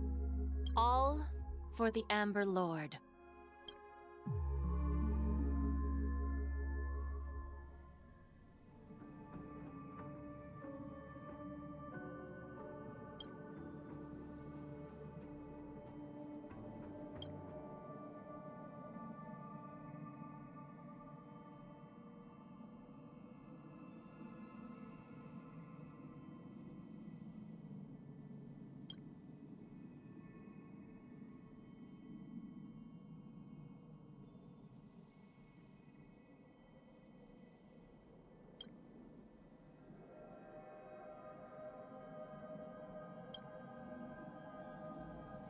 You're awake.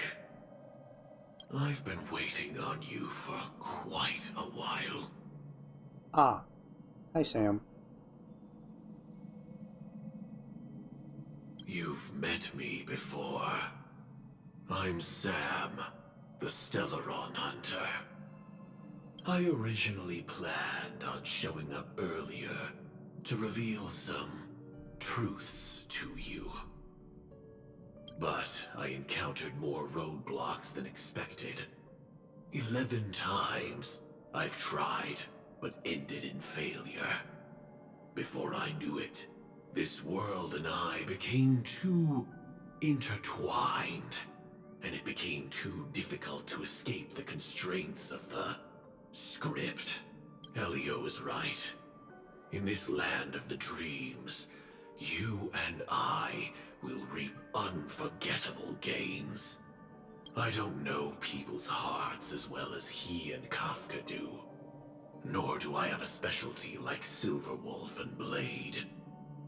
Most of the things that I'm good at only apply to villains who need no mercy.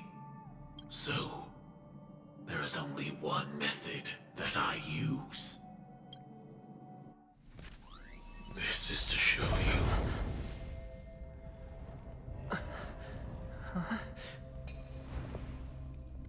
Oh. All that I am.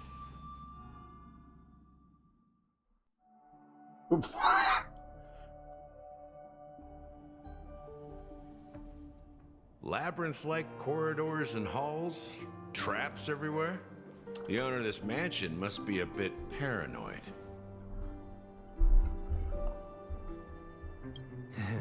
You are so funny, Mr. Security Officer. I hope that sense of humor of yours has helped you find the serial killer. Just expressing a personal opinion. Why? Did I hit a nerve? Mr. Gallagher, my patience is wearing thin. Neglecting duties will only make me more suspicious that you and the real serial killer are connected.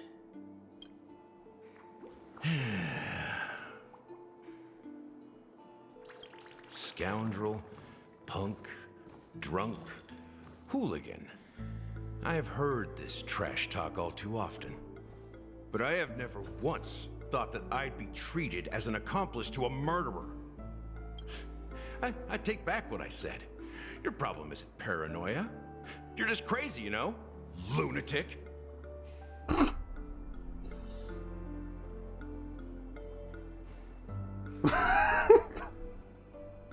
You, the family, you broke my spine and pulled out my fangs, and now you want to accuse me of murder? Ridiculous. Only idiots who've drunk too much Soul Glad will berate a stray dog in the streets. What exactly is making you say all this nonsense? You should be more concerned about the Outworld visitors who are making a scene in the theme park than me. I don't need you to remind me. Once that ambassador walks through the doors of the mansion, I will know what he wants. My servants see everything. His little magic tricks may have fooled me, but no matter. I'm happy to see how it's turned out. Why do you think that I just let him go? And why do you think I emptied the theme park stage? Because my target from the beginning has always been you, Hound. The more noise he makes, the more opportunities I have to make you and your true master pay in blood. If I were really the murderer, why would you need to be so secretive? Ha! I forgot. You also have a difficult master to serve, telling you to ignore the murder case and focus solely on that Charmony festival. Isn't that right, my brother?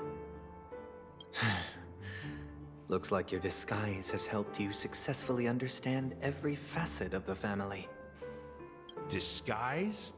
You must be blind to be accusing me of being a fake.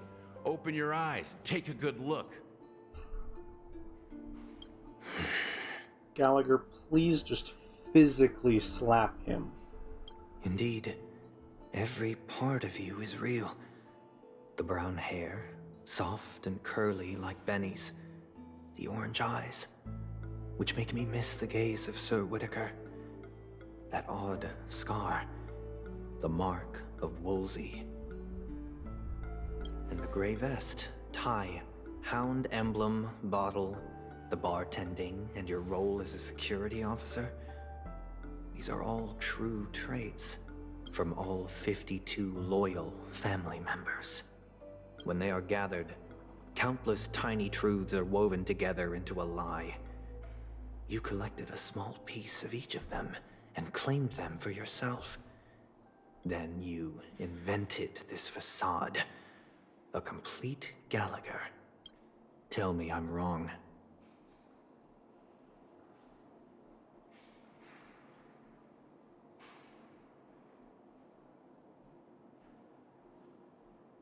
Are you gonna say that part?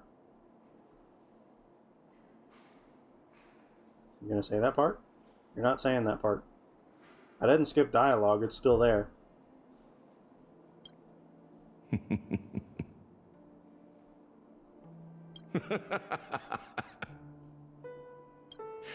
You have guts, I'll give you that. Not bad. I severely underestimated you. Admirable. But so what? Can this prove that I murdered your sister and that stowaway? This proves that you and the Memory Zone meme death are linked. And that's enough. Listen up. I don't care how you did it. I only care about one thing. The answer to a question.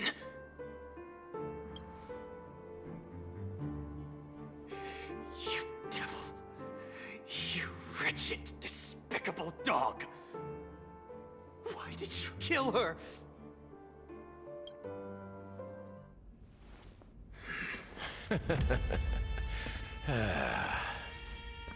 You know, in the thick of things, people are blind to the grit in their eyes. Yet they can always feel it scratch. Want the answer? I'll give it to you. The whole thing is just fate playing a cruel joke on us.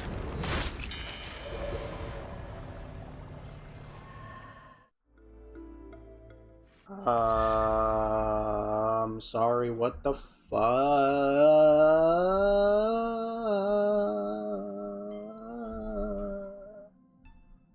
I knew it. Sunday is that fucking eyeball thing. The meme. Sunday is the meme!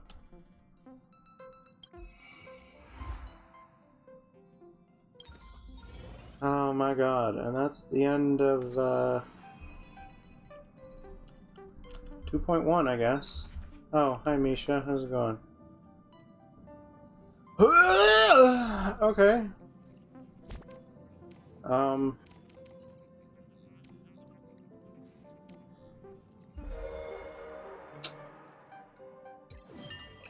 That means I can do that. I can do this now, and yes, there's a character selection. Oh. I would really like Shui.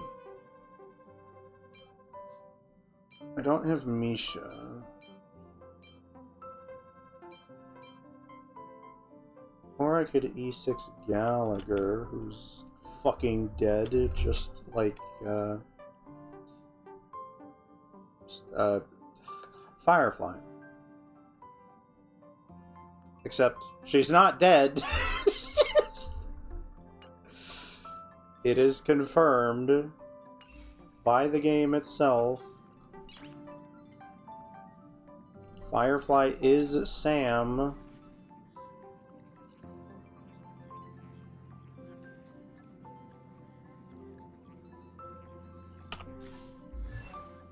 Oh my goodness.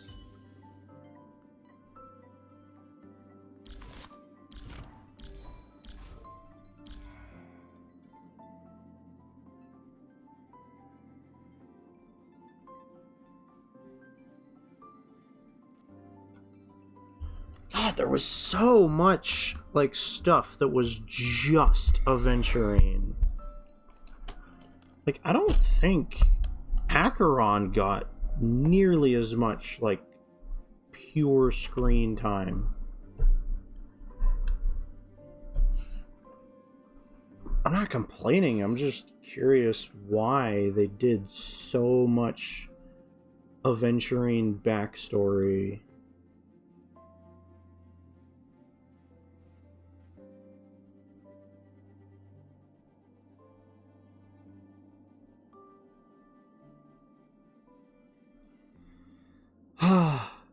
Okay, so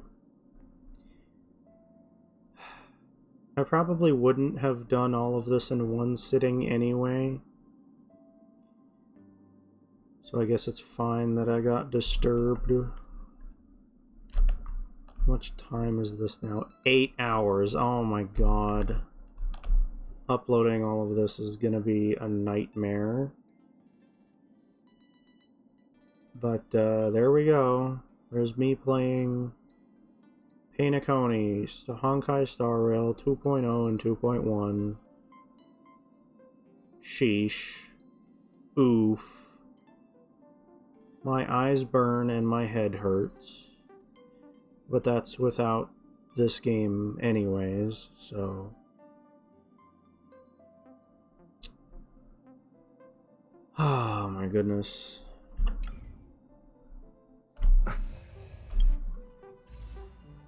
I do kind of like Acheron a lot more than I thought I would. Just as a character. I'm very surprised. Because I do not like I in Genshin. Like, at all. I don't like I don't like the Shogun.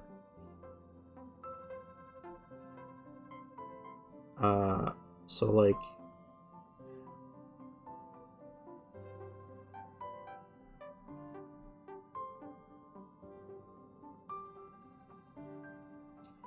I feel tempted to pull Acheron.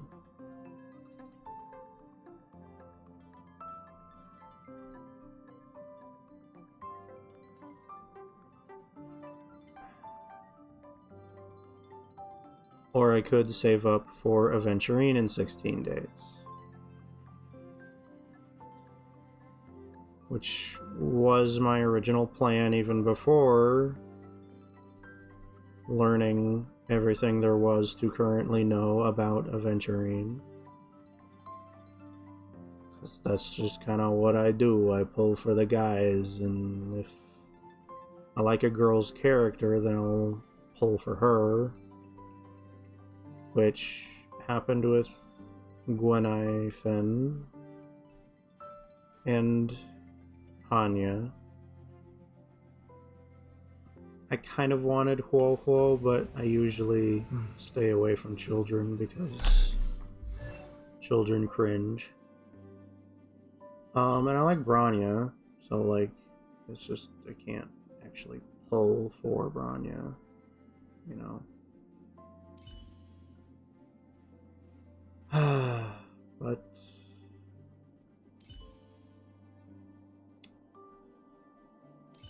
my goodness.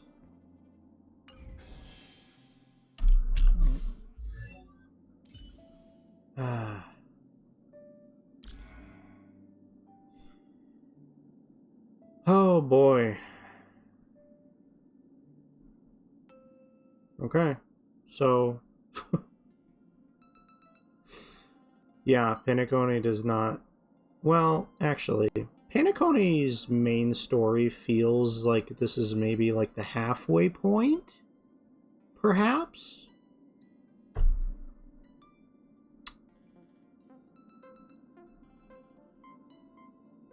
Because...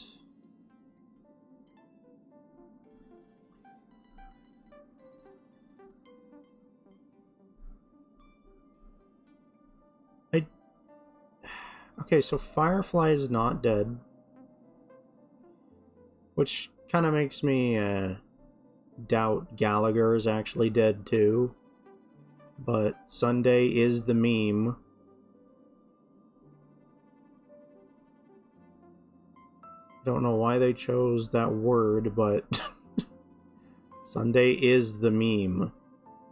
Which means Sunday assaulted Firefly.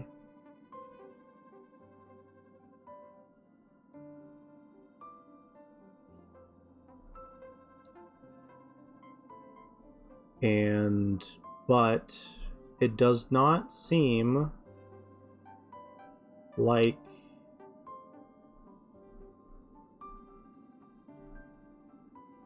Sunday was responsible for Robin's death. I highly doubt Gallagher had anything to do with it either. It's just he was just like fed up with Sunday and just decided to talk shit and then get hit and turn into goop. But again, Firefly turned into goop the exact same way. So unless her turning into goop was like a Silverwolf strategy or like a Silverwolf hack to like create a duplicate of herself that can just die without any consequences, I don't think Gallagher's dead.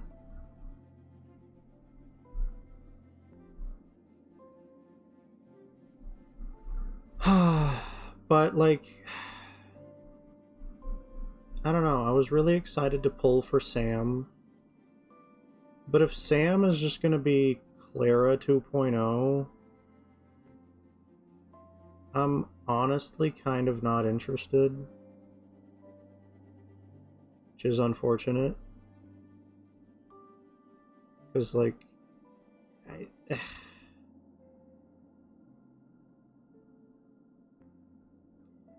don't know. Like, they deliberately gave so much Aventurine backstory, but Aventurine is a character that for some reason nobody likes. At least that's what I've seen on Twitter. I mean, this 2.1 stuff seems to be slightly changing that, and then there was the picture of Aventurine just wearing like a red or a black pajama shirt that everybody's going goo goo gaga over, and I don't blame them. They deliberately used the word flamboyant so many times.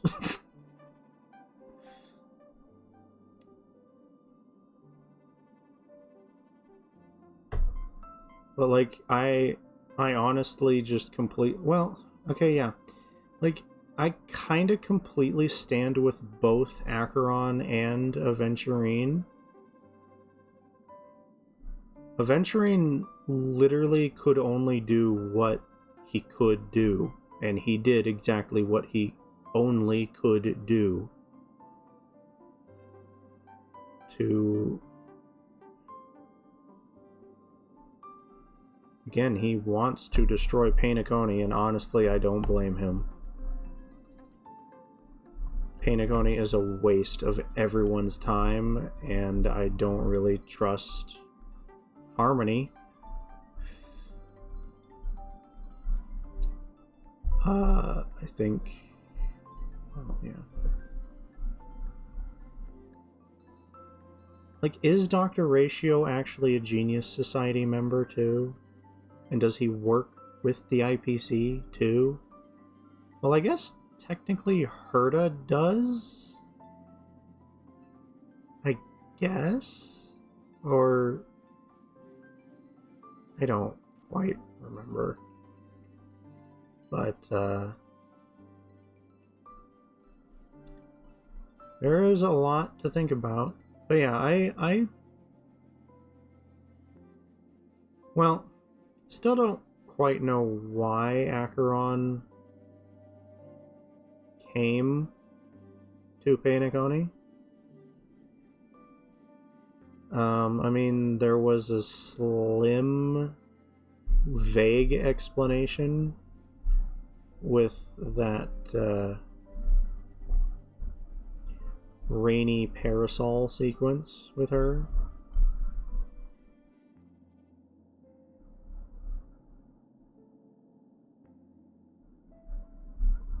But like, I'm very surprised, but Out of Panaconi so far, pretty sure Aventurine is my favorite character. So, yeah, I think I'm just gonna save for him. Because, like, also his kit just looks amazing, by the way. Like, he might not be as skill point positive as Japard, but his shielding capabilities might be better.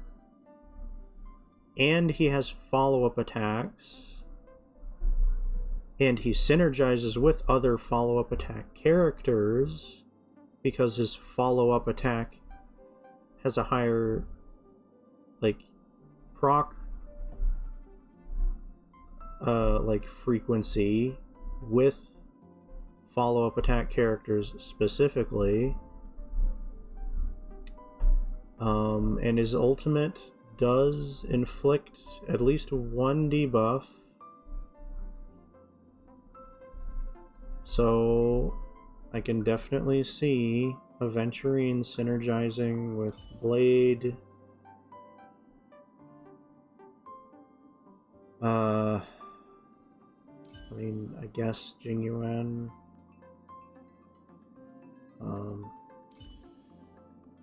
Yangqing's thing is a follow-up attack, right?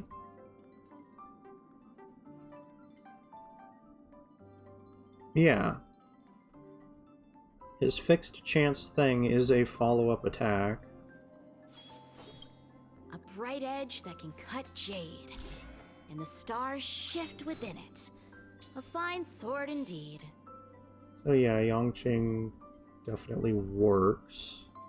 And Yangqing likes shielders anyways. Because as long as he doesn't take health damage, I'm pretty sure his Soul Steel thing remains up, I think. And then there's Dr. Ratio. Ooh, Clara too. Clara and Aventurine are going to be best friends. And then Dr. Ratio, and then I guess technically Qing Chui because of her Eidolon that gives her a follow-up attack. Oh yeah, Bronya. Bronya also has a follow-up attack Eidolon. I don't have that because that's like her fourth one. Yeah.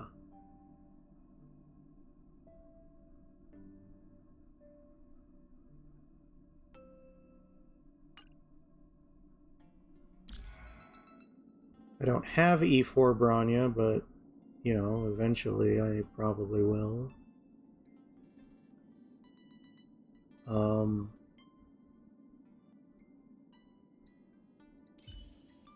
I don't like Topaz, but obviously Topaz would be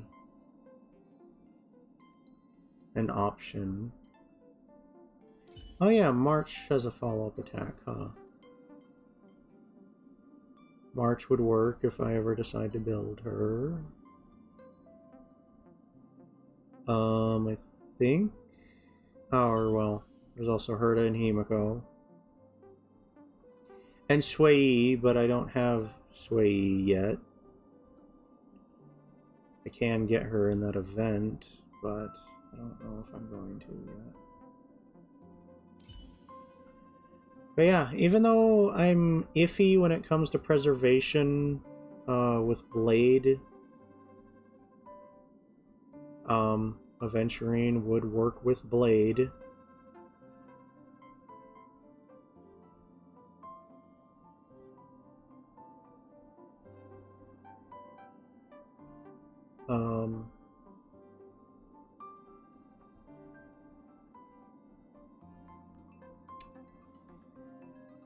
And again, making a mono imaginary male team out of Aventurine, Dan Heng, Welt, and ratio does sound fun and interesting. Anyways, I need to stop. Like, I've blabbed. How long have I even blabbed? I've blabbed for like 30 whole minutes or some nonsense like that. Anyways, Penacony is pretty cool. Sunday terrifies me even more now.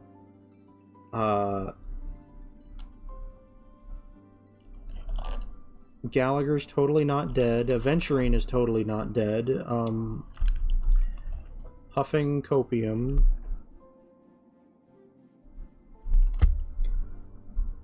I do kind of want Acheron, but like I pulled her light cone for Welt. And I have her light cone on Welt. So I want to leave her light cone on Welt because I like Welt. So like I don't want to pull her, but I want to pull her. Anyways, I need to shut up. This recording is long enough as it is. Too long. Way too long. So... Anyways. That'll do it. It's just me giving closing thoughts feels important to the content creation aspect of this, right?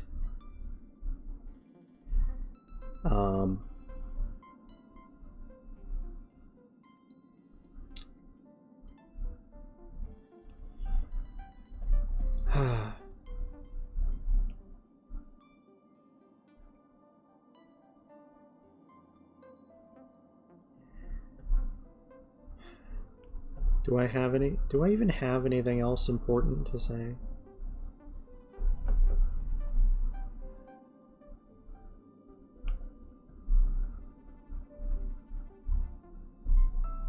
I don't know. I'm definitely pulling Aventurine though.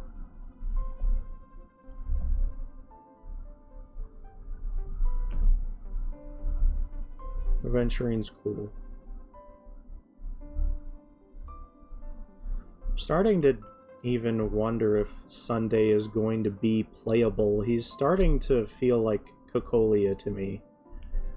Where, does he have a model that's more detailed than an NPC? Yeah.